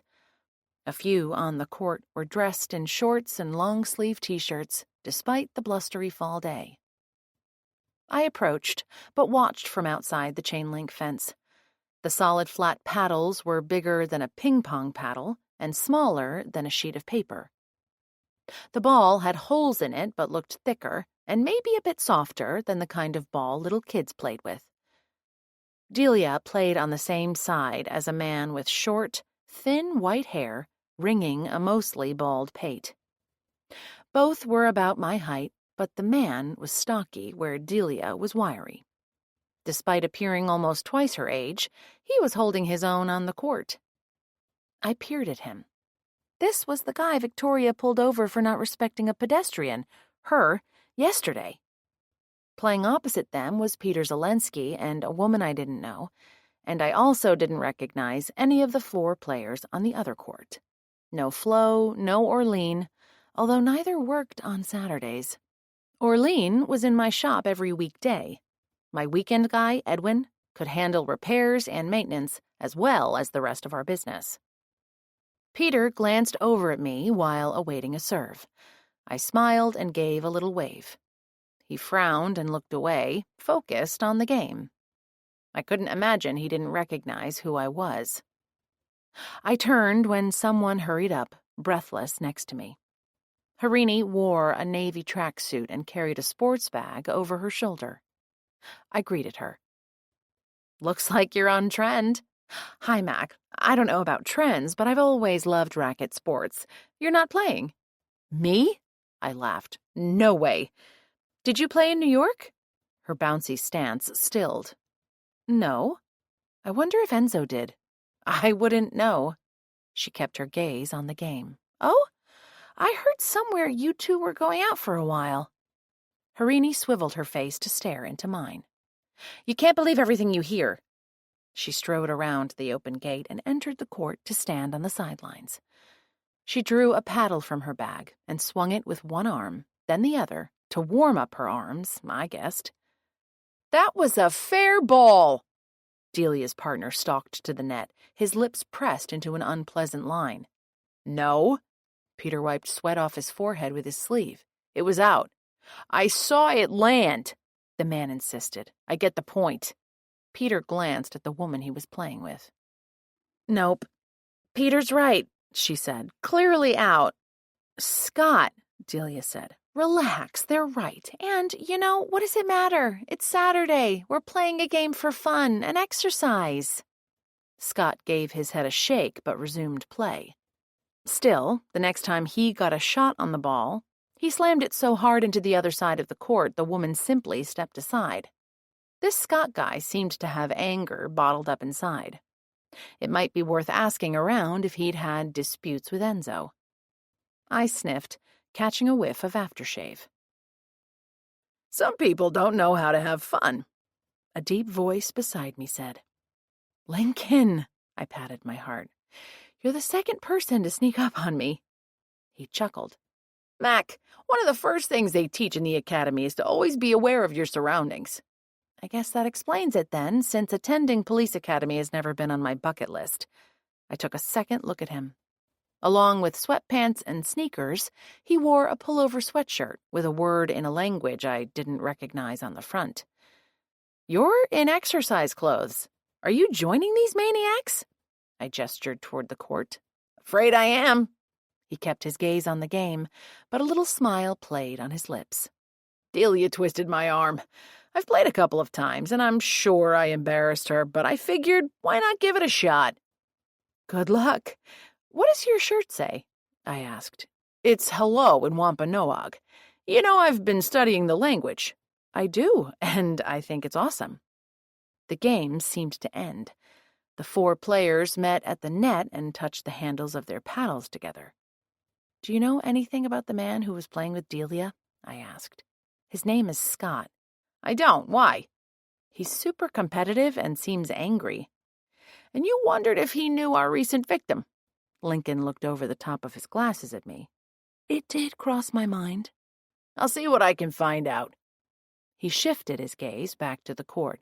Coming, he called to Delia, who was motioning him inside. You take care, Mac. I promise, I said to his back. Have a fun game. He raised a hand in acknowledgement. As he entered the gate, Peter Zelensky whipped his head around. Why would he look alarmed at seeing Lincoln?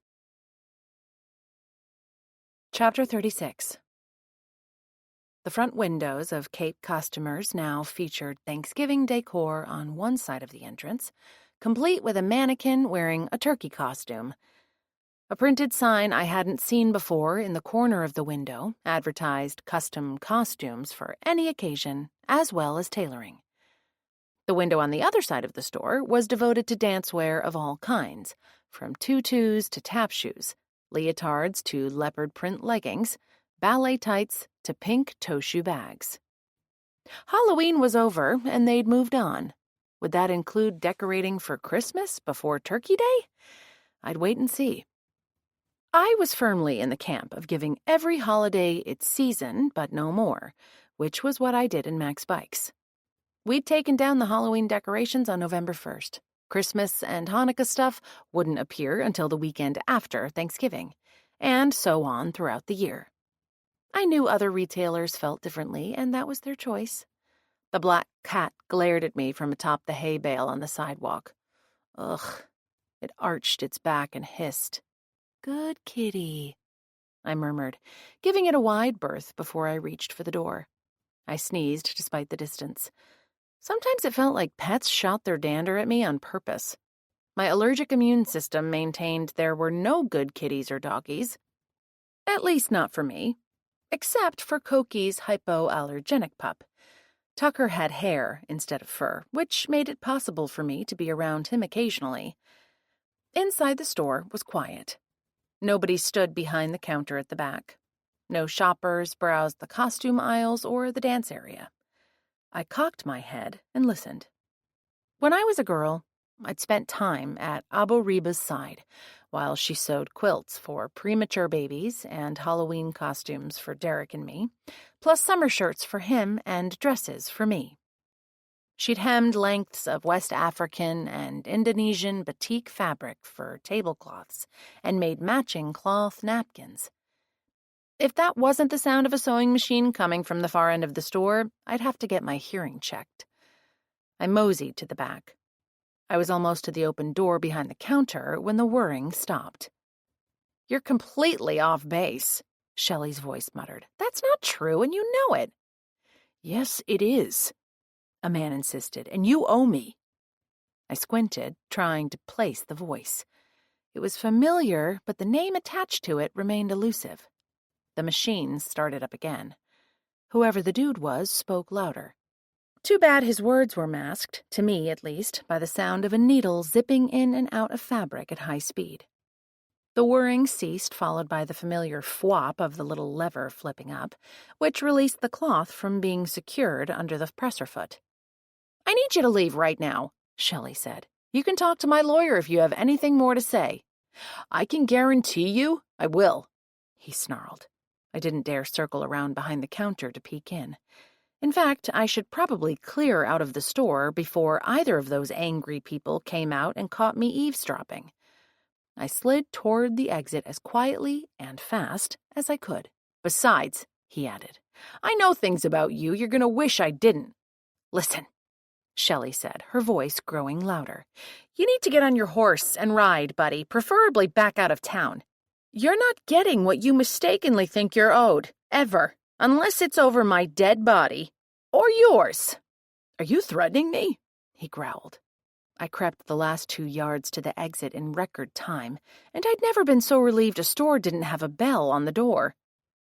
I walked 2 stores down the street and paused, pretending to study the display in the Book Nook store window, but keeping my peripheral vision alert to where I'd come from. A moment later, a man pushed out of Cape Costumers. Herbert Lawrence glanced in both directions, then headed straight for me. My heart rate competing for an Olympic sprint event, I steeled my gaze on the window. He stormed by with the smoke coming from his ears, nearly visible, but kept on going. Phew! My shoulders slumped. My breath rushed out as the questions rushed in. What did he know about Shelley? What did he think he was owed? Both of them had sounded furious and desperate. I might have to make my way back to the pickleball courts and slip Lincoln a word. Westham didn't need any more dead bodies. Not Shelley's, not Herbert's. Chapter 37. Lincoln could wait.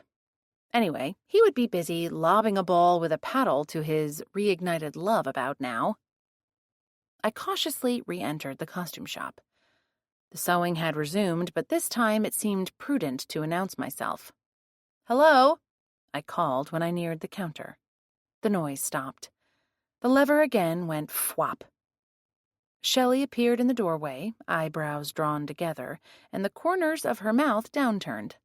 The scent of her perfume came with her, a floral but peppery aroma. I hadn't noticed the smell previously. Maybe too many other people had been around. "Mac?" She cleared her throat and smoothed out her expression. "What can I help you with?" I happened to be passing by and thought I'd stop in. The Westham Chamber of Commerce is having a social next week for local business owners. I hope you and Harini can make it. I can't answer for her. I might be out of town, but thank you. She looked over my shoulder when she spoke instead of at me. Okay, in case you decide to join us, it's this Thursday at 6:30 in the Credit Union meeting room. First Citizens is a little way down the road on the other side of the street from the bookstore. She jotted down the information on a small pad of paper next to the register. Thank you. But you know where it is. I gave a little laugh. I think you bank there, don't you? She swallowed. I know where the credit union is. The cat out front was a nice Halloween touch. I smiled. Is it yours? Harini adopted it. I told her it couldn't be in the shop, though. Too many people are allergic. I would be one of them. I tapped my sternum. Were you sewing in the back? I wanted to keep the conversation going. Yes, Shelley tensed. Why? No reason. I grew up around my grandmother sewing, so I know the sound of the machine. It brings back fond memories. I smiled. How lovely for you. She didn't sound one bit sincere. I have a custom costume to finish by Monday, and I was trying to take advantage of the lull in business in here. Makes sense. I'll let you get to it then. I began to turn away, then faced her again. By the way, a guy pretty much stormed out of here when I was about to come in. He didn't look happy. Actually, he appeared to be furious. I hope you're okay. I'm fine. Her frown returned. She folded her arms on her chest. You were in here yesterday trying to get information out of me. I hope you'll figure out how to mind your own business instead of acting like the Main Street snoop. She spun on her heel and closed the door to the back behind her. All righty then. I knew when I was dismissed. I made my way back to the sidewalk. Now what? It was 12:30. I considered the action items the Cozy Capers had volunteered for. Tulia's name was next to Herbert's, and lunch from the Lobster Shack was always a good choice. Right now, Shelley was on my mind more than the man from out of town. Jin had signed up for finding things out about the costume maker. Who didn't love a piece of fudge? True, I hadn't eaten lunch yet, but the extra scone I'd had at home would tide me over for a bit longer. I headed for Salty Taffy's. Unlike Cape customers, the candy shop was full of customers. Maybe everyone's Halloween candy had gotten scarfed up in short order.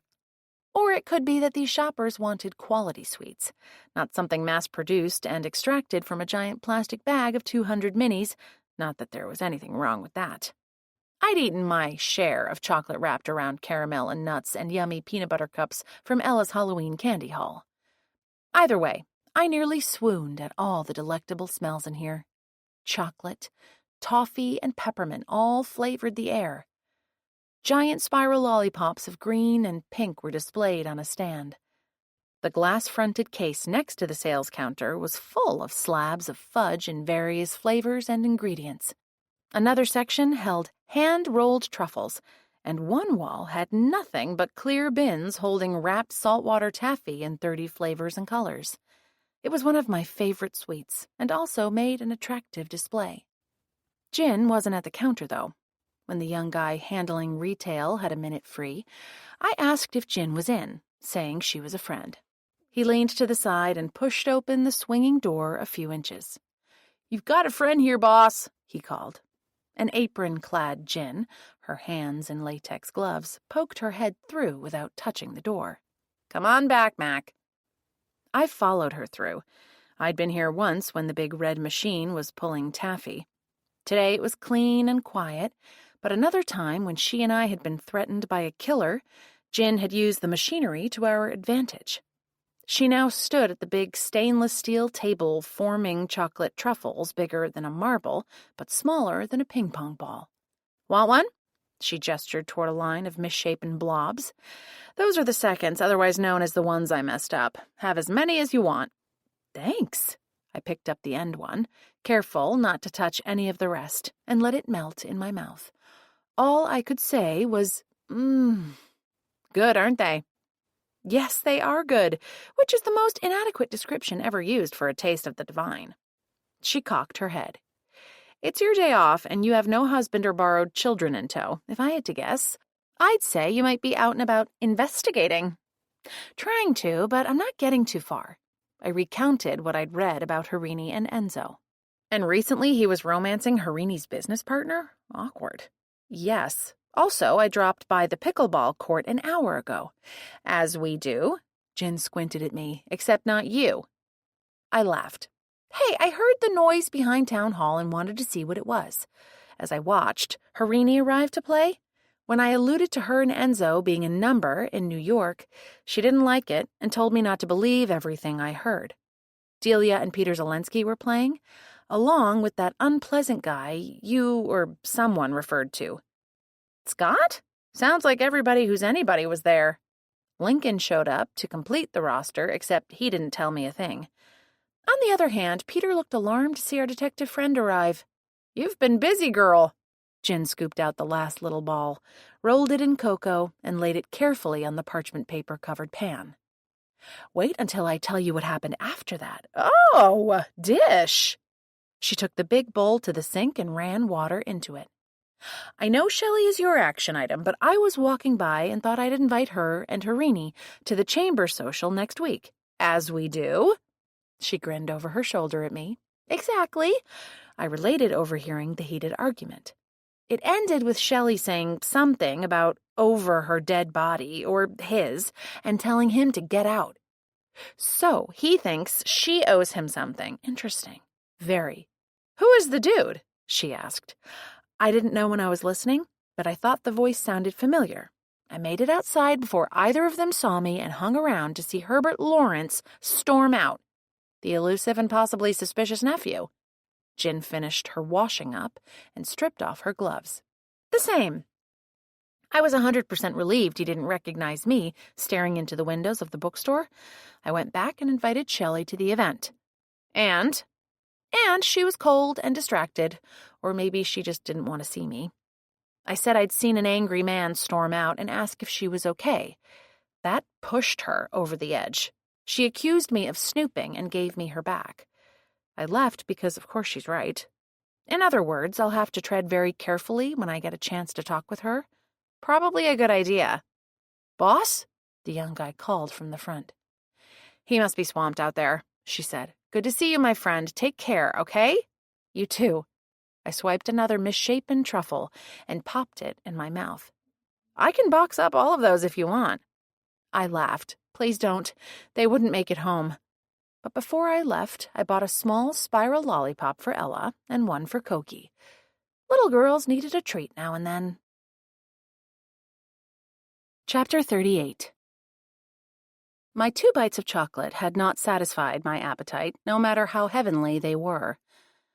Where better to have both lunch and maybe a chat than the best seafood takeout place on the Cape? Even though I'd eaten at the Lobster Shack only yesterday, there was no such thing as too much good food. I passed Greta's Grains on the other side of Main Street. I contemplated a stop to see Tim, but decided not to. He had his plate and brain and heart full. If he was working out business details with his staff, I didn't want to interrupt him. If he had news about Jamie, he would let me know. An onshore wind had picked up in the last hour. It brought a chill along with the salty smell of the sea, and I pulled my red knit Red Sox hat down over my ears. With hair as short as mine, my head got cold easily. Tulia's place was beyond Mac's Bike, with only one storefront in between our 2 places, but I stayed on the other side of the street walking there. I never liked to intrude on Edwin and Sophia. Both of them were excellent with customers and bikes, and I didn't want them to think I was checking up on them. They'd call me if they needed me. I had an ulterior motive for my lunch choice. Witnessing Herbert and Shelley's altercation a little while ago made me eager to find out if Tulia had gotten any more intel on him from her cousin on the base. I crossed over and pulled open the door, encountering a different set of divine aromas. Lightly fried fish, rich lobster bisque, and the tang of lemon greeted me, plus bread toasting and a hint of sour dilly pickles. A sight as welcome as the smells was my tiny grandmother, seated at one of the few tables of this mostly take-out restaurant. She raised a hand in recognition, but held her other hand over her mouth as she chewed. I pulled up a chair opposite and pointed at her paper-lined plastic basket, which held about a quarter of a toasted bun with something fried inside, accompanied by lettuce and tomato. A half-eaten pickle spear also nestled into the basket, and a bottle of orange soda was half empty. "Fish sandwich?" I asked. She nodded and swallowed. "Haddock, and perfectly done, I might add. It's today's special. How are you, sweetheart?" "I'm all right, but I'll be better after I get one of those into me." I stood. "Save my seat." Like the candy shop, business here was bustling with weekend diners. I was 4th in line to order.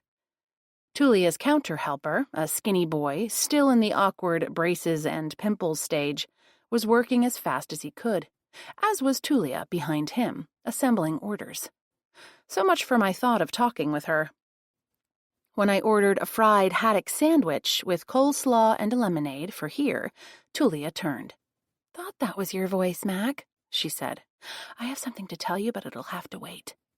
"Not a problem." I paid and thanked the young man. "The name is Mac?" His voice cracked. "Yes, thank you." I resumed my seat with my grandma. Reba leaned in. "Are you hard at work, following clues and checking alibis?" She kept her voice low, but her eyes sparkled. "You like homicide cases way too much, Abory," I murmured. "But yes, I am looking into a couple of things." "Oh, do tell." My gaze was on the door, which I faced. I raised my eyebrows when Herbert himself pushed through, followed by Pickleball Scott. I shifted to look at Reba. "I'll tell you later, okay?" She swiveled her head. "Good afternoon, gentlemen." Rats. I'd been hoping to overhear their conversation. I didn't expect Scott would remember me, and if I stayed quiet, Herbert might not recognize a bike shop owner out of context. but of course my grandmother would know Scott. Being her, by now she'd probably already met Herbert too. I pulled my phone out and pretended to swipe through whatever was on it. I hadn't taken off my cap. If I could stay under these dudes' radar, so much the better. Scott turned toward us. "If it isn't Miss Reba, the prettiest lady in all of Cape Cod." The skin around his small eyes crinkled, as if he was smiling, but his mouth didn't keep up. Or maybe that was what he thought a smile looked like. "Have you met my friend, Herbert Lawrence?" "Why, yes, I have," she beamed. "Remember, Herbert, I directed you to where to find something in our Little Westham Food Mart." His shoulders tensed, and tendons stood out on his neck. Yes, Miss Almeida, good to see you again." "Are you enjoying your stay in our lovely town?" she asked. "How could I not? I'm riding a bicycle all over. It's a rental, but it's not too clunky." I didn't quite kick her, but I gave her a nudge and a tiny headshake. "That's excellent." She gave him an innocent smile. "How long will you be visiting?" "Not for long. My business here is about wrapped up." "And how do you know my friend, Mr. Scott?" she asked. I thought Scott was his first name. Live and learn. "We had several negotiations to work out." Scott raised his chin. "Well, I'll let you two get to your lunch," Reba said. "Let's get in line, man," Scott said to him. "We have a game in an hour." "Mac," the counter boy called to me, "your haddock sandwich is ready." I glanced up from my faked phone business to see Herbert staring at me with pursed lips. "Hi there, Herbert," I smiled as I stood. "I'm glad the rental isn't too clunky. If you'll excuse me, my lunch is ready." I wove around both men, picked up my basket of lunch and lemonade, and left several dollar bills in the cup-labeled tips. Tulia turned to me. She glanced over my shoulder, then said, "I'll come sit with you two in a minute. Looks like things are quieting down in here." I understood what she meant when I got back to Reba's table. Scott and Herbert had departed instead of waiting to order food. Nobody was left in line. Reba stared at the door. "Well, if that don't beat the bugs a-fightin'." "Where'd they go?" I asked her. "I think hearing your name spooked Herbert. He said he'd changed his mind and that a burger at the dairy barn sounded better. Scott gave him a look like he was nuts, but off they went." "How do you know Scott anyway?" I bit into my perfect sandwich. I heard that. Tulia strode past at the same time as Reba spoke. She flipped the sign on the door to closed and pointed at Reba. "I'm closing early. Don't answer Mac until I come back with my lunch. We three have some talking to do." Chapter 39. By the time Tulia sat next to me with a plate towering full of fried odds and ends, I had only one bite left of my sandwich and another of coleslaw. In the back, her young employee ran water and clanked pans. "What? Do you eat up all the leftovers?" Reba pointed to Tulia's platter. "Pretty much. After the kid has helped himself to what he wants, including a heaping lobster roll like he did today." "Keeping the help happy?" I asked. "Absolutely." Tulia lowered her voice. "He's going through an awkward phase, but he's golden. Polite, on time, knows how to make change, loves seafood, and doesn't complain. He's every business owner's dream. You can bet your sweet patootie I want him to keep working for me. If the boy is hungry for the most expensive thing on the menu, he gets it." "I hear you," I said. "I have a super reliable weekend crew, which means my Saturdays and Sundays are my own, finally. I hold my breath neither of the two decides to go work elsewhere. I can't give them a lobster roll, but I always say if one of them needs to leave early on a Sunday for a family celebration or to visit an ill friend, I can sub in." "Now then," Tulia said, "what happened in here a few minutes ago? Those two were perusing the menu and getting ready to order, and then bam, they're gone. What'd you do, Reba? Threaten them?" "Who, me?" Reba's laugh was an infectious cascade of tiny bells, as always. "No, it was when Herbert Lawrence realized that the young woman in the cap hiding in her phone at my table was Mac. He instantly found himself allergic to lobster, or so it seemed. I mean, who decides a burger is a better choice than a lunch from the Lobster Shack?" I gave them a helpless look. Herbert brought his rental in for a brake adjustment the other day, and I might have been asking him one too many questions about Enzo, as well as about his fight with Peter Zelensky. As we do, Tulia smiled, before dipping a morsel of fried clam into tartar sauce and popping it into her mouth. A trio of French fries got the same treatment, except in ketchup. Actually, it was yesterday Herbert was in Mac's bikes, I said. Didn't I talk about it last night, Tulia? Maybe not in so much detail, Tulia said. Reba, Mac had just asked you how you know the Scott fellow. I have a friend who is his ex-wife. I'm sure I've heard more about Scott than he would like generally known. Reba raised an eyebrow. He's her ex for a reason. Has been for 20 years, and as far as I know, he's still single. But I also see him at the Y when I go for the old folks' aqua aerobics classes. The man is, shall we say, rather manic about his fitness. He was charming toward you, though. I savored my last bite of sandwich, even though I witnessed him being scathing on the pickleball court. He acted like that toward my friend, too, during their marriage, and especially ever since. Scathing, insulting, and manipulative. Scott and I have remained distant but friendly, Reba said. But isn't that the mark of the sociopath or of a narcissist? They can turn on the charm and then as quickly turn it off. I don't suppose you have any idea how he knows Herbert, I asked. No, I don't, Reba said. Scott and Enzo must have met on the pickleball court, Tulia pointed out. Yes, and I share the age group with them, Reba said, but Herbert is considerably younger. Abori, you called him Mr. Scott. What's his first name? I asked. It's Dayton, like in Ohio.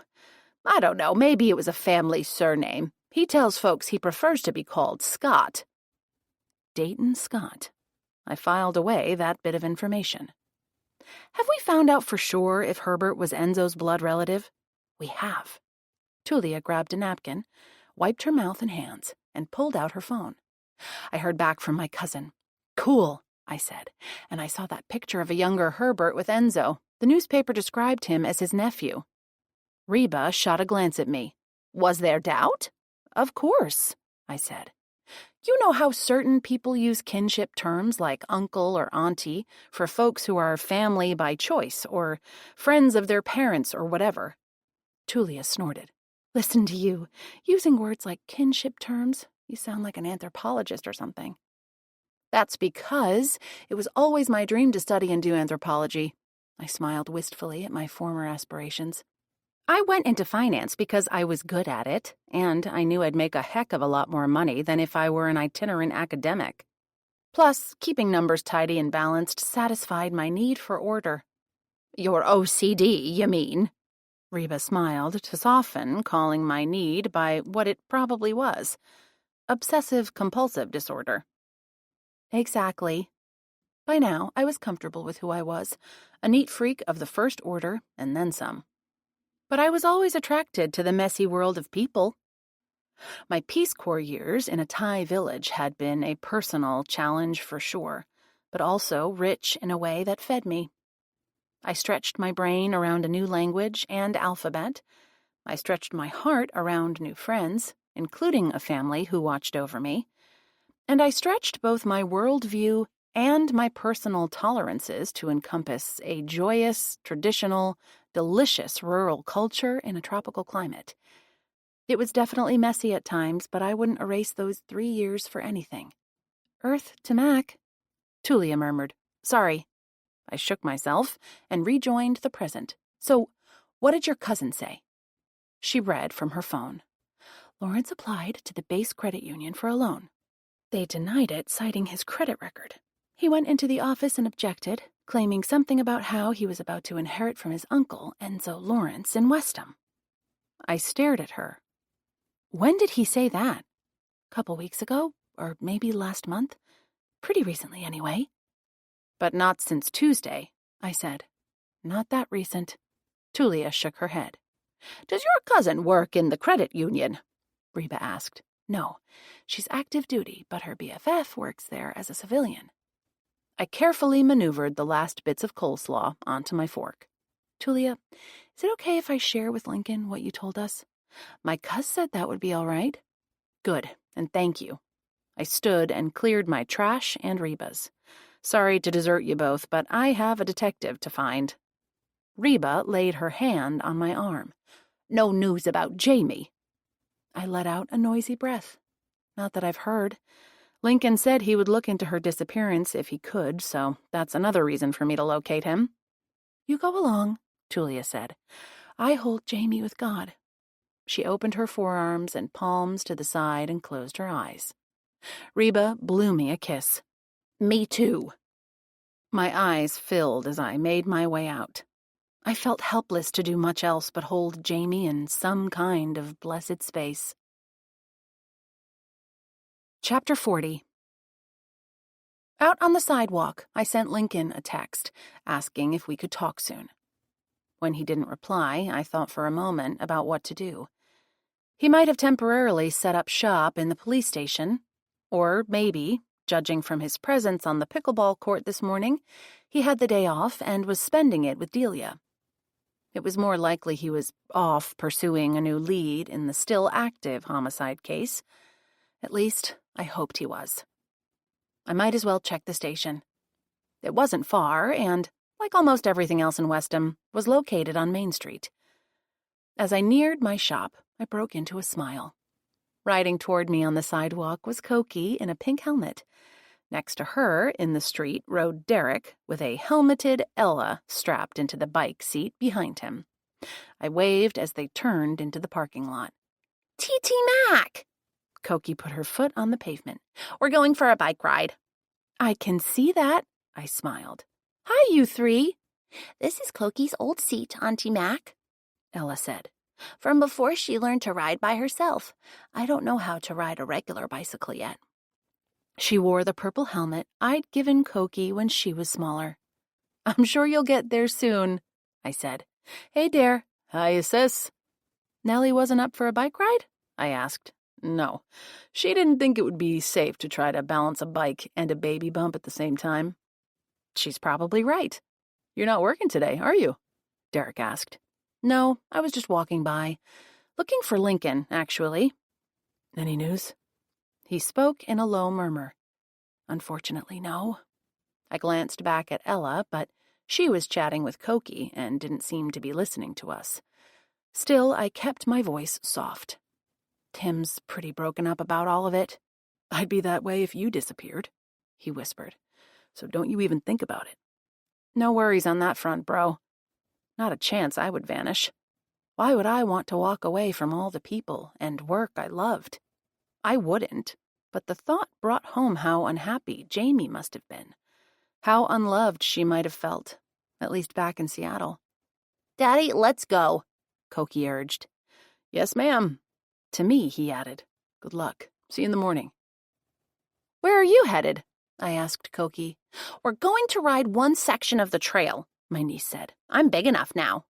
You sure are. Have a fun ride, I said. Love you guys. I was still smiling as I continued my path, Cokie's love you echoing in my ears. Chapter 41. When I reached the bakery, it was dark inside and locked up, as it always was by mid-afternoon. I hoped Tim was home napping, or better, out for a long run, which was a kind of therapy for him. I didn't think we had to retrieve Luca from my parents until 5 o'clock. The next side street led down to the small harbor where the appropriately named Jimmy's Harborside perched at the beginning of the pier. I'd been part of more than one cozy capers gathering at Jimmy's bar during what we called happy hour, despite the Commonwealth of Massachusetts having a law against discounted drinks during certain hours. We'd already discovered Jamie hadn't been at that bar after 9 o'clock Tuesday night, but I still wanted to see the site myself. I knew it would be through a new and sadder lens. I could hit up the police station afterward. I walked at a brisk clip down to the water. I bypassed the restaurant itself and headed out onto the pier. This harbor was relatively shallow, and the pier allowed larger boats to dock at the end.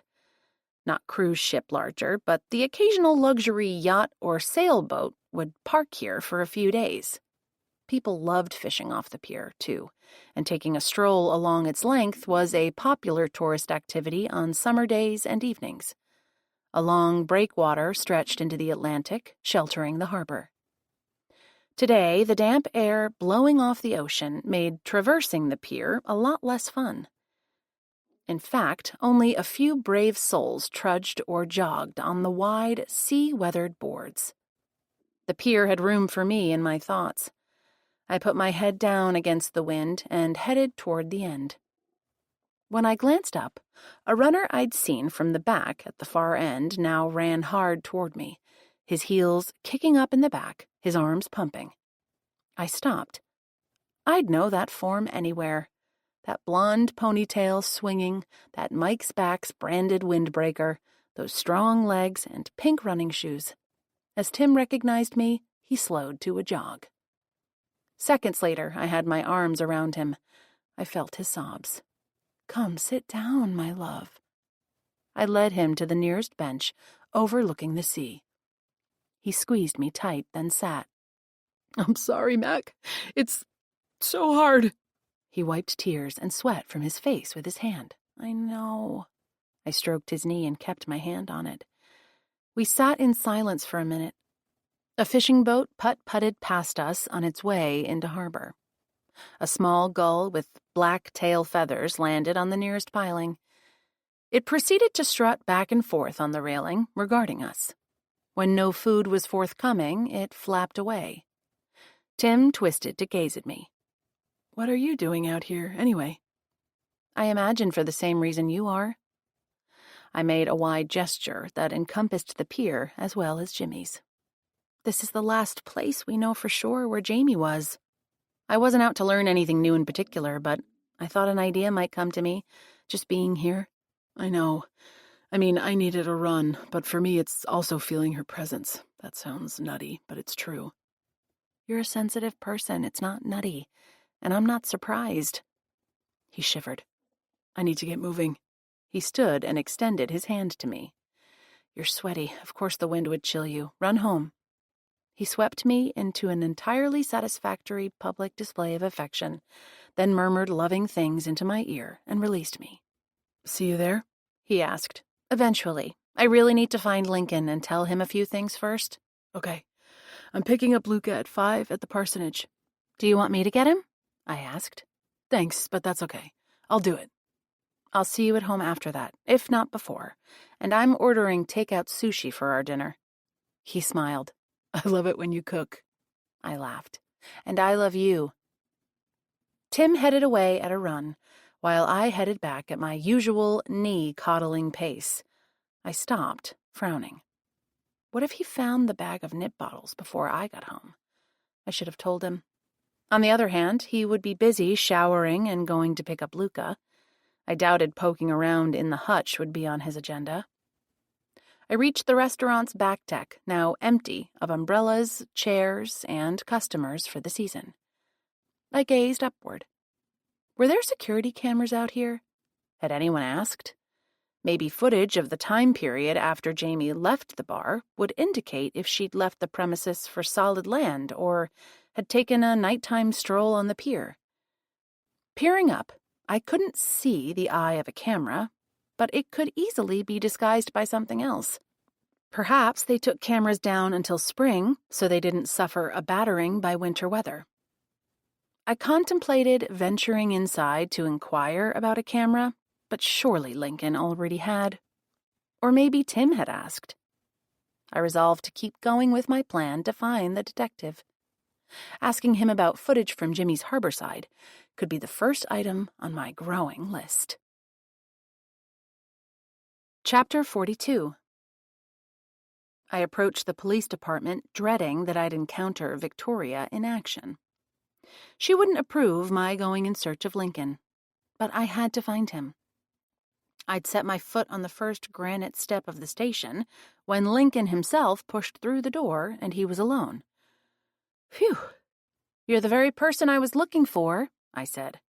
"Afternoon, Mac. Did we have an appointment?" He trotted easily down the stairs.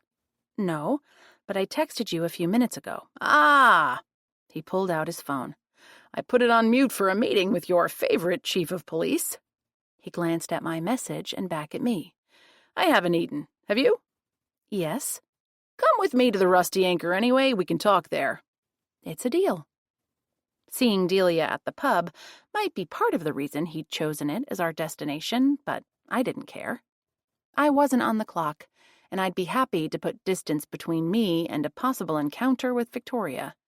Sipping a draft beer or a hot toddy on a cold Saturday afternoon might be just the ticket. Soon enough, I was doing exactly that in a booth near the fireplace. Delia isn't working this afternoon? I inhaled the comforting smells of hops on tap and burgers on the grill. No. His cheeks grew pink. Her shift begins at 5. So, what do you have? I swallowed the first sip of my oatmeal stout, a thick, dark ale I drank only in the colder months. I ate lunch today at the Lobster Shack with Tulia and my grandma, and a couple of things happened I thought you would want to know. Please dish. Lincoln sipped the black coffee he'd ordered to go with his Southwestern chicken wrap. Herbert Lawrence and a man named Dayton Scott came into Tulia's restaurant together. Scott's the hyper-competitive guy from pickleball?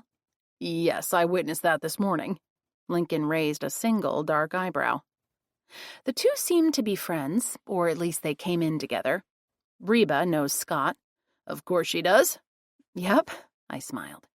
She said her friend was married to him for a while, but he was awful to the friend, and they have been divorced for years.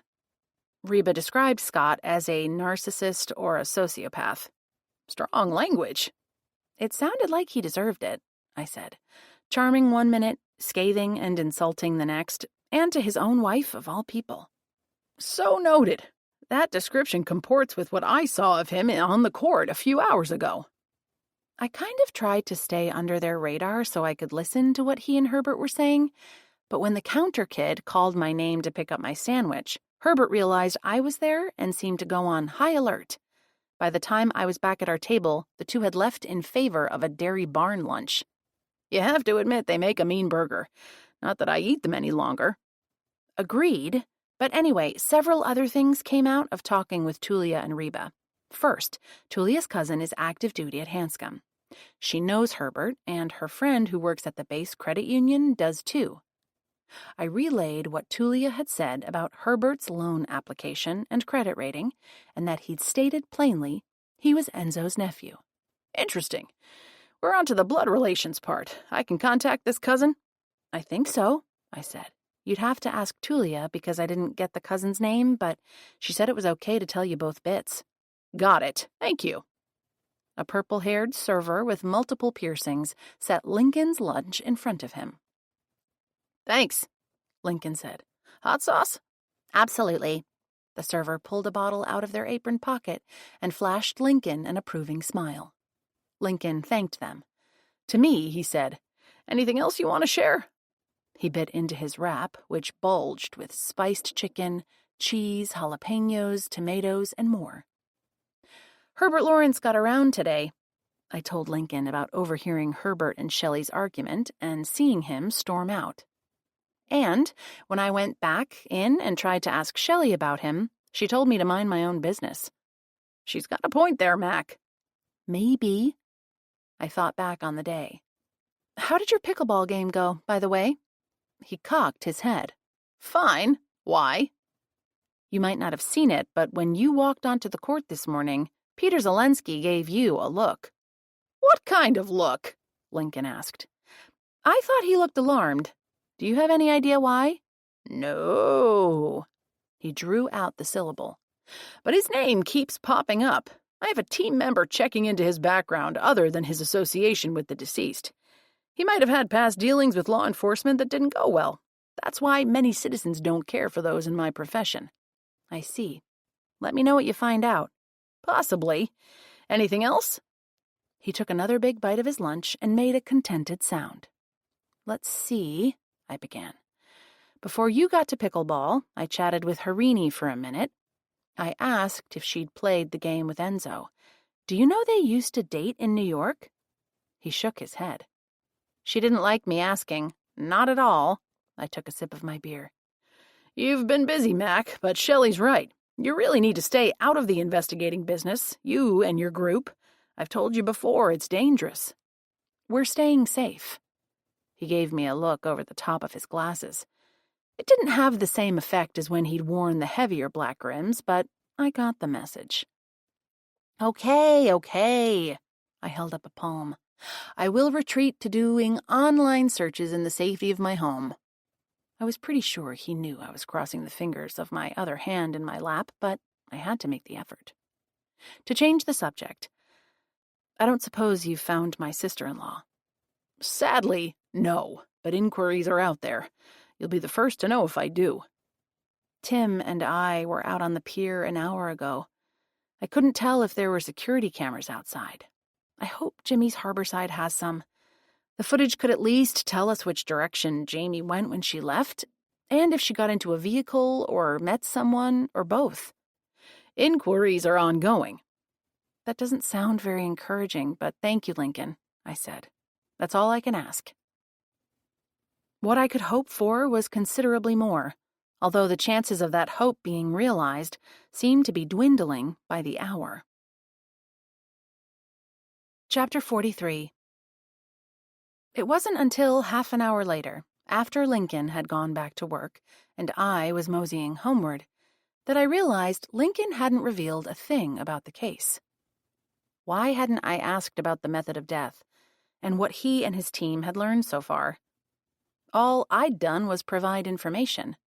Admittedly, that had been one of my goals, and I hoped what I'd told him would further his investigations. Still, learning was always a good thing, too. How had Enzo died? Why was he outside on his deck still wearing the skeleton costume he'd been seen in the day before? Had he felt ill and crawled out there for a lungful of cold, fresh air? Had his killer deposited him on the deck during the dark of night? Too many questions. Zero answers. I thought hard about how I could get some. I sat on one of the many Main Street benches. Norland might have picked up answers about the death by now, or he could have dug something up about Enzo's past.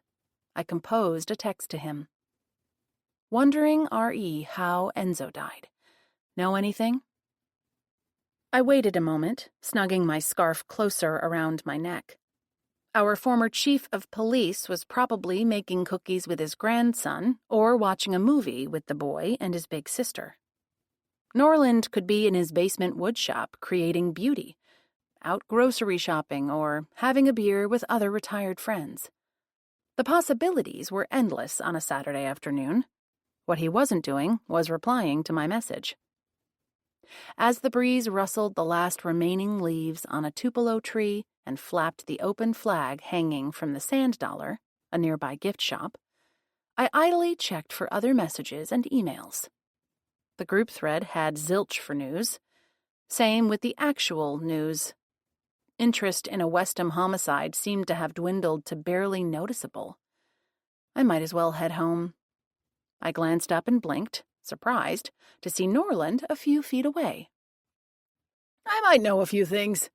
He smiled as he sat next to me. You saw my text. I did. At about the same time I saw you sitting here sending it. Where were you headed? I asked. He cleared his throat and smoothed down his khaki slacks. Meeting someone for a drink. I took another look at him. His hair was neatly trimmed, and the Oxford shirt under a tweed sports coat was neatly pressed. Leather shoes finished the outfit. Norland wasn't a slob, but his usual attire was a more relaxed, casual style, as in weathered blue jeans, sweaters or sweatshirts, and sneakers. I inhaled. Yep, that was aftershave, the applying of which was another practice Norland wasn't known for. Are you on your way to a date? I gently elbowed him. Gah! He groaned. Is it that obvious? It's just that you look, more cleaned up than usual. There's nothing wrong with going out with someone, by the way. What's the lucky lady's name? Mac. He shook his head. Too soon, it's only our second date. But you're hoping for more? I kept my voice gentle. I confess I am. I'm pretty sure Marieth wouldn't mind. In fact, she told me outright I should find someone else when I was ready. Norland's beloved wife had died 3 years ago. After his initial grief, he'd settled into the life of a retired police chief, grandfather, and cozy mystery book group member. I thought he wasn't interested in finding romance and intimacy again, and I was happy to be proved wrong. It was funny that both Norland and Lincoln had spruced up their appearance in the name of love. I was all for it. Anyway, I'm early, and you have questions, he said. I do. But first, let me say how happy I am for you, I smiled. Now, back to the questions. I shared a few bits from my day with Lincoln in the pub not too long ago. After I left, I realized I hadn't asked if they've figured out how Enzo died and how and why he was outside on his deck still in costume. Do you know? I've heard through the grapevine that he appears to have had an allergic reaction to something. I frowned. Like a bee sting?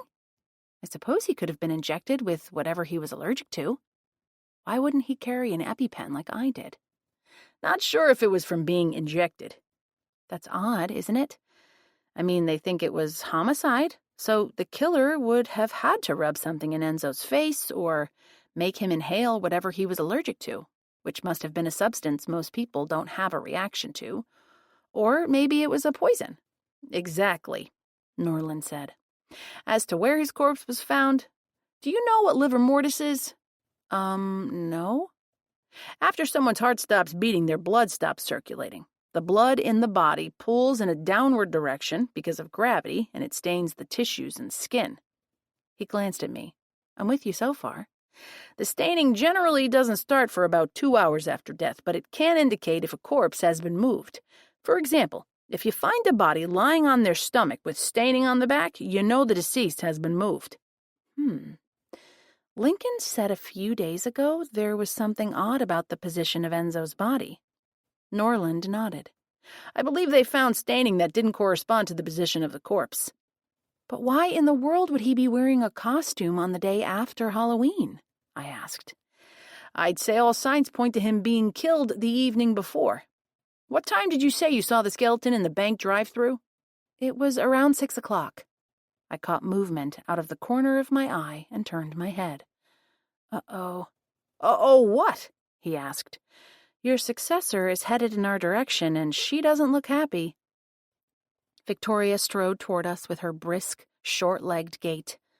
A moment later, she stood in front of the bench, feet slightly apart in a stance many police officers seemed to favor. Instead of swinging a fist into the other palm, also favored by police, she jammed her hands in her uniform jacket. Good afternoon, Victoria, Norland said in a mild tone. Chief, Mac. How's the baby? I knew she'd been out on maternity leave in the summer, but I'd never heard if she'd had a girl or a boy. Whichever it was, her baby would be a month or 2 older than Luca. My question seemed to throw her. What? She blinked. I asked how your baby's doing. Her voice softened. He's fine, putting on weight like nobody's business, and smiling. A baby's smile is all it takes, Norland said. It's the best thing in the world, at least until they laugh. No heart is immune from that. I expected he was referring to the heart of the usually hard-nosed, diminutive woman standing in front of us. She'd had to fight hard for recognition and promotion in the nearly all-male police department. I knew from experience that having sharp edges was nothing new to Victoria Leightonen. So I've heard, she said. What's his name? I asked. Mikko, it's Finnish. She cleared her throat. Now, then, I've had complaints about you, Mac. You need to cut out your amateur efforts at solving this homicide, you understand? Who has been complaining? I asked. Several residents and visitors. You have to stop. You could be putting yourself and others in danger. I smiled up at her. Thank you for the warning. I expected visitors meant Herbert Lawrence. Honestly. Frowning, Victoria shook her head. Norland, can't you talk some sense into her? I'll see what I can do. The current Westham Chief of Police turned on her heel and nearly stomped away, muttering as she went. "Why do I get the treatment from her and you don't?" I asked. "She must know you're in the book group, too." "Because I'm so handsome, maybe?" He preened, then laughed. "Seriously, though, you don't get in trouble from former colleagues for your amateur sleuthing?" "Not so far, which is fine with me." Norland stood. "I've got to get along, but you know she's right, Mac. It's dangerous to be asking questions of anybody who even remotely might have wanted Enzo out of the way." "Yes, sir." I gave him a mock salute and then stood. "Have a fabulous date." A soft look came into his eyes. "I plan to." All this love going around, for babies, for new lovers, for former spouses, was extra important with a killer also on the loose. It made me want to get home to my own beloved as fast as I could. Chapter 44. I gazed down at a milk-laden Luca at about 7 o'clock that evening. I'd fed him his bottle, half of which he'd sucked down with his eyes closed. Was the poor little guy now an orphan? I didn't dare voice the thought aloud. I didn't imagine Jamie had been murdered, but the same rule of thumb about elapsed time had to apply.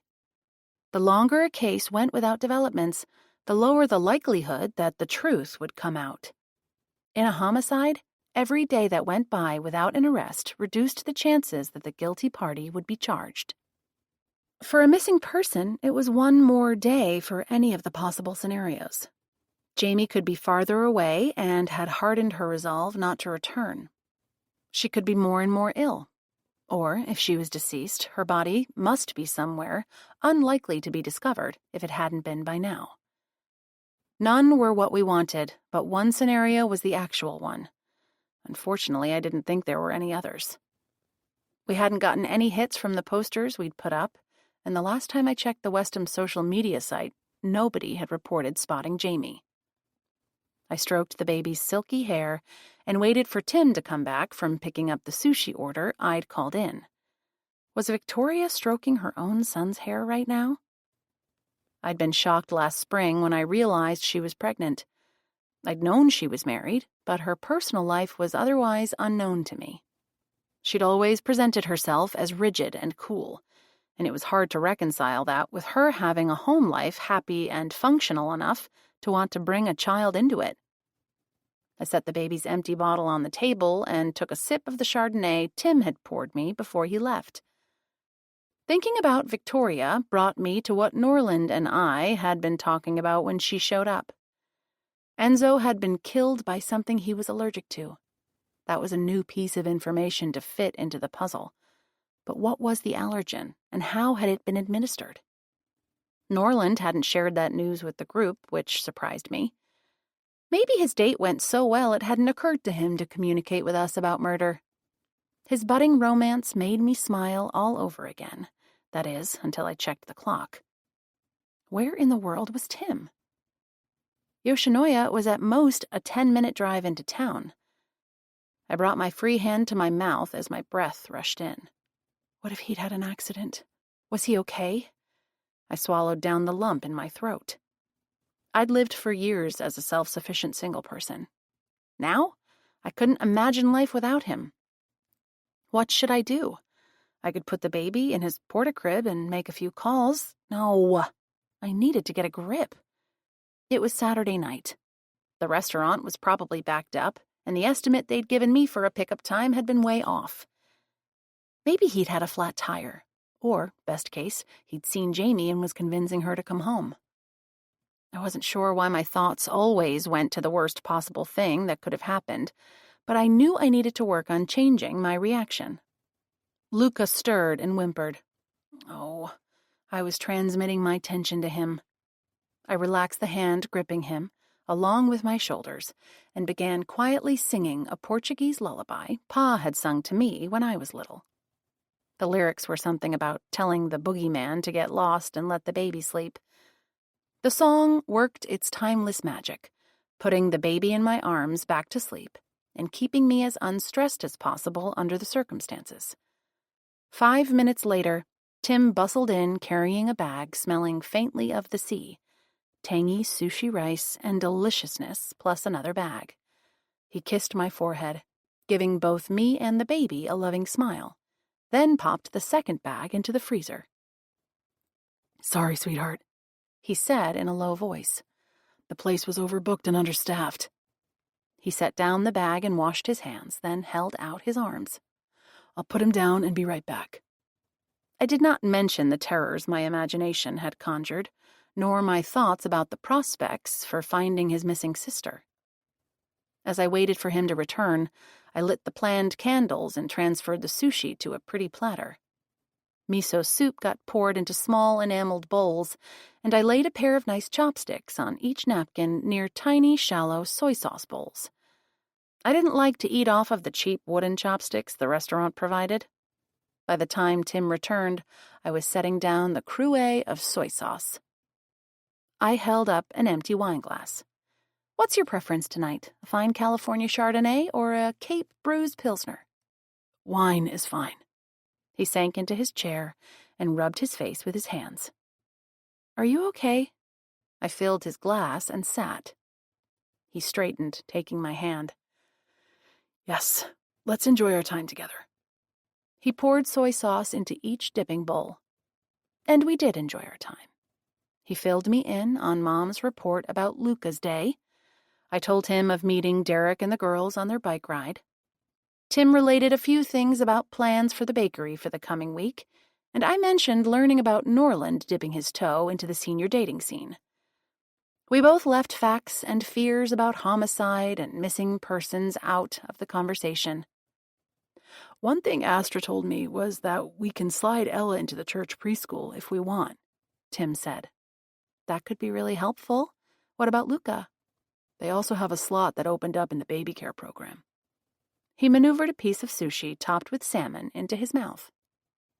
While it wasn't great that we had to make plans for childcare until Jamie returned, I was glad Tim was facing the reality that both of us were small business owners. He had to be on the job as much as I did. And if his sister didn't return, well, Tim was already named as the children's guardian in case anything happened to her. Would he and I morph into de facto parents overnight? I dipped the last piece of cucumber roll into soy sauce and savored it. Tim finished the remaining Maguro sushi and sipped his wine. I nibbled on a pickled ginger slice. He covered his mouth halfway through a big yawn. "I'm sorry, Mac. I really should get some sleep. The little one is going to want another bottle in a couple of hours. The schedule and the stress are both taking a toll on me." "I can do the night shift if you want." "I'll manage it, but I wondered if you would take care of the baby in the morning. My Sunday baker asked for the day off weeks ago, and I need to go in early until about 10. "Of course. You do what you have to do. I'm happy to pull morning shift with Luca." I leaned over for a kiss. "Go sleep." "I will. Also, a quart of green tea ice cream is in the freezer for you." "What?" I exclaimed. "That's my favorite." He smiled as he stood. "I happen to know that. Don't forget, tonight is the time change." I groaned. "It's fall, so we fall back an hour. I wish they would pick a time and stick with it all year round." I should say something clever about wishes, but I'm too tired to come up with an appropriate adage. I blew him a kiss as he left the kitchen. I couldn't come up with a saying either. At least these days, our phones and devices adjusted to the change from daylight to standard time automatically, but the shift always gave me a case of jet lag without the benefit of travel. Chapter 45. I cleaned up, including Luca's bottle, and started the dishwasher, which, blessedly, was a super quiet model. When it was only Tim and me, we often did the dishes by hand, but it seemed important for the bottles and nipples to get the extra treatment, even if the machine wasn't full. Smiling, I scooped out a bowl of ice cream. Tim was a darling to remember how much I loved the delicate flavor. Green tea ice cream wasn't widely available in markets, but the Japanese restaurant made their own and sold quarts to interested customers. It was a treat of the first order. I settled in at the table with the bowl and my phone, savoring the treat as I swiped through the news and a bit of social media. I ended up at the Cozy Capers text thread and summarized to my friends what I'd learned during the day, investigation-wise. I first relayed the gossip column I'd read, which linked Enzo and Harini. She was my action item, after all. I added that she hadn't been happy with my asking her about Enzo in New York. I then mentioned the pickleball game and the man named Scott. I told them about seeing Herbert and Shelley arguing in the costume shop, and Shelley telling me to butt out. I added what happened at the Lobster Shack, including Herbert and Scott knowing each other, and that the two split after Herbert realized who I was. I didn't message that I hadn't picked up one thing from Lincoln, because this was about stating what I had learned. Should I include what Norland told me? I went ahead and added it. He wouldn't have shared the information about Enzo's death with me if it was a secret. And Victoria told me to stop snooping too. Jin replied, as if, and of course she did. I laughed softly. Speaking of action items, Flo's was Peter Zelensky, and we hadn't heard a peep out of her. I texted about his reaction to seeing Lincoln this morning, then added a question. Flo, any info about Peter? She didn't respond. In fact, nobody but Jin seemed to be paying attention to the texts. My phone, which I'd set to mute, vibrated with an incoming call from Jin. Hey, what's up? I asked, keeping my voice low. Can I stop by? Of course, but Tim and the baby are asleep, so come to the back door, okay? Sure. 5 minutes later, I let her in. Wine, tea, scotch, or scotch in your tea? She eyed my squat glass holding a half-inch of whiskey. What you're having, but only a finger. I poured, adding a flick of water, and set it on the kitchen table in front of her. I took the chair opposite. Cheers. She lifted her glass. I clinked mine against it. Cheers, and here's to getting answers sometime soon. I tasted mine. Jin took a small sip, then set down her glass. I know you don't have to drive anywhere, but I thought you were drinking less alcohol because of trying to get pregnant. In general, yes, but since I got my period yesterday, I pulled a rueful smile. You have a week or two to indulge. I'm sorry, Mac. What can you do? I shrugged. I would be more than happy to abstain from drinking for the next 9 months. I could always hope for next month, and it was a topic I would discuss with my nurse practitioner at my next physical in January. So, where's your man tonight? Eli's off at a conference in Minneapolis, along with a few hundred other ocean researcher nerds. She smiled. He asked if I wanted to come along, go to a place colder than here and have to socialize with science geeks. I said thanks, but no thanks. I'm not surprised. I told him I'd rather stay home and make candy. She smiled. And speaking of candy, I might have a small answer with respect to the case. Oh. Dish, please. Shelley came into my shop at the end of the afternoon. She said she needed reinforcements. Because sewing is hard work? What? Jin asked. When I was inside Cape Costumers today, she was busy making a custom outfit. I get it. Anyway, I pointed out the new peanut butter fudge. Jin went on. Shelley got the saddest expression on her face. She looked like she was about to cry. Peanut butter fudge is tragic? I don't understand, I said. Hang on and hear me out. I asked her what was wrong. She said her boyfriend had been violently allergic to peanuts. Her late boyfriend, otherwise known as homicide victim Enzo. Exactly. Jin took another sip. And when you texted that thing Norland told you about how Enzo died, I figured you'd want to hear what Shelley said. You could have texted it to the group. I know, but isn't this more fun? Absolutely. I bobbed my head. Do you think Shelley knows Enzo died from an allergic reaction? I'm not sure. If she killed him, you can bet she does. I made a sound in my throat. You mean she could have faked the weepy stuff? Isn't that what murderers do? Fake the emotions? We've seen it before, Mac. We have, many times. Somebody killed him. It could have been her. I tapped the side of my glass. If it was peanuts he died from, I wonder how the kilo forced Enzo to ingest them. I mean, you can't force-feed someone peanut butter, right? No. And I would think it'd be hard to disguise the taste. She got a dreamy look in her eyes. For those of us who love the stuff, the taste is part of the pleasure. When I was growing up, the ice cream place in my town had a chocolate peanut butter milkshake on the menu. Mac. It was to die for. I shuddered. Gah, Jin said. I shouldn't have used that phrase, but she tapped her glass. What if the murderer offered Enzo a milkshake that had so much dark chocolate in it he couldn't detect the peanuts? Maybe, I said. The only allergies besides bee stings that I know about are my own violent sneezing and hives when I'm around cats and dogs. Anyway, I would think you'd need a lot of peanut butter in a dish or a milkshake to have a fatal reaction to it. But anaphylactic shock is scary. I remember that time the bee stung you when you were out walking. If you hadn't had the EpiPen with you, things would have gone down a lot worse. Exactly. I wonder why he didn't have one, unless he was careless about it. Could be. You're going to let Lincoln know what Shelley said, yes? Of course. Jin tilted her head. Except, if the police already know Enzo died of an allergic reaction, they've probably already requested his medical records. True. Still, more information is always good. I suppressed a yawn. Sorry, it's been a long day. I'll let you get your beauty sleep. She drained her glass and stood. I know I need mine. Thanks. I do have to get to bed.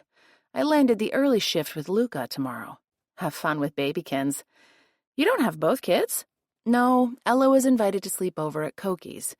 Derek and Nalinda are the ones with 2 kiddos tonight. Thanks for the drink and the company. Jin gave me a hug. I'll text Lincoln the minute I get home, and I'll share it on the thread. Sweet dreams. You too, and drive safely. I locked the door after her. But it was only 9:30, and I didn't go straight up to bed. Instead, I poured a whisper more whiskey and fired up my tablet. I felt an urge to dig more deeply into various allergic reactions and what caused them. Chapter 46. I managed my morning one-on-one with the baby quite nicely. Luca was sweetly cheery when he woke up, and with more light in the early morning, I was in a better mood than if it had been dark. The murky late afternoons were a different story, but at least today we'd be in the well-lit, warming embrace of family dinner at the parsonage. After a clean diaper and a bottle, we sat and cuddled. I read him a couple of Ella's picture books and one I'd brought back from Thailand, thinking I would read it to my own baby. When Luca began to get cranky, we walked laps in the house as I sang the few lullabies I knew. When I ran out of those, I switched to Christmas carols. He didn't care what the words were. When I got to Jingle Bells, Belle began imitating the refrain, except all she sang was, Jingle Bell, Jingle Bell. It's Belle's bell, I laughed. Truly, how would she know? There were no other bells in her world, or any other, most likely. I didn't correct her version again. By 9:30, Mr. Luca was back asleep in his temporary crib. This wasn't so hard, really. I had switched off even vibrating notifications on my phone for the night, with exceptions set for Tim, my parents, and Derek.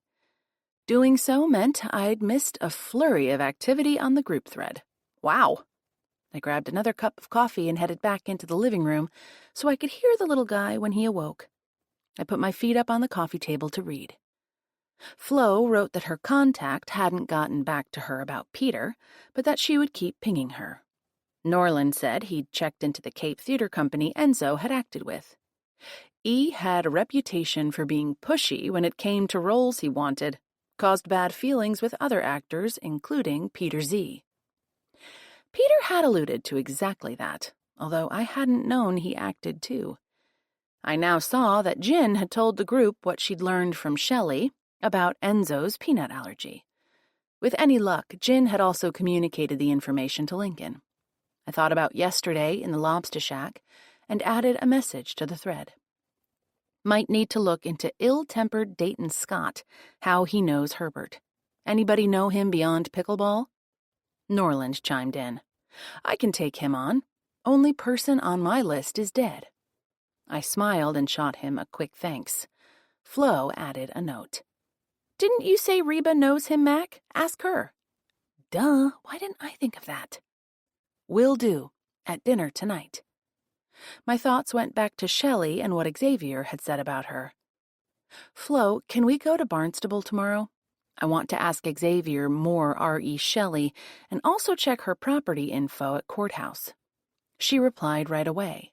No, can't vary regular day at prison. I'll check online. I texted her a thumbs-up emoji. Whatever Xavier knew about Shelley would have to wait. Jin didn't seem to be online at the moment, and Tulia hadn't popped in either. Well, it was Sunday morning. A message pinged into the group from Zane. Just popping in to say hi. The twins say hi too. He added a photo of him holding his children. The baby in a pale green sleeper slept in the crook of his left arm, and the one in yellow in his right. I wrote directly back. Adorable. No blue and pink for them? No, trying to avoid gender stereotypes as long as we can. I studied the photo. The kiddo in green had a sweet face and long, dark eyelashes. The one in yellow had a bigger head and less hair. I tapped out a question.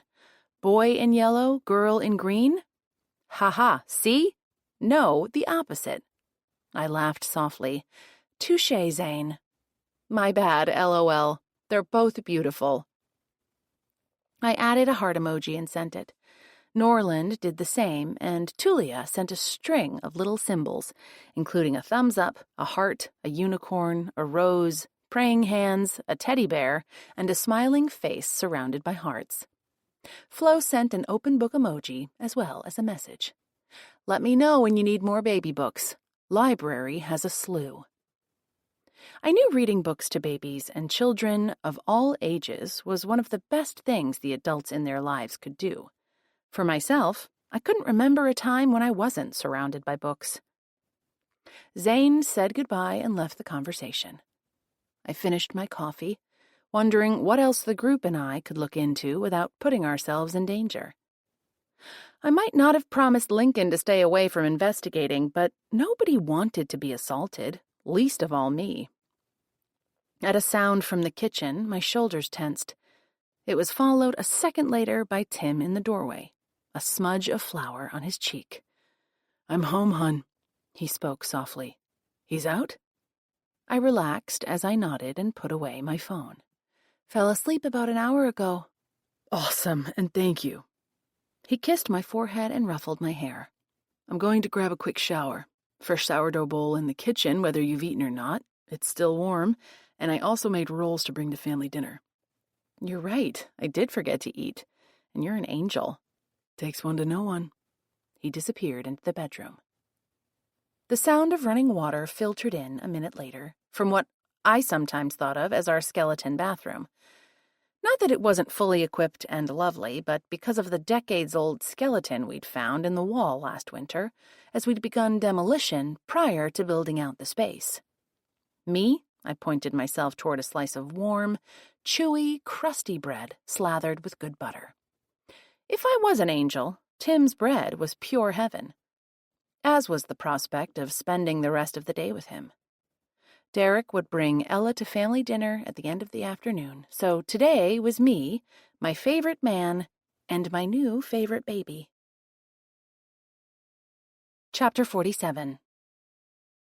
So much for making plans. Sunday at 1:30 found me at Mac's Bikes. Edwin had called my cell saying he seemed to have contracted either food poisoning or a vicious stomach bug. Sophia had asked long ago for the day off, so I had no choice. I changed my clothes and hurried down there. You go home this minute, my friend, I said. Edwin's face was pale and his voice shaky. Thanks, Mac. I'm sorry, but don't worry, just go. He rushed out and drove away. In case whatever he had was infectious, I grabbed a few disinfecting wipes and cleaned the counter and the pens in a can near the register. I also wiped off the exit door handle, the one to the bathroom, and the handle on the mini-fridge. One couldn't be too careful, especially considering we had children at home with us. I perched on the stool behind the counter and considered the rest of the day. Family dinner at my parents' began at 5, but any of us was always welcome to show up earlier. I told Tim I would meet him and Luca there. At the moment, my shop was empty and quiet. If it stayed that way, I could close early, unless rentals were due in. Pulling the rentals book toward me, I flipped it open today and groaned. Rental contracts for 4 bikes expired today, and the renters had until 5 o'clock to bring them in. I'd be here for the duration. Not only that, but because of the time change, it would be dark when I locked up, as it would be every day at that time for the next couple of months. I'd forgotten to change the due-back time to 4 o'clock. On the spot, I added a note to the book to change that going forward. I wasn't totally comfortable with being in the shop alone, especially in the dark, particularly not with an unsolved homicide in town. It couldn't be helped. With any luck, the returners would show up early or call and ask for an extension. At least the parsonage was only a 5-minute walk away. The shop's empty and quiet status changed a minute later. I sold a tire patch kit and a bottle of chain lubricant. A woman dropped off a tandem scheduled for a tune-up tomorrow. A couple ordered 2 pedalless balance bikes, one in pink, one in blue, for their twin grandchildren. These were not people interested in avoiding gender stereotypes, and I didn't try to talk them out of their color choices. A couple returned their rentals at about 3:30, but that left 2 returns outstanding. I puttered around as the shop emptied. I straightened merchandise and answered a call about buying an adult 3-wheeler, which we had in stock now that I'd canceled Enzo's order. I checked the shipping status of an overdue order for helmets. I showed a few lean 20-somethings our array of customized biking shirts and jackets, then happily sold to all of them. As suddenly as it had gotten busy, my shop was empty and quiet again. I glanced at the group thread, but nothing new had come in. My gaze drifted to the wall clock, which was made from bike gears, with a brake lever and a spoke as the hands. Wait, what? The spoke that was the minute hand pointed to 6, but the lever representing the hour hand sat a little after 5, not 4. It couldn't already be 5:30, could it? I checked the time on my phone. Oh! I smacked my forehead. This was an analog clock that required adjusting twice a year. I lifted the timekeeper off the wall and brought it into the current era, that is, Eastern Standard Time. The door opened again as I was rehanging the clock. I turned to see Dayton Scott clomp in wearing biking shoes, stretchy long pants under a bike-cut jacket, and a helmet. I didn't think he'd ever come in before, unless it had been on a weekend when I wasn't here. "Welcome to Mac's Bikes, sir. I'm Mac. How can I help you?" I think my pedal's broken. If you'll hold the door, I'll bring the bike in. "You can show me outside." Once again, I had no desire to be indoors alone with a man well known for being ill-tempered. I grabbed a small toolkit from under the counter. All right, he said. He opened the door and went through, but held it for me, flashing me what he must think was a charming smile, except I couldn't decide if it was a leer or he'd tasted something rotten. Outside, the sky was already growing dim, and I was glad for the motion detector light. I squatted to examine his pedal, which hung at a tilt from the crank arm. "I think it's simply loose." I fished out the correct wrench and applied it to the problem. I pressed on the pedal, which held firm, then pushed up to standing. "You're all set, Dayton." "What do I owe you, ma'am?" "Wait a minute." The corners of his mouth drew down, and he curled his top lip. "How did you know my name?" "Aren't you Dayton Scott?" "Yes, but—" His voice trailed off. He squinted at me. "You were in that seafood joint yesterday." "I was," I smiled. "I was sitting at a table with my grandmother when you came in with your friend Herbert. You both left so suddenly you didn't have a chance to order." "Herb, had an appointment he'd forgotten about." "I hope he's doing okay after the death of his uncle." "How do you know Herbert? I mean, I know he doesn't live around here because he rented a bike from us last week." "He and I have done some business together." He lifted his chin and avoided my gaze. And Herb's fine, by the way. I'm glad to hear it. Did you know Enzo? His nostrils flared, and his lips squeezed, as if he'd tasted rotten lobster. If you'll excuse me, I need to get going. Of course. Anyway, if you referred Herbert to my shop, I appreciate it. I didn't, and I asked you before, Mac. He stressed my name as if he didn't believe a woman could be named that. What do I owe you? No charge, Dayton. Two could play at that game. Enjoy your ride. You have a light, I hope. Thank you, I do. He climbed on the bike. I prefer to be called Scott. He rode away in the dusky afternoon. He hadn't switched on a light of any kind, not on the bike, not on his helmet or sleeve. I shook my head. His choice, his life. Right now, my choice for life was to carry out my closing routine in a fully lit shop. I brought in the outside display bikes and went back to take down the open flag, locking the door behind me. Rental returns could knock if they happened to show up in the next 15 minutes. I wished I'd been able to weasel out of Scott more details about how he knew Herbert, about the business he said they'd done together. I would next time, if there was one. I halfway wondered if Scott had loosened the pedal himself. All it needed was a simple tightening. Had he known I was there alone and wanted to get inside my shop? But why? Chapter 48. Mom, these are fantastic. I popped another crispy, chewy crab appetizer into my mouth in the parsonage kitchen. As fate would have it, my rental returns had shown up at 4:55. I didn't make it over here until 5:20, which was 2 minutes ago. Thank you, darling. It's a new recipe I found called crabbies. They're easy to make, and if you double the recipe, they freeze well to serve at the next occasion. Will you send Tim the recipe? Astra laughed. Spoken like a true Virgo. And a woman whose mother never insisted she learn to cook. That too. She lifted her jelly jar of red wine. Cheers. I clinked my own with hers. I sipped, then inhaled. Cheers. It smells fabulous in here. Something baked, something fried, something savory, and possibly also something made of apple. All those scents filled my nose. Doesn't it? Besides the crabbies, dinner is your father's homemade oven-fried fish sticks, plus my winter squash soup and Tim's rolls, and Nellie baked an apple crisp. Your grandmother brought fresh apple cider, too. Almost all of which both girls should like, am I right? You got it. She lowered her voice. What sweet children Jamie's Ella and Luca are. You can tell their mama did her best. She swiped at her eyes. She did. And with any luck, she'll continue to. I reached an arm around my big-hearted mother and squeezed her shoulders. Is everybody here? Indeed they are. The girls are in the playroom with Tucker, getting up to who knows what, and a handsome man is giving a baby boy his bottle. Tim? She laughed. He fits the bill, but so does your father. Joseph insisted on doing the feeding. She was correct.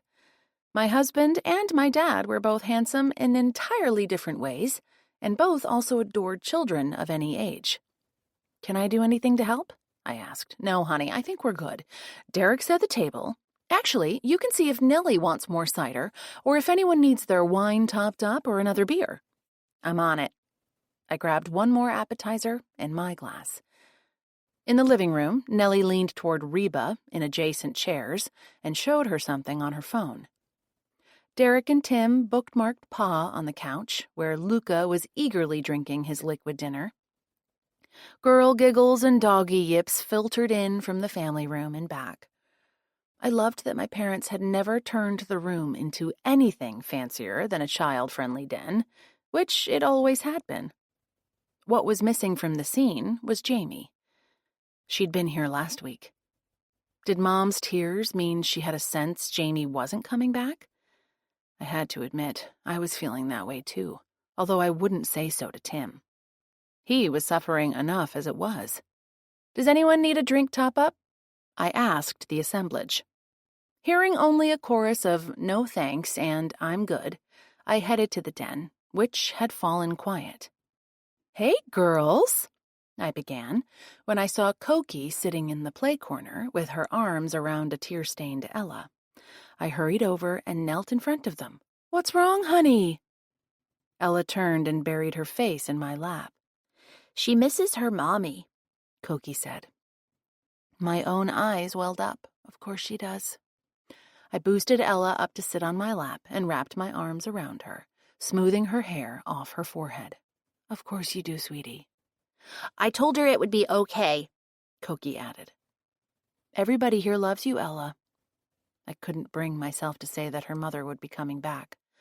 Uncle Tim and Koki and me and everybody. You know that, right? She nodded without looking up, but her sobbing stopped. Tucker lay his paw on her leg. Ella reached out a hand to stroke his head. "Do you want to play with my new stuffy?" Koki proffered a cheery green creature that might have been an extra round mouse. "Avo Joe brought her from a trip he went on." "What's her name?" Ella asked. "She's Coco, Totoro's sister." Koki picked up a well-loved stuffed osprey I'd given her a year or two ago. "And I'll play with Aussie. Let's pretend they're cousins, like you and me." "Okay." Ella slid off my lap, her anguish disappearing as fast as it arose. I left them to play happily, thanks to Koki's big-hearted empathy and Ella's young resilience. Back in the living room, Aboriba sat alone on the couch. I sank down next to her and took a sip of wine. "Everything okay in there?" she asked in a quiet voice. I glanced at Tim. "Everything's fine." "Any news about the you-know-what?" Her gaze was as intense and curious as ever. "Not really." I twisted up a knee to face her. "Can you tell me any more about Dayton Scott?" "You mean, as in would he have done the deed to Enzo?" I nodded. "I wouldn't put it past him, but he would have needed a good reason," she said. "I can't imagine what that would be." Motive is one of the all-important things. Scott was in the bike shop this afternoon. He sure didn't like me calling him by his first name. I asked him how he knew Herbert Lawrence, but all he would say is that they had business together. "Maybe the nephew did it, and this so-called business of Scott's was aiding and abetting him. Had you thought of that?" I stared at her. I had not. Reba shrugged. "Seems like it could be possible." It absolutely could. I was also thinking about Peter Zelensky. Do you... Mom emerged from the kitchen and set a platter of food on the dining table, which was at the other end of the room we were in. "Soup's on, darlings," Astra announced, then raised her voice and called toward the den. "Girls, dinner's ready. Run and wash your hands. Derek, help me with the rest." He stood and followed Mom into the kitchen. "I might have something on Peter," my grandma murmured to me. "Give me a call tomorrow if we don't get a chance tonight, yeah?" I gave her a nod. Right now, investigating a murder rightly needed to take a back seat to family. Chapter 49. I raced through my opening checklist at nearly 9 o'clock the next morning. At home, I'd been responsible for both children. Tim had gone off to the bakery at his usual early time, and somehow I'd managed to get both Ella and Luca fed and ready for the day. Belle had actually helped, singing Jingle Bell and sending Ella into peals of laughter. We walked over to the parsonage at a brisk pace, with Ella standing on the back of the stroller. I dropped them off to my parents a few minutes ago. My little sports car didn't have a back seat where child car seats belonged. The weather was fair, but not particularly warm, so I'd made sure both children were bundled up. I'd packed up diapers and bottles for the day for the baby, and a couple of changes of clothing for Ella. Mom and Pa were going to take over and deliver the little ones to the daycare and preschool she'd found them spots in, and my mother had also said she would supply formula as well as Ella's lunch. But now I was running late on my own day and felt frazzled. I was sure that was how most parents felt on a daily basis. If Jamie didn't return, this would be our weekday routine for the foreseeable future. I'd better get used to the schedule and the demands on my skill set and patience quotient. It also occurred to me that I'd have to trade in Miss M for a much more practical ride. In addition, I was coming to realize that being obsessed with tidiness in all aspects of my life simply wasn't going to fly if Tim and I had to take over permanent charge of our niece and nephew. Kids weren't neat. They made messes, and life threw up unpredictable obstacles. Children got sick. They had minds of their own. They grew and changed. I faced steep personal changes if I was going to become an instant auntie-mom to those two. Was anything more worth it? I didn't think so. I hung out the open flag, the last item on the list, and stood looking up and down the street for a moment. Would Jamie come sauntering up, taking a drag off a cigarette as if nothing had happened, as if she hadn't been missing for nearly a week? We would welcome her with open arms and possibly a therapy appointment if she came back. A cold wind rustled through the few remaining leaves on the big swamp oak guarding the parking lot and made me shiver. I cut short my fantasizing and headed inside. Delia reported for work at 9:30, the time we'd agreed on for her shift. Orlean pushed through the door a moment later.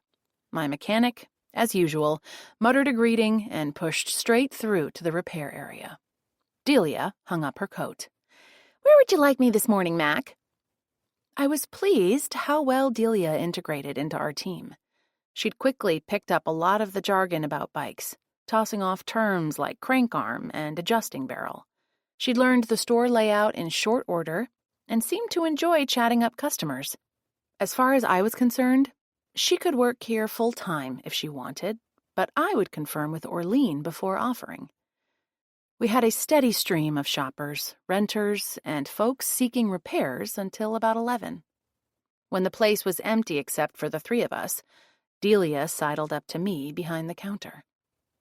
"I heard something interesting last night at the bar," she began. "You were working?" "I was, tending bar and serving, like always." She glanced around. But we were still alone in the main shop, and Orlean whistled as she worked in the repair room. Those costume shop ladies were having a drink, but they also were arguing while they were there. My eyebrows flew up. Harini and Shelley? The same. They came in after dinner, maybe 8 o'clock, and sat on bar stools. I served one a Cosmo, and the other wanted a chocolate martini, which actually bears no resemblance to a martini. "Totally, but to each her own, right?" She laughed. "So, which is the one with the perfect posture, even at her age?" "That's Harini Witt. She used to dance ballet professionally." "She looks the part," Delia said. "Anyway, she was telling Shelley that she wasn't doing it anymore. Harini said she didn't care what Shelley told anyone, including the police." As this quiet moment unfolds, let the soft music guide your thoughts into a calmer space before the story returns.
That's more than interesting, I said. I mean, they're business partners, but I wonder what else is going on that might involve the police. Seriously, what is it that she doesn't care if Shelley reveals? Delia leaned closer. Don't you think it has to be about the murder? That's the feeling I have. But feelings aren't evidence at all. Did they say anything else? I was back and forth a lot with other customers. I thought I heard Shelley talk about cleaning up oil or peanut butter, something like that. She narrowed her eyes, thinking.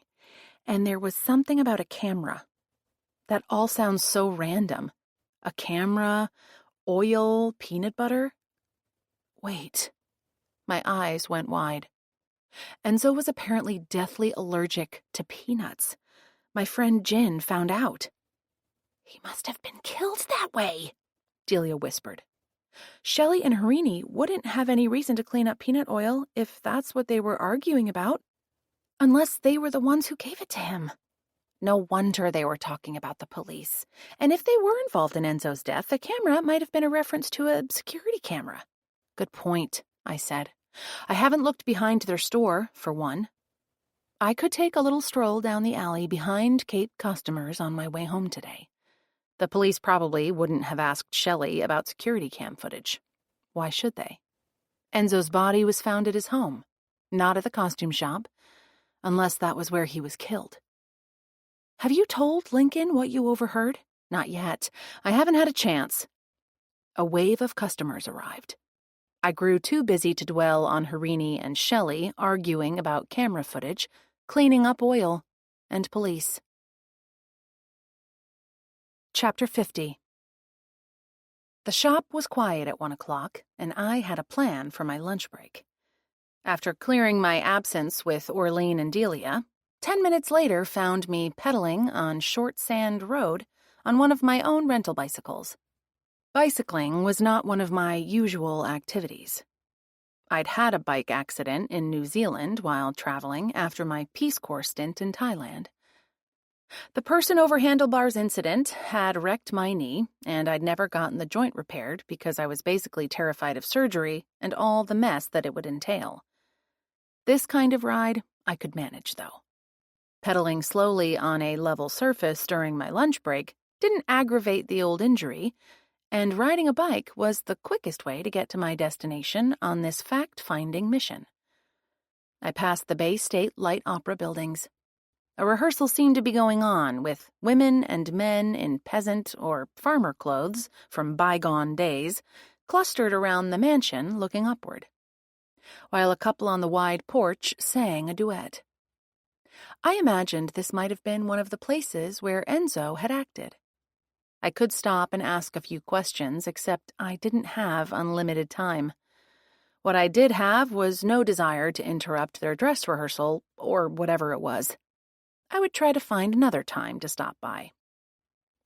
Pedaling on, I slowed at the condo development where Enzo had lived. Flo had supplied me with the unit number.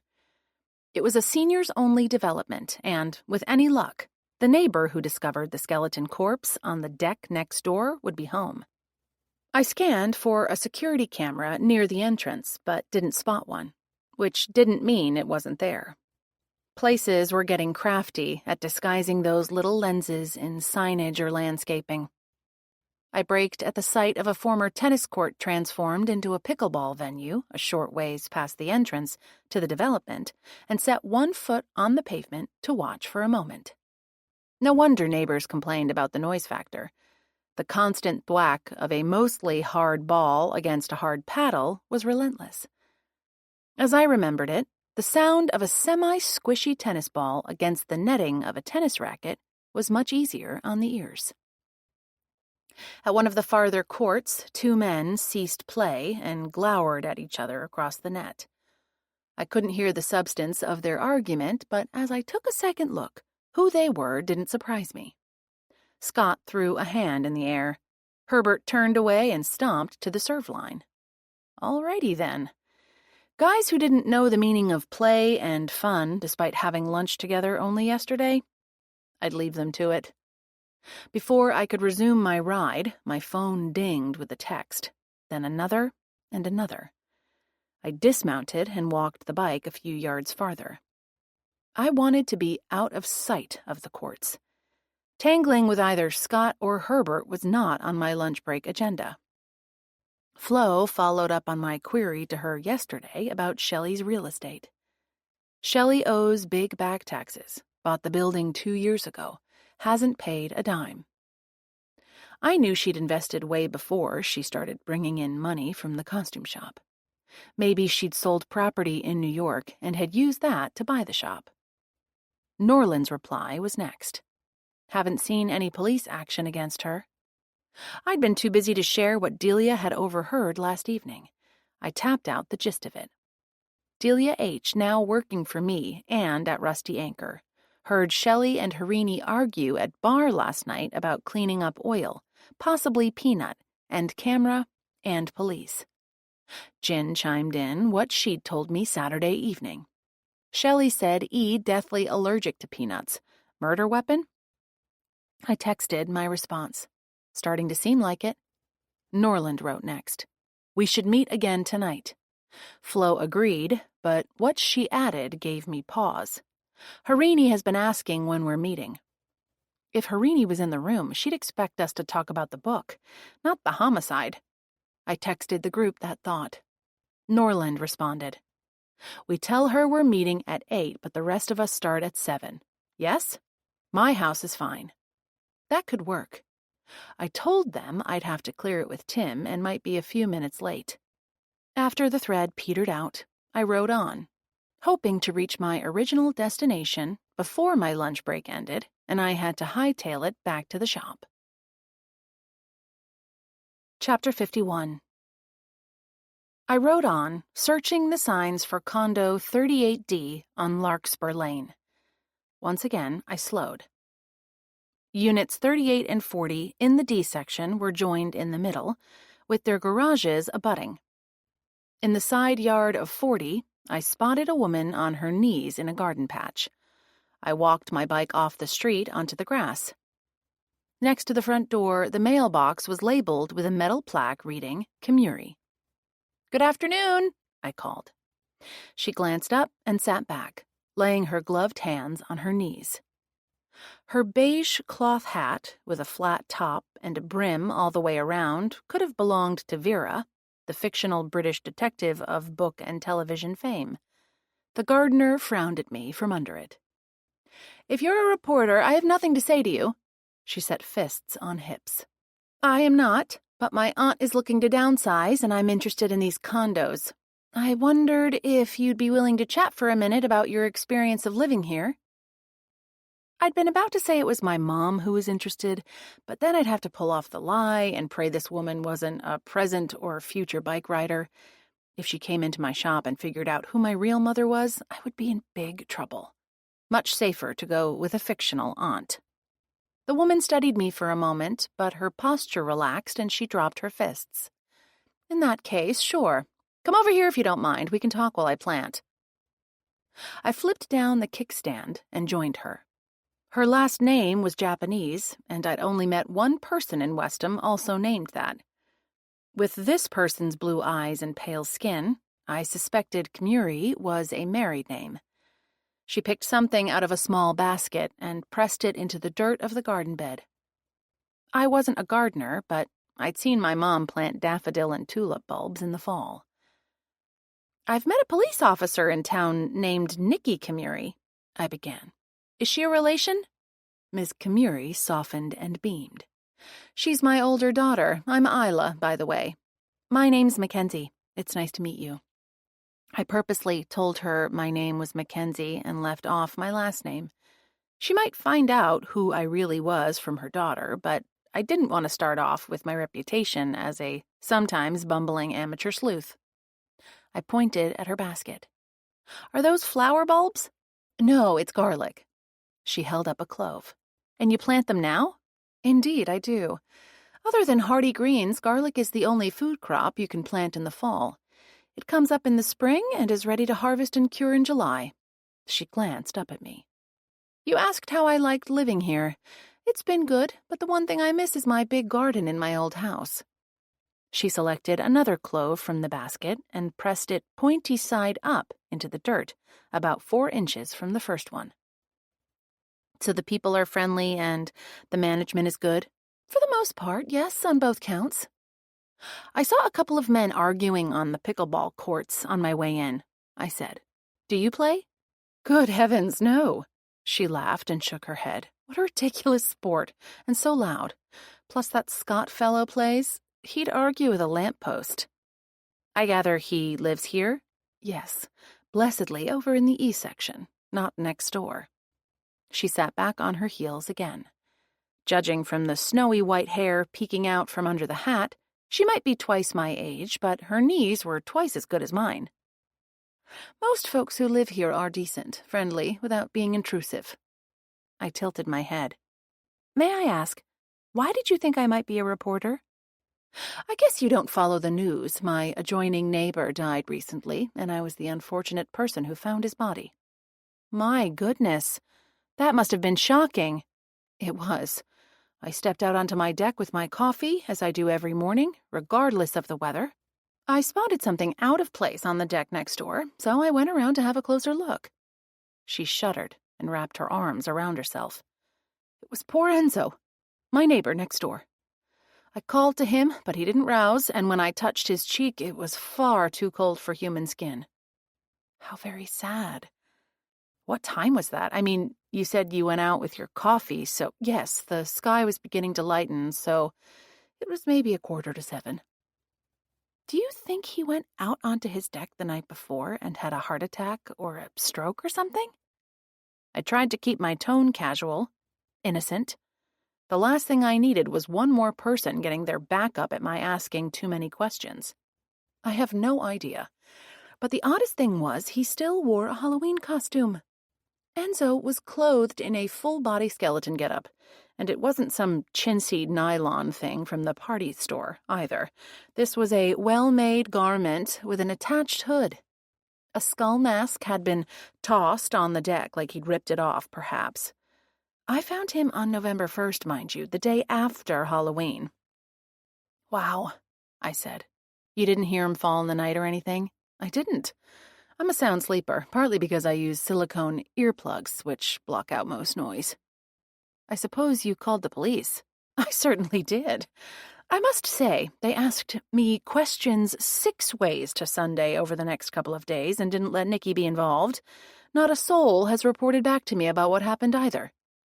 Nikki can't tell you? I asked. My daughter said she's not allowed to discuss departmental business with civilians. She's a sweetheart, but operates strictly by the book.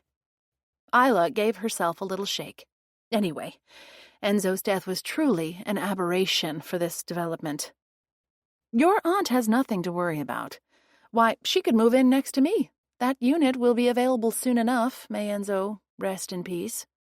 She crossed herself, garden glove and all. Thank you for sharing with me.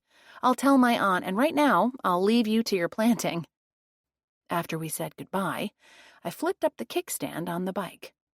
Isla called to me. Miss, you seem interested in the death, and there's one more thing I found strange.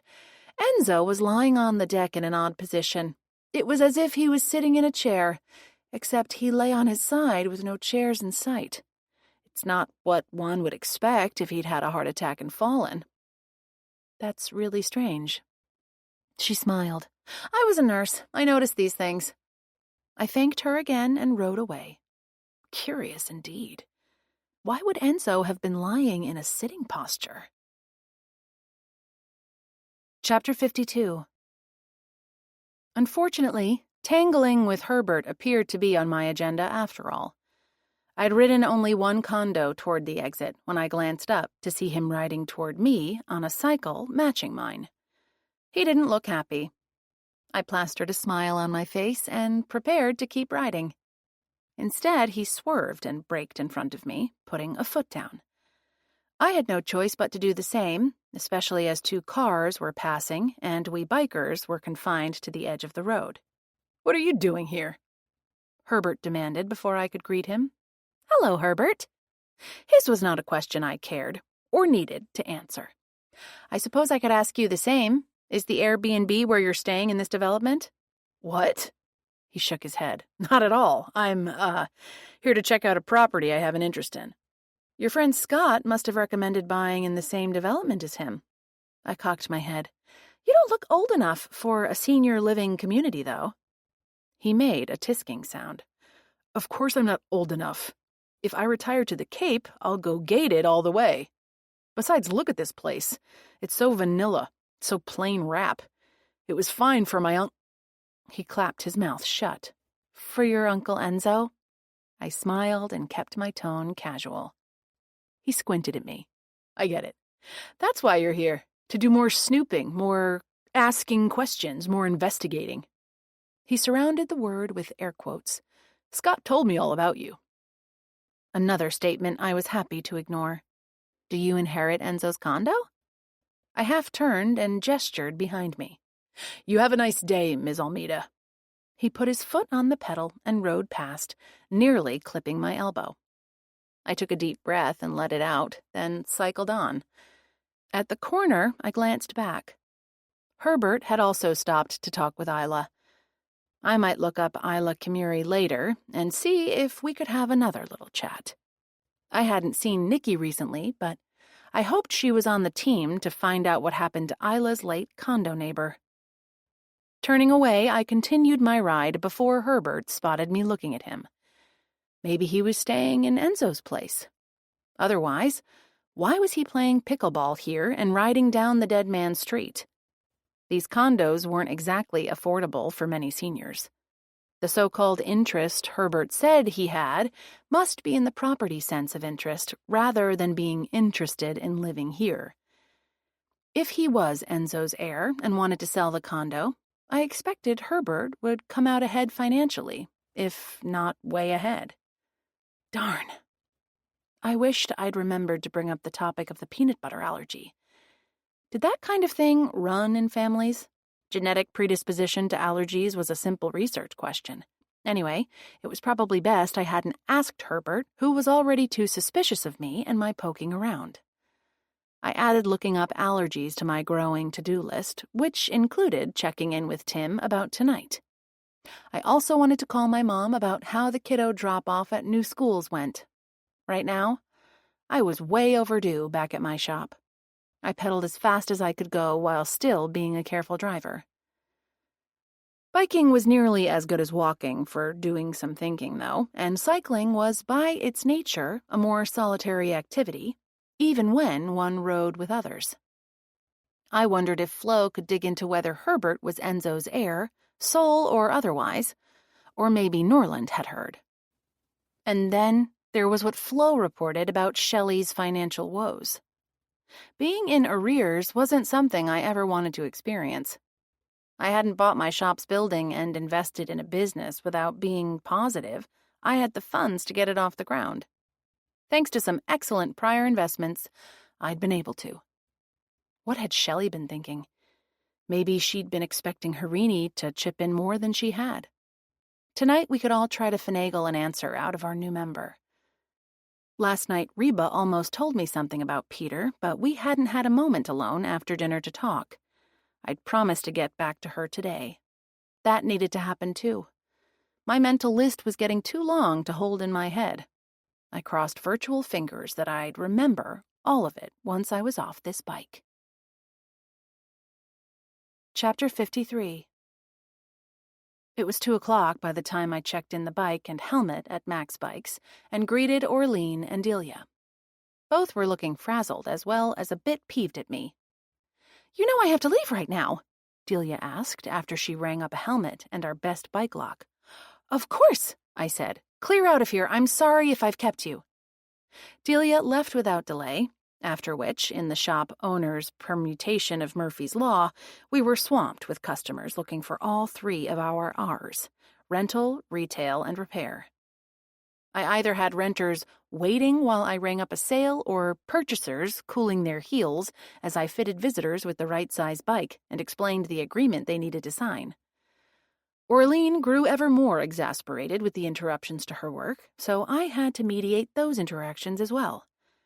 I didn't understand why so many people wanted to rent bikes at this time of year, but it sure made the shop's bottom line happy. At 3:30, a tiny angel in a rainbow-striped Rasta beret bustled in. I greeted my grandma, then added, "Sorry, I'm swamped right now." "Sounds like I came at the right time. Why don't I handle retail?" "Seriously? You bet," she said. I blew her a kiss and headed to the rental area with the group of 5 I'd kept waiting. Reba had helped out here over the years. She knew the drill. Plus, she'd been on my list of people to contact, none of which I'd gotten to. By 4:45, I was as frazzled as my employees had looked when I'd rolled in 3 hours earlier, but it was finally closing time. Orlean had left at 4:30. Reba sat on a stool, feet dangling, reading something on her oversized phone. I brought in the open flag and locked the door an entire 15 minutes early. "Man, what a day," I said. "You saved my bacon, Aborie." "Always glad to help out, honey. I stopped by because I had something to tell you, but now for the life of me I can't remember what it was." She rapped on her head. "Hello, Thought, are you in there?" "While you're thinking, do you want a nip of my special secret sherry?" She laughed. "You mean the bottle and glasses I gave you that you keep in the bottom drawer of your desk?" "The same." "Yes, please." I grabbed the cash drawer, money locked in the safe. I returned with the bottle and 2 delicate little glasses. With flowers etched in the glass, they were flat-bottomed but flared slightly at the top. I poured a couple of fingers for each of us. "Cheers, my dear." Reba raised her glass. "Sherry should rightly be sipped from a stemmed glass, but stemless is so much more practical, don't you think?" "I'm all about practical." I took a most welcome sip. 8 of these glasses were a wedding gift to Alcindo and me, except our marriage took place so long ago, I can't remember who gave them to us, and the matching decanter broke and was discarded. Reba had given me the 6 matching glasses when she delivered the bottle, but I'd never had them all out at the same time. We didn't tend to throw sherry parties for 6 in the shop. My phone buzzed with a text. "Hang on a minute, okay?" The message was from Tim. I'd carved out a minute to text him earlier. He'd replied that all was well with the kiddos and that my leaving for book group was fine. Now he added a piece of news. "My mom wants to come Thursday. Okay?" I texted back that she was always welcome and she could stay in the tiny house out back. Before I married Tim, the little abode was my residence when it was parked behind my shop. We rented it out in the summer, but not during the off-season. Of course, Greta would be worried. Jamie was her only daughter, and the kids were 2 of her 4 grandchildren. Tim replied immediately. "Thanks. When will you be home?" Ella's asking. I tapped out an answer. Ella might be having anxiety at anyone in her life not showing up when they should. By 5:30, XXOO to her and to you. I took another sip. "About Peter Z," Reba said. "Oh." I'm all ears, but I don't have a super long time. Tim says Ella wants to see me, so I need to get home. And why wouldn't she want to be with her auntie? I won't keep you long. I don't actually have much on Peter. I sipped and waited and sipped some more. My grandmother gazed out the window. "Aborie? What's up?" "What? Oh, I was wool gathering. I'm sorry, querida. It's one of the perils of being old." "No worries, but please do go on." "You see, Peter manages my money.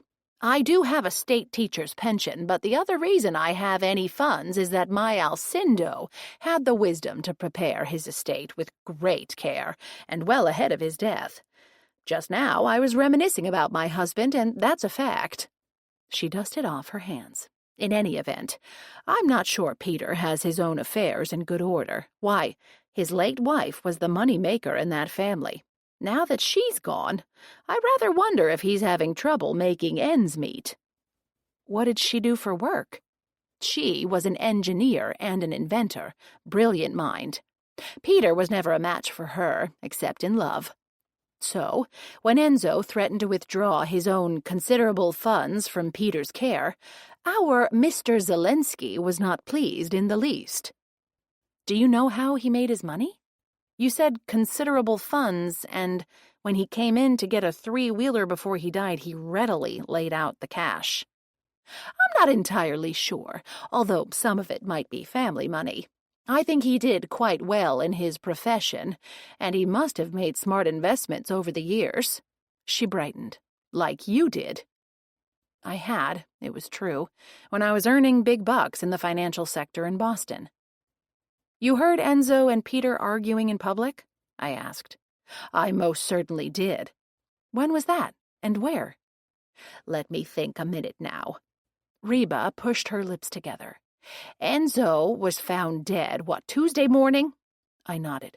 This has to have been at least a week earlier, perhaps 2, Reba said, but certainly in October. I know, because it was one of those warm and sunny fall days. I was about to go into Peter's office to tell him the names of a few stocks I wanted him to invest in for me. The front door was wide open, and I couldn't help overhearing his disagreement with Enzo. Naturally, you lingered outside to listen. I smiled at her. As one does. What I heard made me quite wonder about Peter. Did he threaten Enzo? How did you know? Reba asked. Never mind. I know how your brain works. Kind of like mine. She winked at me. Yes, Peter said if Enzo withdrew his business, Peter would be ruined. He was furious about it and finally told Enzo to get out. I thought you told me Peter handled investments for most Westamites. I mean, those with money to invest. That's what I thought. He did, previously. Ever since his wife's death, his business has suffered. You still keep your money with him? I said. Well, not all of it by any means, my dear. You know what they say. Diversify, diversify, diversify. Chapter 54. I locked the shop door at 5:15 and hugged my grandma goodbye before we headed for home in opposite directions. Peter had lost his touch in the stock market and yet threatened Enzo if he moved his money elsewhere. That sounded like a recipe for disaster.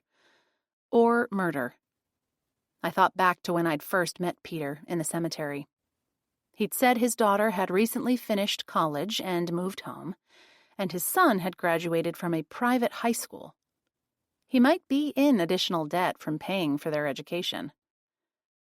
In front of the library, I halted my brisk walk abruptly, my breath rushing in as I remembered something from that encounter on the Day of the Dead. Peter's breath had smelled like peanuts. He obviously wasn't allergic to them, but maybe he'd figured out a way to get enough of them in some form into Enzo the day before. Did sudden paralysis strike? Flo asked from behind me. Alternatively, maybe you're pretending to be a living statue. She moved up to stand beside me. Neither. Flo, I just remembered something. All right, dish. Or save it for our meeting in an hour and a half. I swore. I need to get home. Can you walk with me? Better. I can give you a ride. She pointed at the reserved for library director sign in the small parking area next to where we stood. Next to her little red Honda Fit were 2 handicapped spaces and 3 10-minute parking spots for library patrons who needed to run in to pick up a reserved item or drop off a book or movie.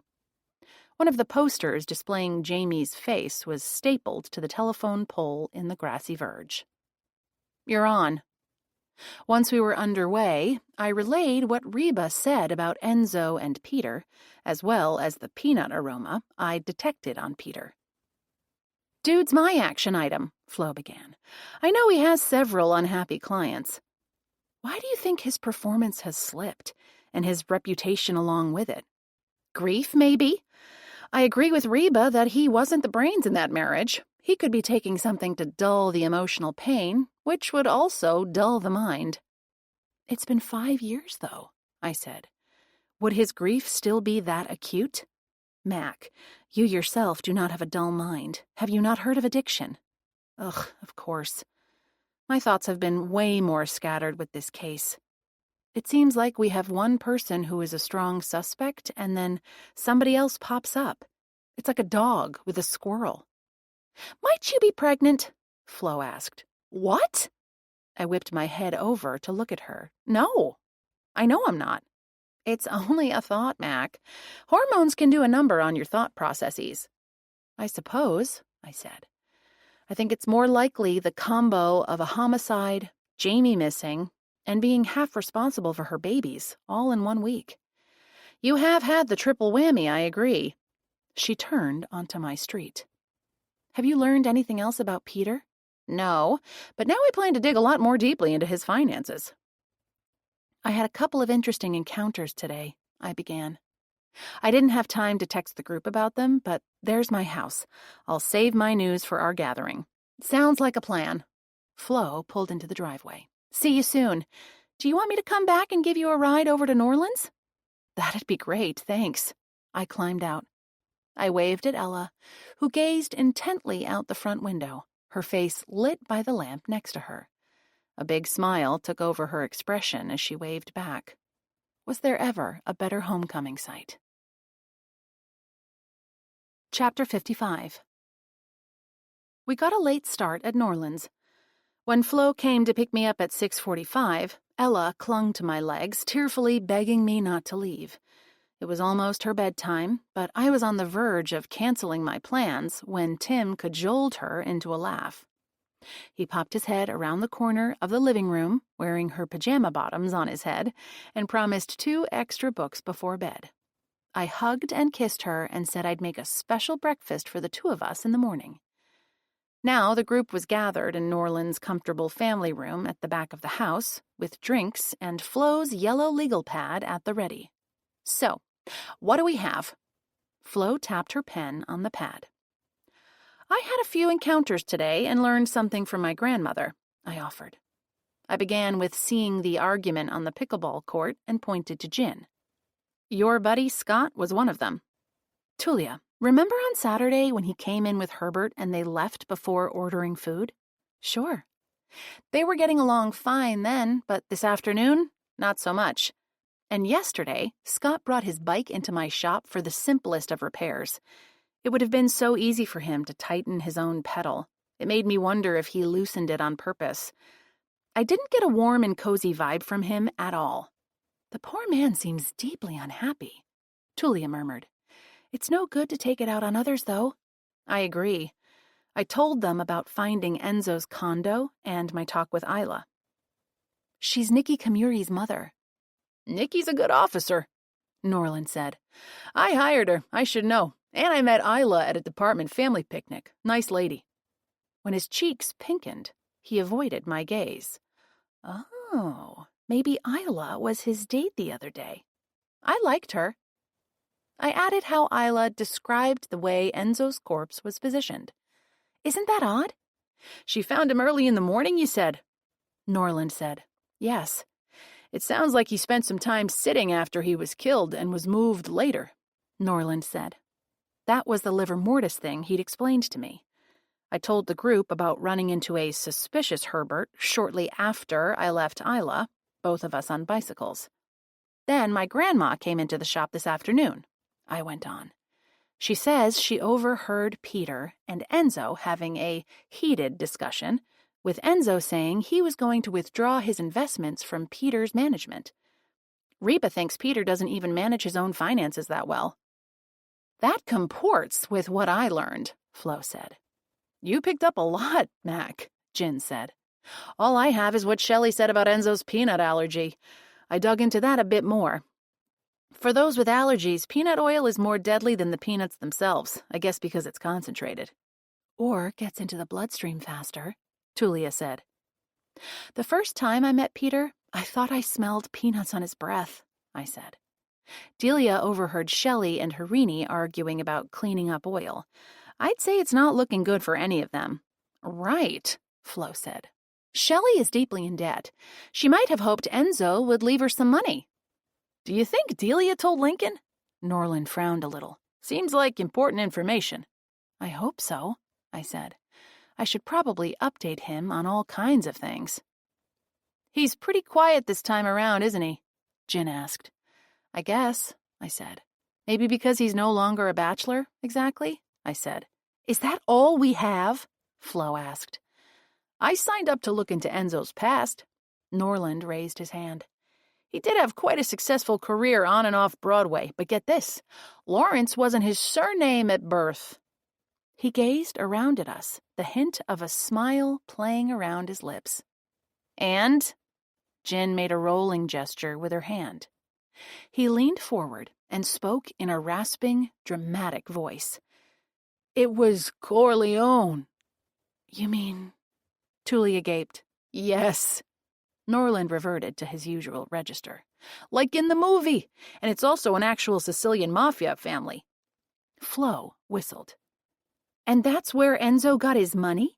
He was related to the real-life Godfather? Apparently, Norland said. Ill-gotten gains of the worst kind, although I found no evidence that Enzo himself was part of any criminal activities. If the mob was my people, I'd also want to get out and change my name, Tulia said. No question. Do you think Herbert knows? I asked.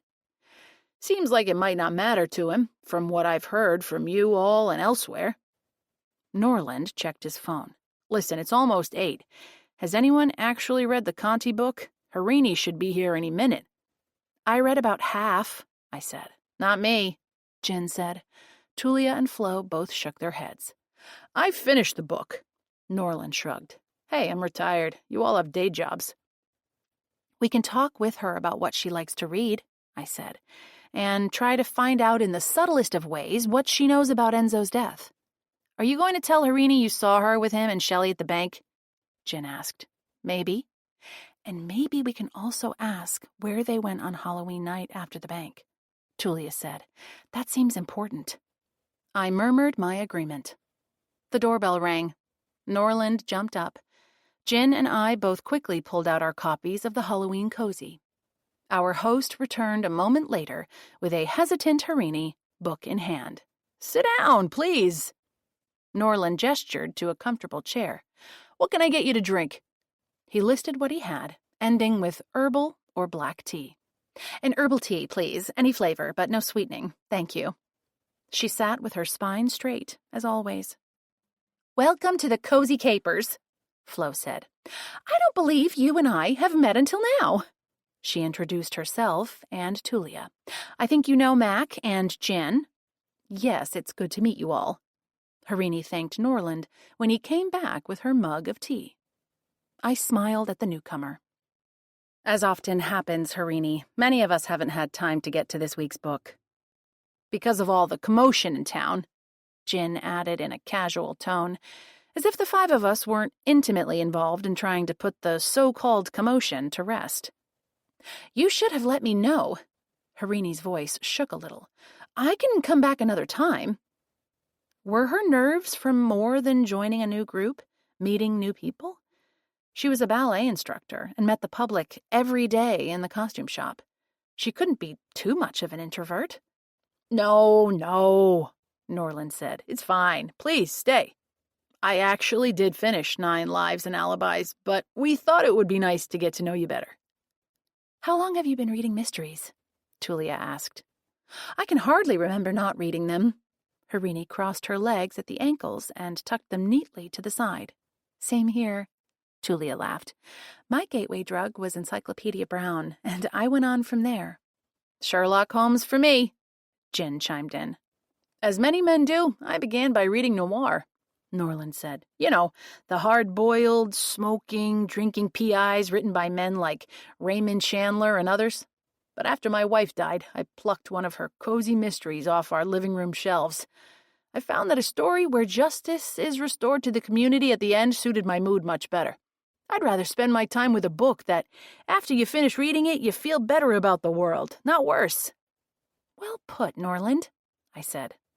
I think that's how we all feel about the genre. Harini, do you have a few favorite authors? Jin asked. Our friendly book chat seemed to be relaxing her. Good. Living in New York, I was thrilled to find Cleo Coyle's coffee shop series, Harini began. New York is hardly a village, but she created one with the coffee shop regulars in that little neighborhood. I love those books, Tulia said. And although they aren't cozies, Harini went on, I've also been loving Sujata Massey's mysteries about the woman lawyer in India over 100 years ago. India is my heritage, in case you haven't guessed. Those are excellent stories, I said. The author has won lots of awards for them. Speaking of things historical, though, weren't you dressed as a jester for Halloween? It was a great costume.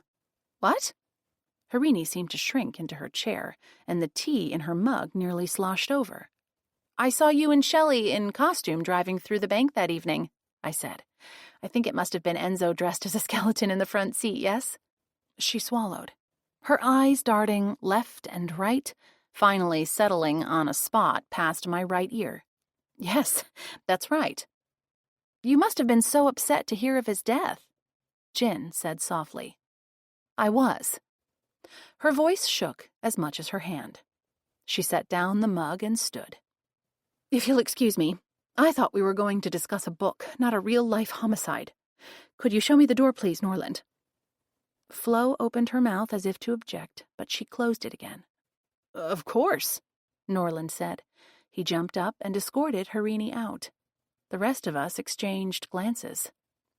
After he came back, he said, We shouldn't be surprised that didn't go as planned. No, I said.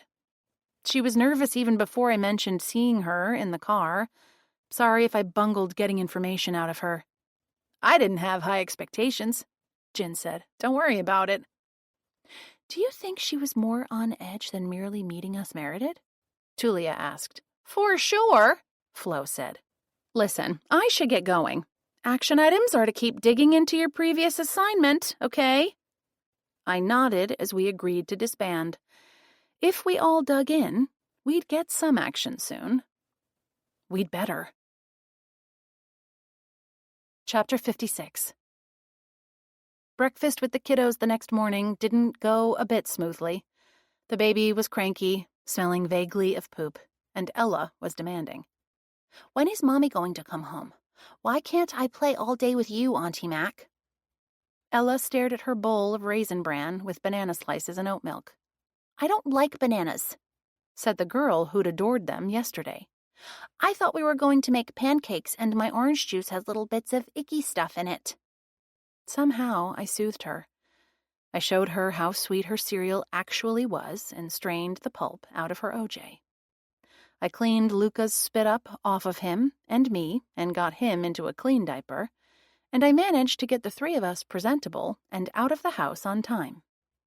Now, at nearly 9 o'clock, I was in the orderly world of my shop, where the shelves of helmets and shoes stayed tidy, where Orlean left her tools clean and in their proper places, where the rental and retail bikes remained in the neat lines I'd left them in yesterday, where, in other words, I could control almost everything.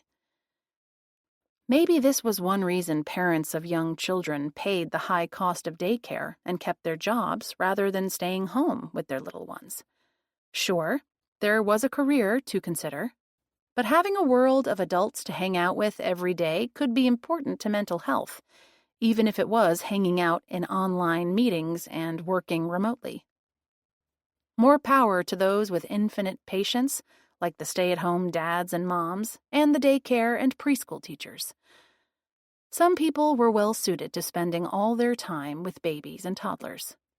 So far, I didn't feel like I was one of them, even though I was hoping to have one, and in the short term, had one of each in the house. As I hung out the open flag, I thought about Harini and how abruptly she'd left our meeting last night. Did she have children? Was she a grandmother? I had no idea. I didn't know those kinds of things about Shelley either. She was Jin's action item. I doubted if one's status as a parent had anything to do with Enzo's death, but anything was possible. Knowing if Enzo himself had children as well as a nephew might be important. I shot off a message to the group. Anybody know if Harini or Shelley has kids? Grandkids? Herbert? Enzo himself? When no one immediately replied, I put away my phone and focused on my business, ordering in more retail items. I also checked the rentals book. We didn't have any reservations for bikes going out today, nor were any due in, which was normal for early November. We'd get another flurry of visitors wanting to ride on our trails around Thanksgiving and also at Christmas, if the weather wasn't horrible. Today's weather was chilly and super breezy, but at least it wasn't raining. Orlean trudged in on time at 9:30. I got a gruff greeting as she headed to the repair room, and that was it. "Good morning," I called after her. Delia wasn't far behind, and she wasn't alone. Lincoln paused inside the door, looking as windswept as Delia. He didn't smile. Uh-oh. "Hello, you two," I regarded the detective. "How's it going, Lincoln?" Delia hung up her coat and headed to the back to greet Orlean, and to leave us alone, apparently. "Is there anything you've learned recently that you haven't told me?" He asked in a terse voice. Let me think. I hated being put on the spot. Okay, here's something. Last night, Norland said Enzo Lawrence's actual name before he changed it was Corleone, as in the Mafia. Gifford shared that with us, yes. So if Herbert is Enzo's nephew, why is his name also Lawrence? I asked. We dug into that. Apparently, Enzo's younger brother liked Enzo's name change so much, he officially changed his to match. Herbert is his son. Is the brother still living? No. Did Enzo have children? I asked. Not that we know of. What else? Reba told me Peter Zelensky's finances are in bad shape, and she overheard him arguing with Enzo. Enzo was going to put his investments elsewhere. So noted, thank you. Delia came back in, but went straight to the retail shelves and began straightening stacks of shorts and shirts. He lowered his voice. Listen, I heard down at the station that there's been a report. Someone might have seen your sister-in-law down by the breakwater the night she went missing. As soon as we know anything, I personally will come to tell your husband and you. The breakwater not far from the pier? I could barely speak around the lump in my throat. That's the one.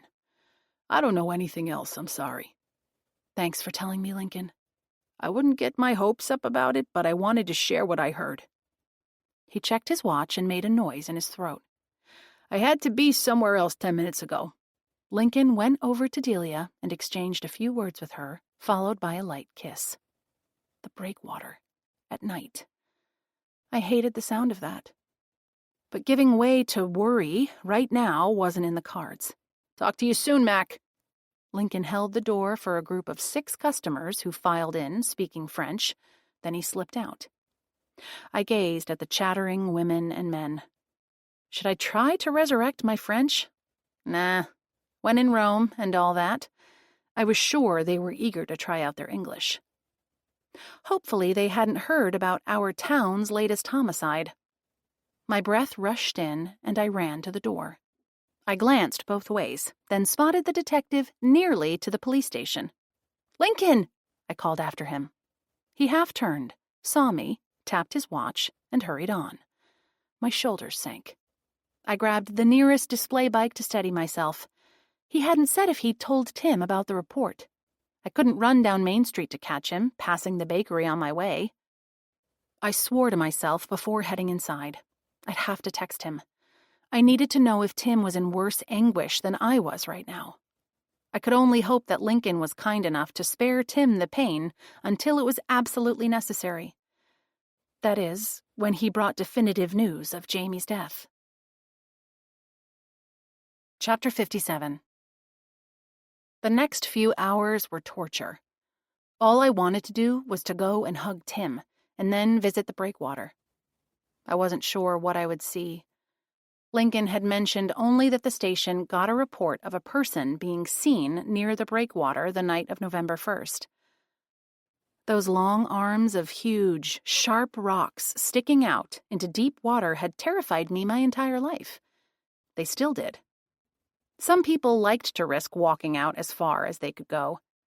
Brave kids liked to fish off the rocks, but waves broke on breakwaters. Sharp sea urchins and slippery seaweed covered much of the barrier. I was not a candidate for venturing out farther than the dry sand where the first giant chunks of breakwater sat, and even then my body went into shivers thinking about it. If anyone called me chicken about my refusal, I wore it like a badge of honor. I had to assume the WPD and maybe the Coast Guard were now searching both sides of the breakwater for Jamie. More accurately, for her remains.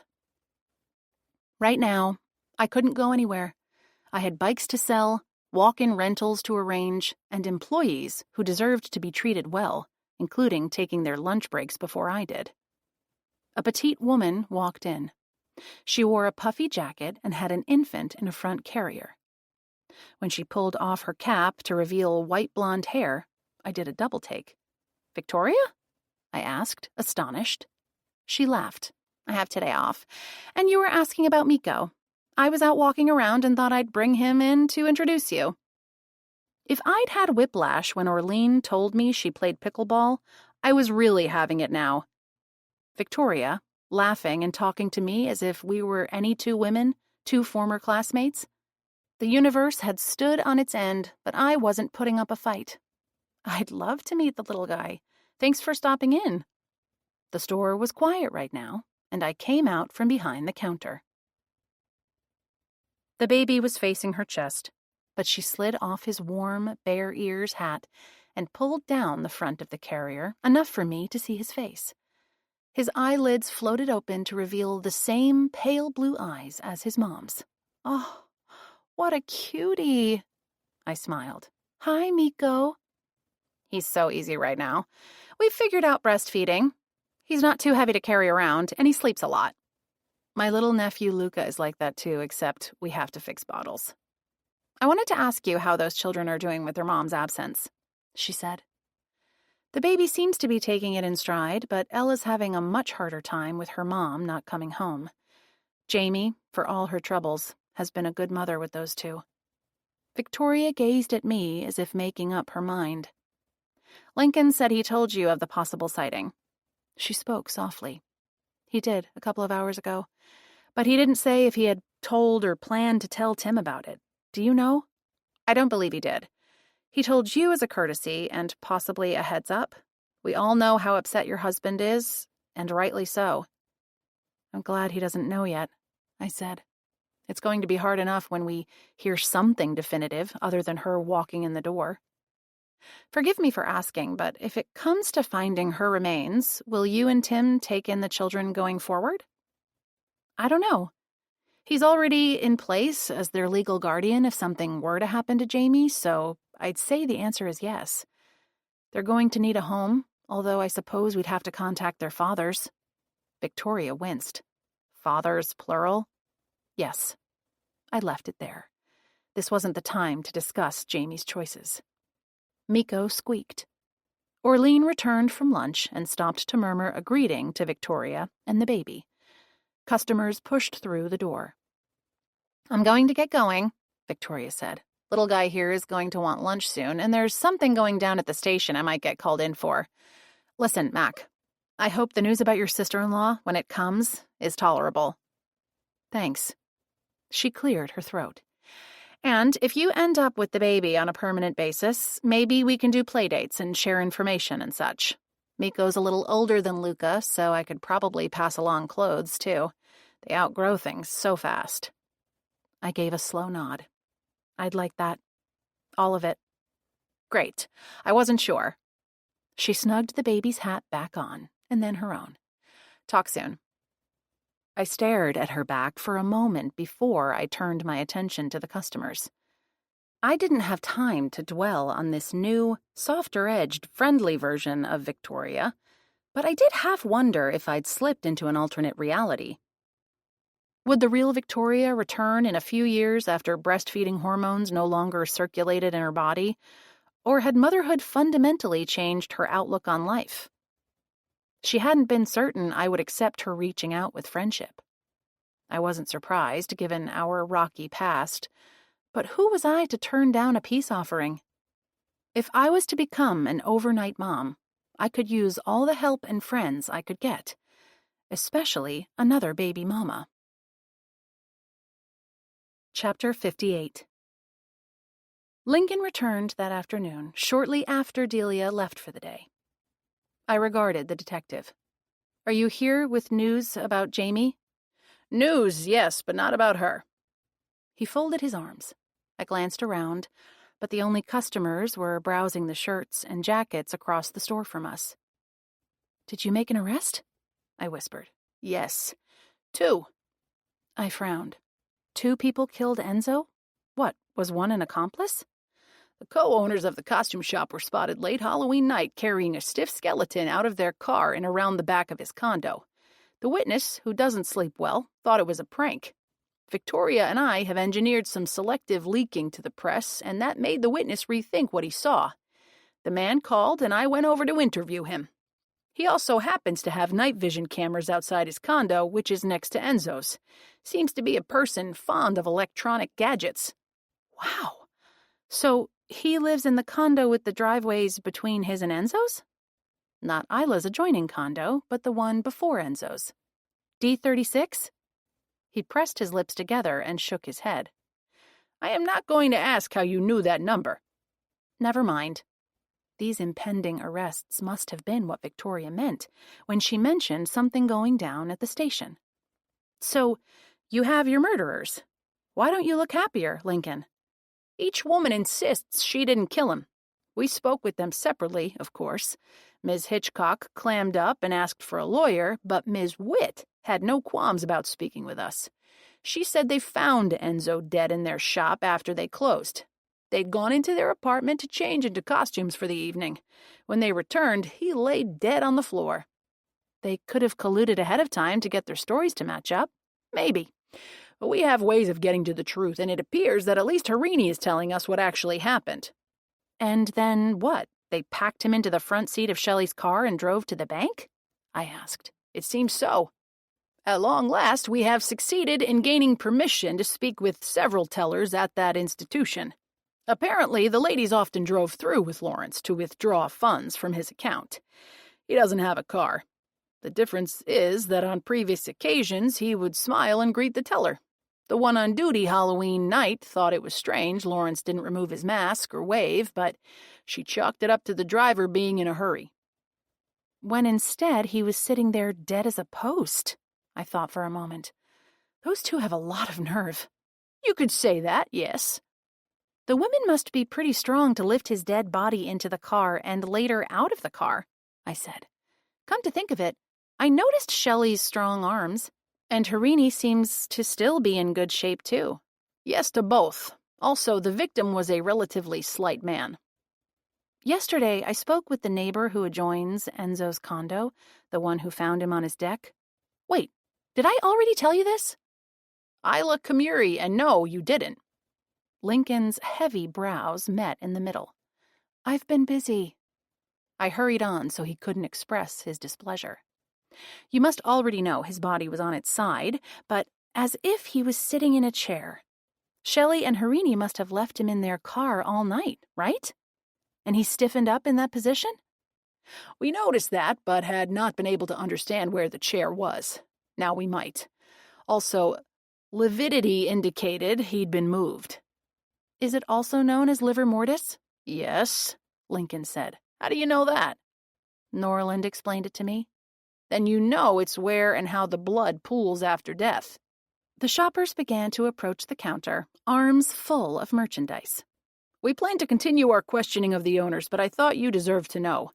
That said, you will keep this under your hat until further notice, Mac," Lincoln murmured. "That's an order." "Yes, sir. And thank you. But now you still have to find the real killer." "Yes, we do." He headed out, leaving me with a shop to run and a head full of questions. Were Shelley and Harini telling the truth? No wonder the latter had seemed nervous, and Shelley had been on edge about my questions. There were so many things wrong with what they did, even if it wasn't murder. For one, not reporting the body immediately. 2, withdrawing money from a deceased person's account. 3, transporting a corpse, not to mention leaving it outside exposed to the elements and possibly critters all night. The phrase boggles the mind didn't begin to cover this. Despite their arrests, that meant the actual murderer was at large. The person who attacked Enzo with the thing he was fatally allergic to and left him dead on the floor had committed a far worse crime, but was still out there walking around free. Who would be killed next?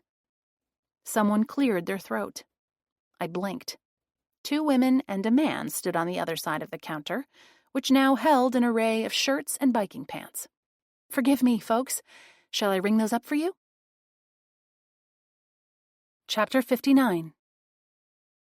Max Bikes stayed busy all the way to 5 o'clock, and for the last hour I was alone and wishing I could clone myself. At 5:15, I grabbed the open flag from its holder, the last item on my list before switching off the lights and heading home. A couple about my age hurried up. "Are you closing?" the woman asked. "Yes, but we'll be open tomorrow at 9. "Can we possibly persuade you to stay open a few more minutes, please, ma'am?" Her cadence sounded Southern, or at least Southern Midwestern.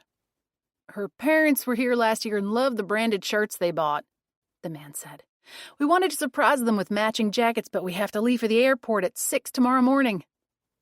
"I'm so sorry," the woman said. "We truly meant to get here earlier in our stay.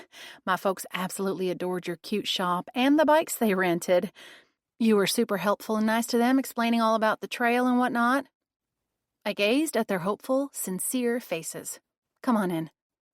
I opened the door and ushered them inside, but I brought the flag with me and made sure the door lock clicked so no one could enter from the outside.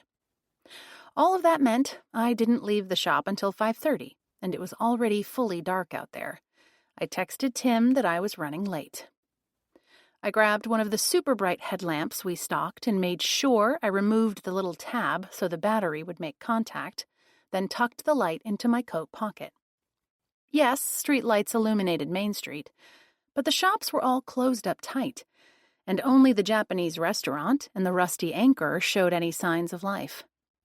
After I turned onto Blacksmith Shop Road, there would be fewer streetlights, and they grew sparser halfway to our house. All the thoughts about all the things kept my brain too busy to really notice my surroundings as I trudged down the main drag against a cold wind that hadn't let up all day. What would the police and rescue personnel find at the breakwater, and how would Tim cope if the results were the worst? Why were both Herbert and Peter so antagonistic toward me, not to mention Shelley? What dealings did Herbert and Shelley have to argue so bitterly about? And speaking of Shelley, did she or Harini have any inkling who left Enzo for dead in their shop? How did that person get inside, and what allergen did they force Enzo to ingest? I came to the block that included the costume shop and halted abruptly. The wind rattled, the chains the sign hung from. It blew a plastic container here and there, making it bump against bench legs and lampposts. My phone rang from my jacket pocket. I tore off my gloves and pulled out the device. "Aboriba, are you okay?" "Yes, but I heard a rumor." She sounded breathless. I waited. "Somebody said something about a peanut allergy. Well, the item I helped that Herbert fellow find at the grocery store was a spray peanut oil, an aerosol." OMG. "Thanks. I have to run." I ended the call and jabbed at Lincoln's number. I glanced around, but I was alone on the sidewalk, except for a man who emerged from a storefront down the block, jammed his hat farther down on his head, and sauntered in the other direction. Lincoln didn't pick up, and it was faster to speak a message than to text one. "Lincoln, my grandmother helped Herbert Lawrence find peanut oil spray at the market about 2 weeks ago. Maybe that's your murder weapon. I'm at Cape Costumers, and I'm going to walk behind it to look around." I disconnected and headed down the street that led to the back. Enzo and Shelley had been dating. He might have had a key to the shop. He could have let Herbert inside while Shelley and Harini were donning their costumes. Earlier in the week, I'd meant to look for a security camera back there, but never got around to it. Unlike on the other side of Main Street, the back doors of these shops connected with a municipal parking lot, not a dark, narrow alley. Still, I didn't want to linger here, since the lot was mostly empty and the lighting was inadequate. In fact, to add to my insurance of having told Lincoln where I would be, I called his number again and left the call open. I hurried down to the rear of the costume shop. I put my fists on my knees and peered at the pavement. Surely the killer wouldn't have stupidly tossed a can of oil spray on the ground, but maybe he'd left another clue. I pulled out the headlamp and switched on its super bright light, but I didn't slide it onto my head. Nope, no clue that I could see. Where was Nancy Drew when I needed her, or Sherlock Holmes for that matter? I aimed the light up at the eaves and over the door, hoping I could spot a security camera lens. No luck there either. "Lose something?" a man's voice said from behind me. Chapter 60. I whirled, thumbing off the light switch. Herbert Lawrence stepped forward, backing me up against the wall, his expression cold. He planted his right hand on the wall next to my head and leaned on it with a straight arm, but kept his left hand in his jacket pocket. I cursed mightily, but silently, at getting myself into this dangerous situation. I tried to swallow down my racing heart, which had leapt into my throat. "Herbert, hi there. Yes, I dropped my prescription eye drops out here a couple of days ago. I can't find them, though, so I'll be going." I tried to duck around him. Before I could, he lowered his arm to rest on my shoulder. "You're not going anywhere, Mac." His reedy voice was grating and raspy. "Ever." "What are you talking about?" I tried to keep my own voice from revealing the panic I felt. "I heard you call your detective buddy." He'd been following me. I swore again, but under my breath. "Not very competent, is Haskins." Herbert's tone was mocking, sing-song. "He arrests two ladies, but they're as clueless as he is." All I could do was listen as I thought hard and fast about my escape. "So you think I murdered my uncle with peanut oil?" Herbert continued. "You lead a rich fantasy life for a bike shop owner." What were my options? I didn't know what was in his pocketed left hand, but it couldn't be good, especially since I'd seen he was a lefty when he filled out the bike rental form. The dude was ruthless if he could kill his own blood relative. He wouldn't hesitate to remove me, and he was both taller and stronger than I was. My getaway would have to rely on brains and surprise. I had a life and a family to get back to. "You bet I do." My gut turned to ice with a new thought. What if he'd learned about my own allergies and had bee venom in a syringe? I would die in short order. "Why did you kill Enzo?" "You don't know anything about him. My uncle was a greedy old man. He was trying to keep me from my inheritance. He looked down on my late father and lorded it over me." Herbert's sneer turned to a glare. "But I'm all done with people manipulating me and telling me I can't have what's mine, including you." His left arm started to move. "Go." Down at my right side, I switched on the light and swung it up to shine the strong beam straight into his eyes. He cried out. He dropped his arm and brought one hand to his eyes, scrabbling for the light with his other.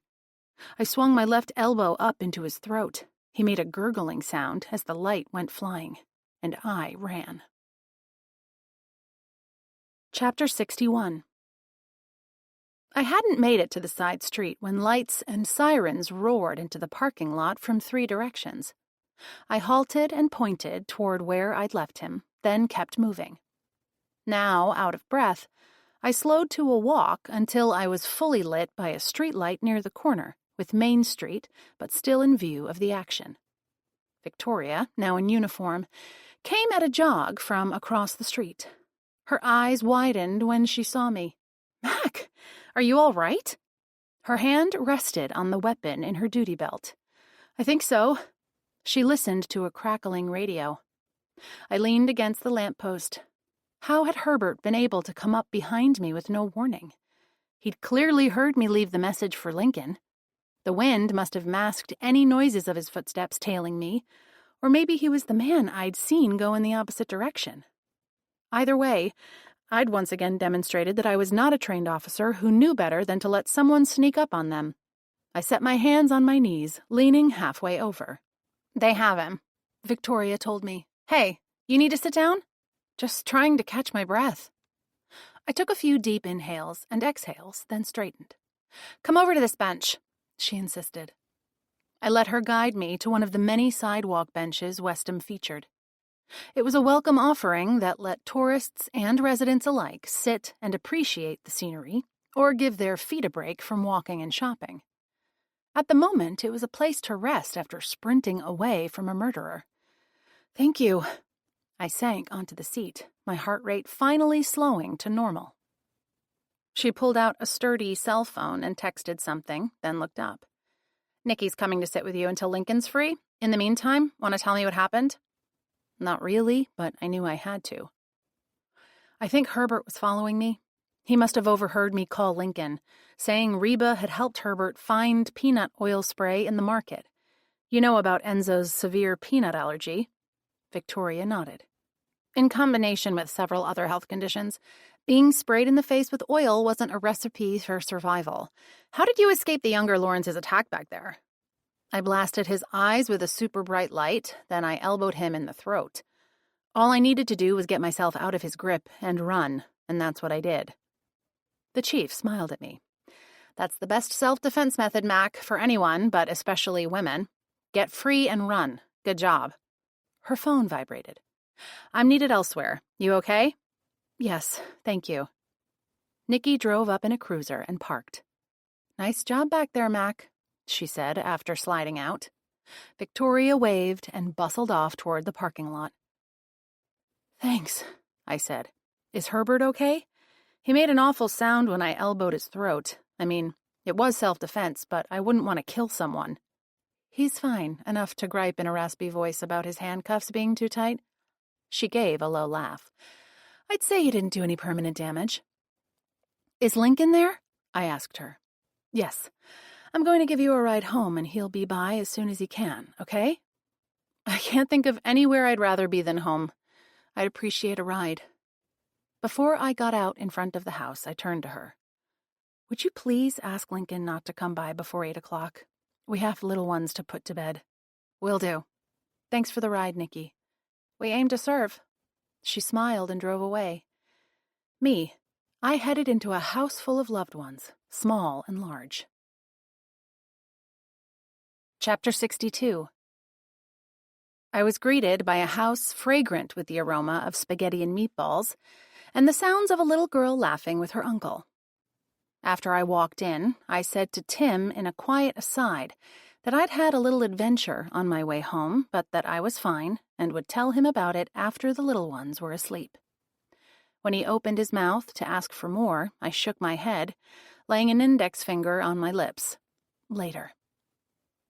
The next 2 hours held only the best of home life. Food and fun, baths and books and bottles, plus a few hugs and kisses for good measure. Tim read Ella to sleep while I cleaned up in the kitchen. He and I settled in on the couch with small glasses of port and spoke quietly.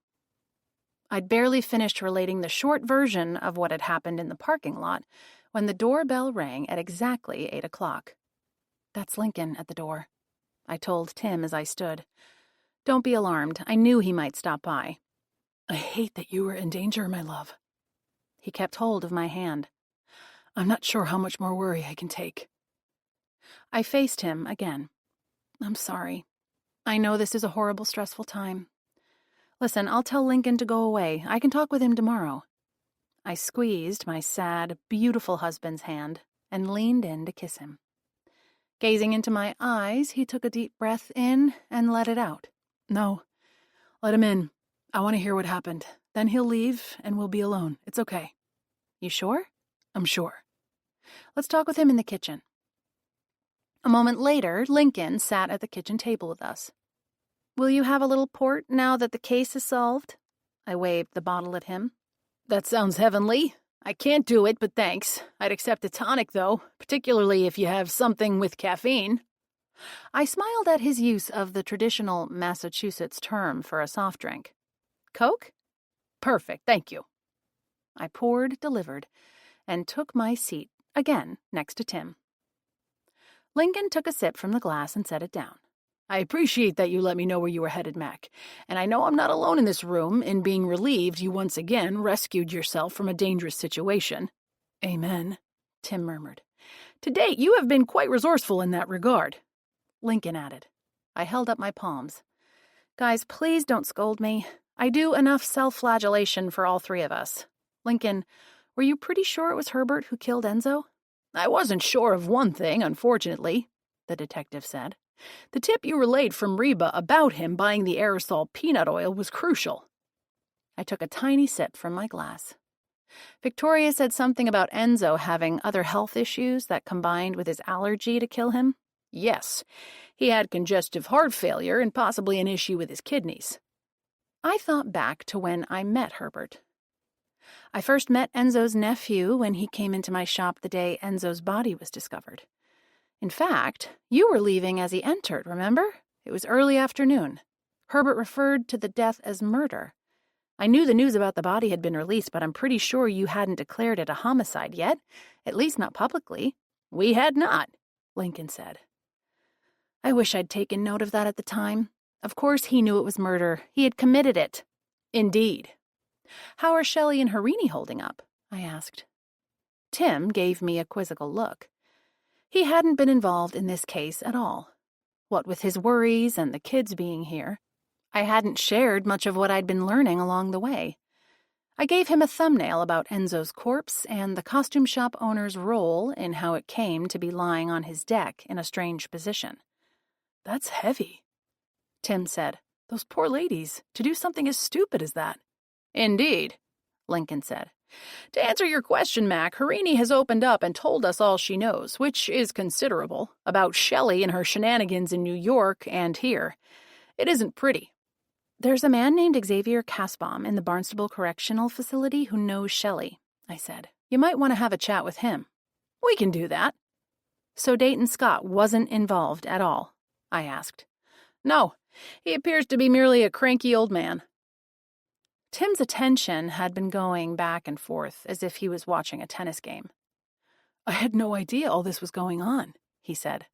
I didn't want to bother you, honey. The doorbell rang again. Who in the world could this be? I'll get it. I stood. I opened the front door to Nikki Kimuri. She didn't smile, and her expression looked stricken. My heart sank. I need to speak with Haskins, Mac. I wasn't going to ask. Follow me. When we got to the kitchen, I said, She's here for you, Lincoln. A word in private with you, sir, please?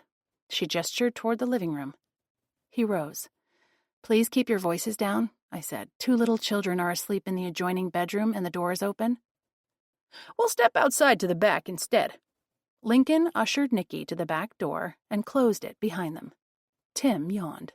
Sorry, sweetheart. Don't apologize. It's been a day for both of us. Lincoln gave a little knock at the door before coming back in. Nikki followed behind but stayed near the door, her uniform hat in her hands. Tim, Lincoln began. I'm very sorry to inform you that we believe we have recovered your sister's remains. Chapter 63.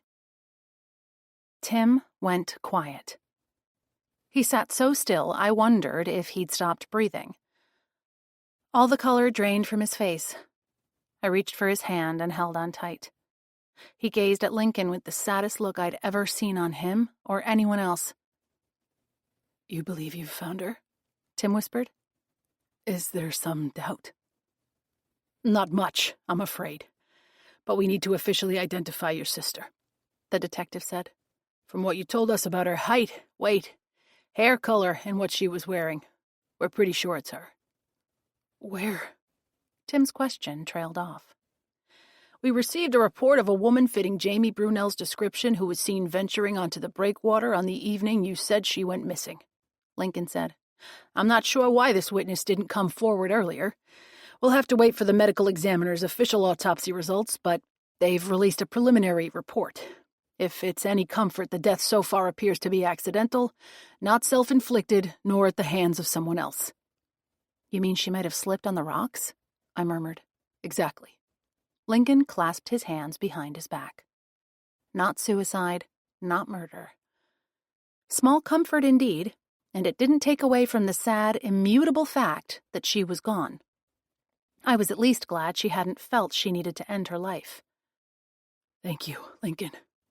Tim's voice was low, gravelly. The detective cleared his throat. I'm afraid we'll need someone to make the official identification. I raised my hand. I'll do it. No, I should, Tim said. She's my sister. Lincoln stepped to Tim's side and laid his big hand gently on Tim's shoulder. Let Mac go. Pa will come and sit with you. I took Tim's other hand as well and kept my eyes on his as I spoke to the detective. It won't take long, right, Lincoln? No, and I'll drive you there and back, Lincoln said. Tim gave me a nod, then folded his hands on the table. I was more than surprised he hadn't broken down sobbing, but of course he'd been expecting this announcement sooner or later. Still, he was a tender-hearted man, given to tears. I knew they would come later, and even now his shoulders sagged as his chin dropped. Let me call my father. I'll be right back. I kissed Tim's forehead and hurried into the other room. Pa, I began when he picked up the call. Please come over as soon as you can. The police found Jamie's body. I need you to sit with Tim while I go with Lincoln to identify her. Can you do that, please? The poor man. Of course I'll come, darling. Be there in 5 minutes. I'm honored you asked me. Can't think of anyone more comforting than you. Thanks. I quickly hit the restroom and grabbed my coat and bag. Back in the kitchen, Tim had his face buried in his forearms on the table. Officer Kamuri will stay until we return, Lincoln said. I rubbed Tim's shoulders and kissed his head.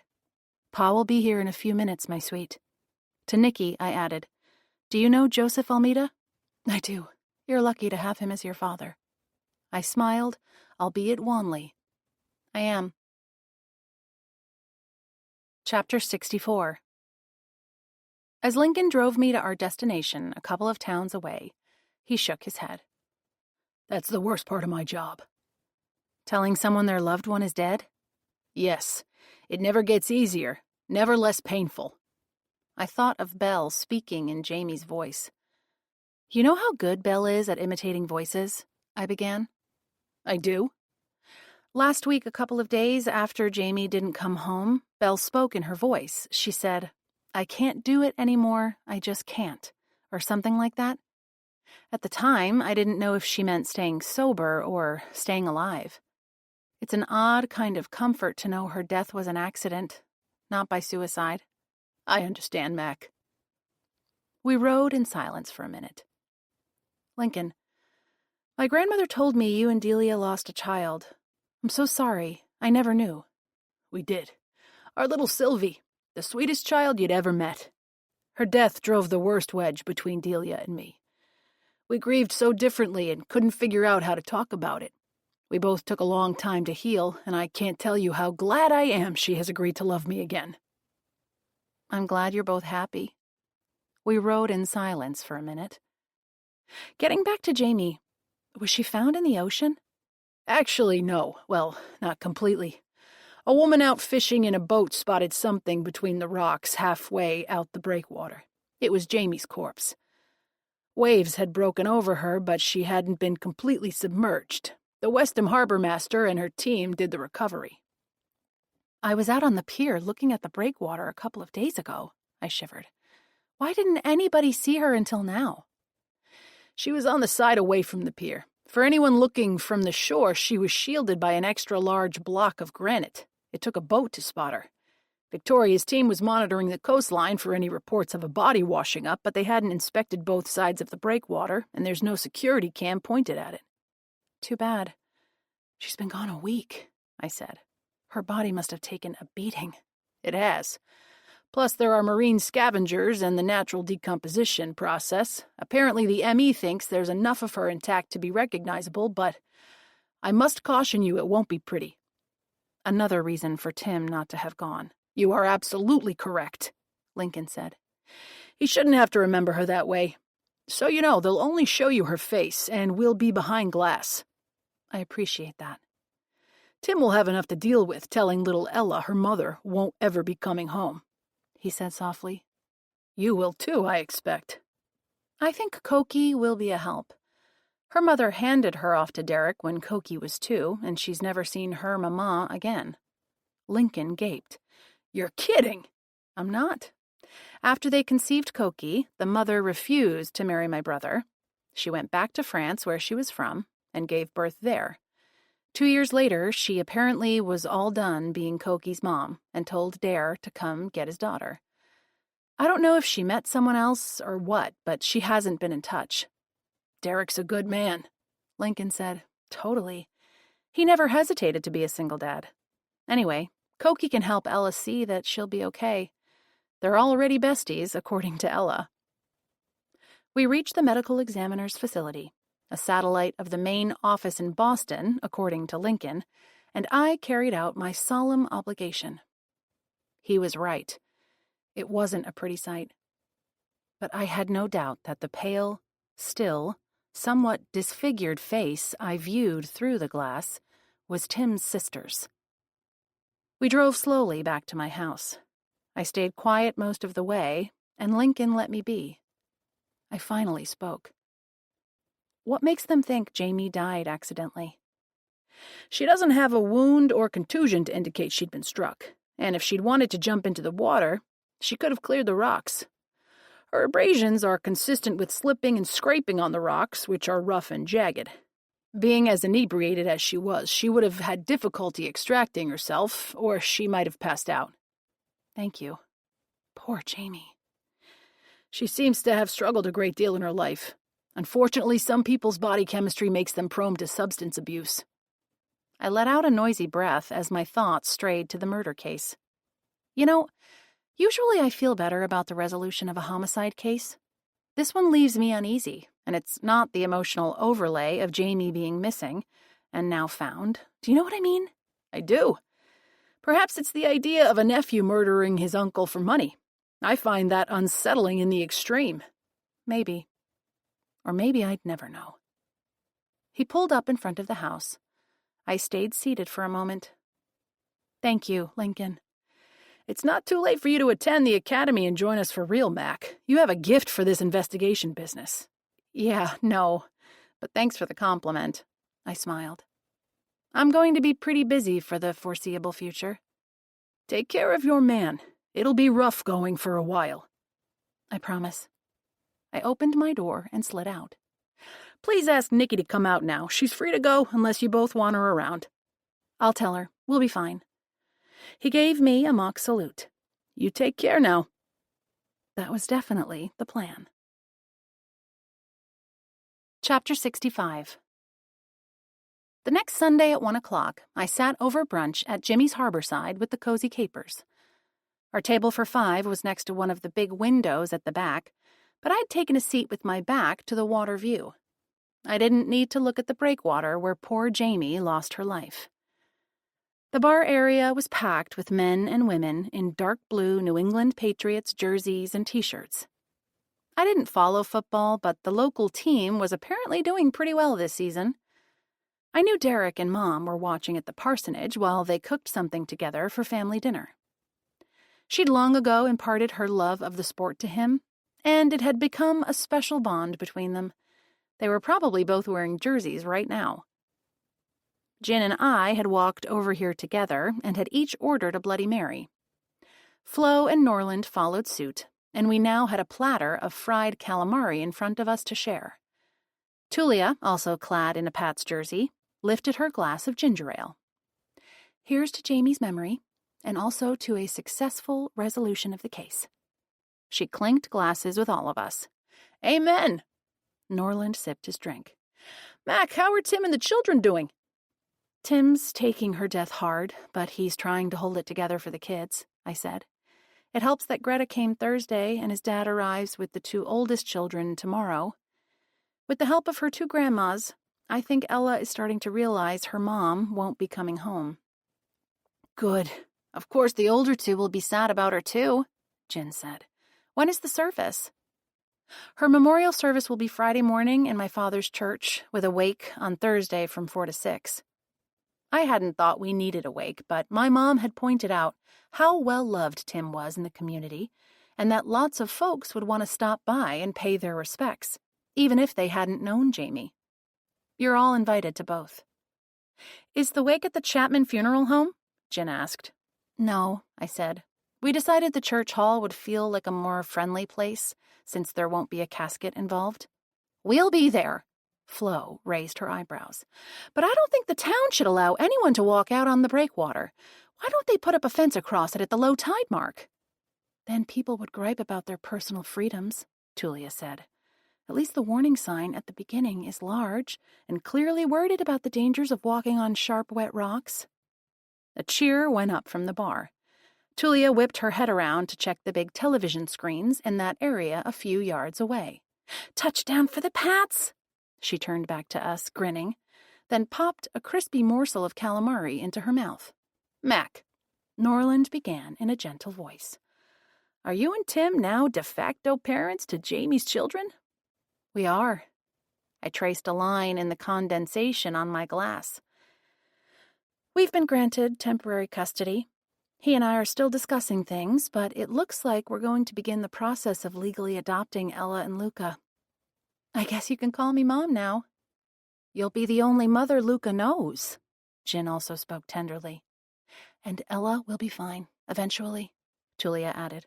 Look at the family support she already has. She will be, I said.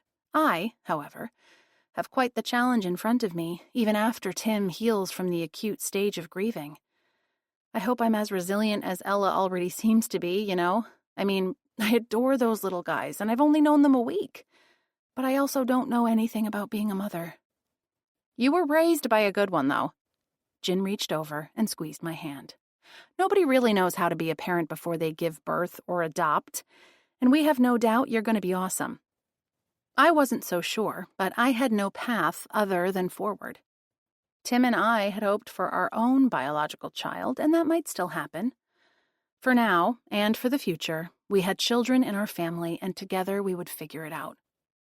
I know what we can do, Tulia said. We'll throw you guys a shower for both kids. Good idea, Flo said. You're going to need a lot of stuff. Norland gave a thumbs up, and Jin nodded. My eyes filled. How did I get such good friends? Jin reached over and squeezed my hand. It's what friends do. If I can change the subject, Mac, Norland began, are there any details about the case you haven't already shared? Weirdly, I'm relieved to be talking about homicide instead of parenting, and I'm sure there are lots of things that slipped through the cracks. I stirred my drink with the celery stalk that served as a swizzle stick and took a sip. I mean, we know about the horrible stunt Shelley engineered, with Harini's help, Norland continued. There goes our newest book group member, Flo said. What I don't know is what Shelley had over Harini to force her to cooperate, I said. You didn't hear? Norland asked. I learned from my sources that Harini apparently had a weakness for nice jewelry with a big price tag. She stole a few pieces from a ballet school parent and never got caught.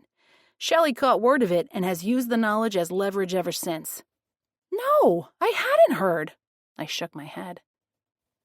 Besides herself, Harini also supports her younger sister Alicia, who has Down syndrome, Jen said. I met them both out walking last week, I frowned. Who's going to look after Alicia now? Tulia shook her head. I hope she has another relative. Care can be so expensive, Jen said. Harini might have been desperate not to be exposed for her thefts, or maybe that was why she stole jewelry, to sell the pieces, not because she wanted to own them and wear them. Possibly, I frowned. Lincoln did say Harini was happy to tell them every detail of what happened, while Shelley clammed up and demanded a lawyer. Harini might get some sentencing leniency for that, Norland said. I hope so, I said. There was also the conversation I overheard where Herbert said Shelley owed him something and she said she didn't. I have no idea what that was about. Flo raised a finger. You missed our jail visit on Thursday. I went without you. Yeah, I blew out a breath. I munched a perfectly battered and fried calamari and one of the accompanying deep-fried slices of jalapeno pepper, which they had blessedly seeded before battering, so it wasn't too spicy. I had way too much going on at home. Of course, Flo said. I didn't mean to blame you. Anyway, I was able to speak with Xavier, and I got him to open up a little. He told me he'd done a bit of work for Shelley. It was under the table and outside the law. He'd also assisted Herbert in forging a few documents. Don't ask me how he and Herbert connected, unless it was somehow via Enzo being associated with both Herbert and Shelley. Poor Xavier is always the one who gets caught, but he was happy to dish about what he knew.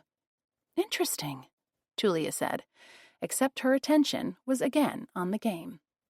That doesn't explain how Herbert and Shelley were connected, I observed. But maybe we don't need to know.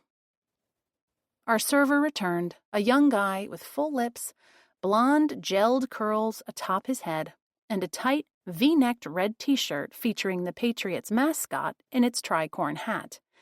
He asked if we were ready to order meals. I went for the lobster quiche and a refill on my drink.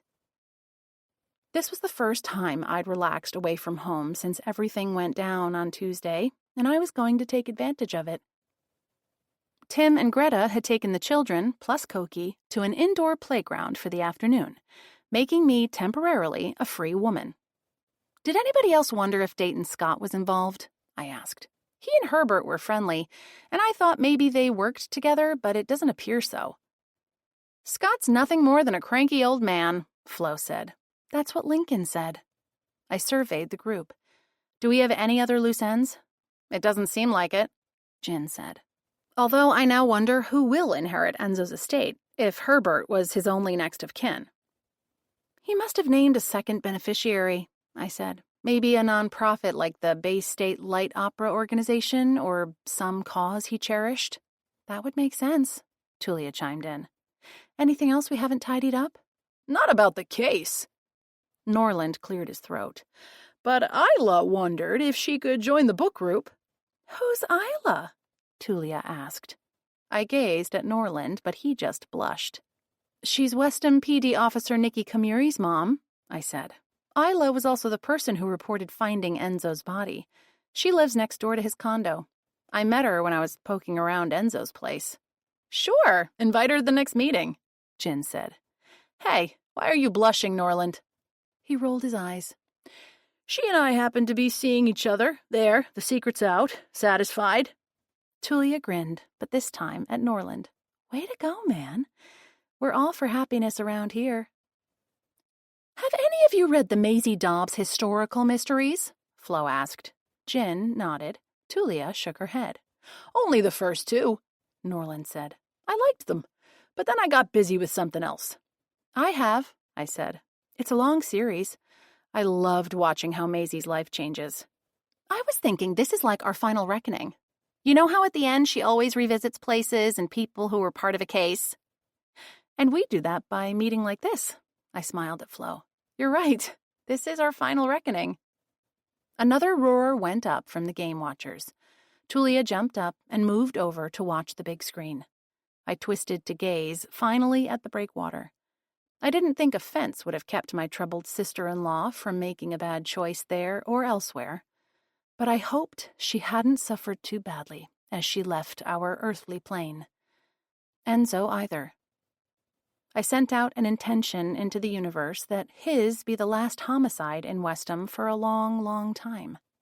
Our book group could get back to discussing fictional murders, and I wouldn't have to be pursuing real-life killers when I should be focused on being happy with my new children, their Uncle Father, and all the good things about life.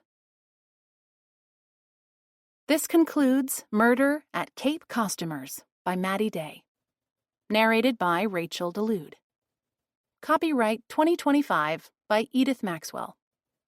This unabridged audiobook is published by arrangement with Kensington Publishing Corporation and was produced in the year 2025 by Tantor Media Incorporated, a division of Recorded Books, which holds the copyright thereto.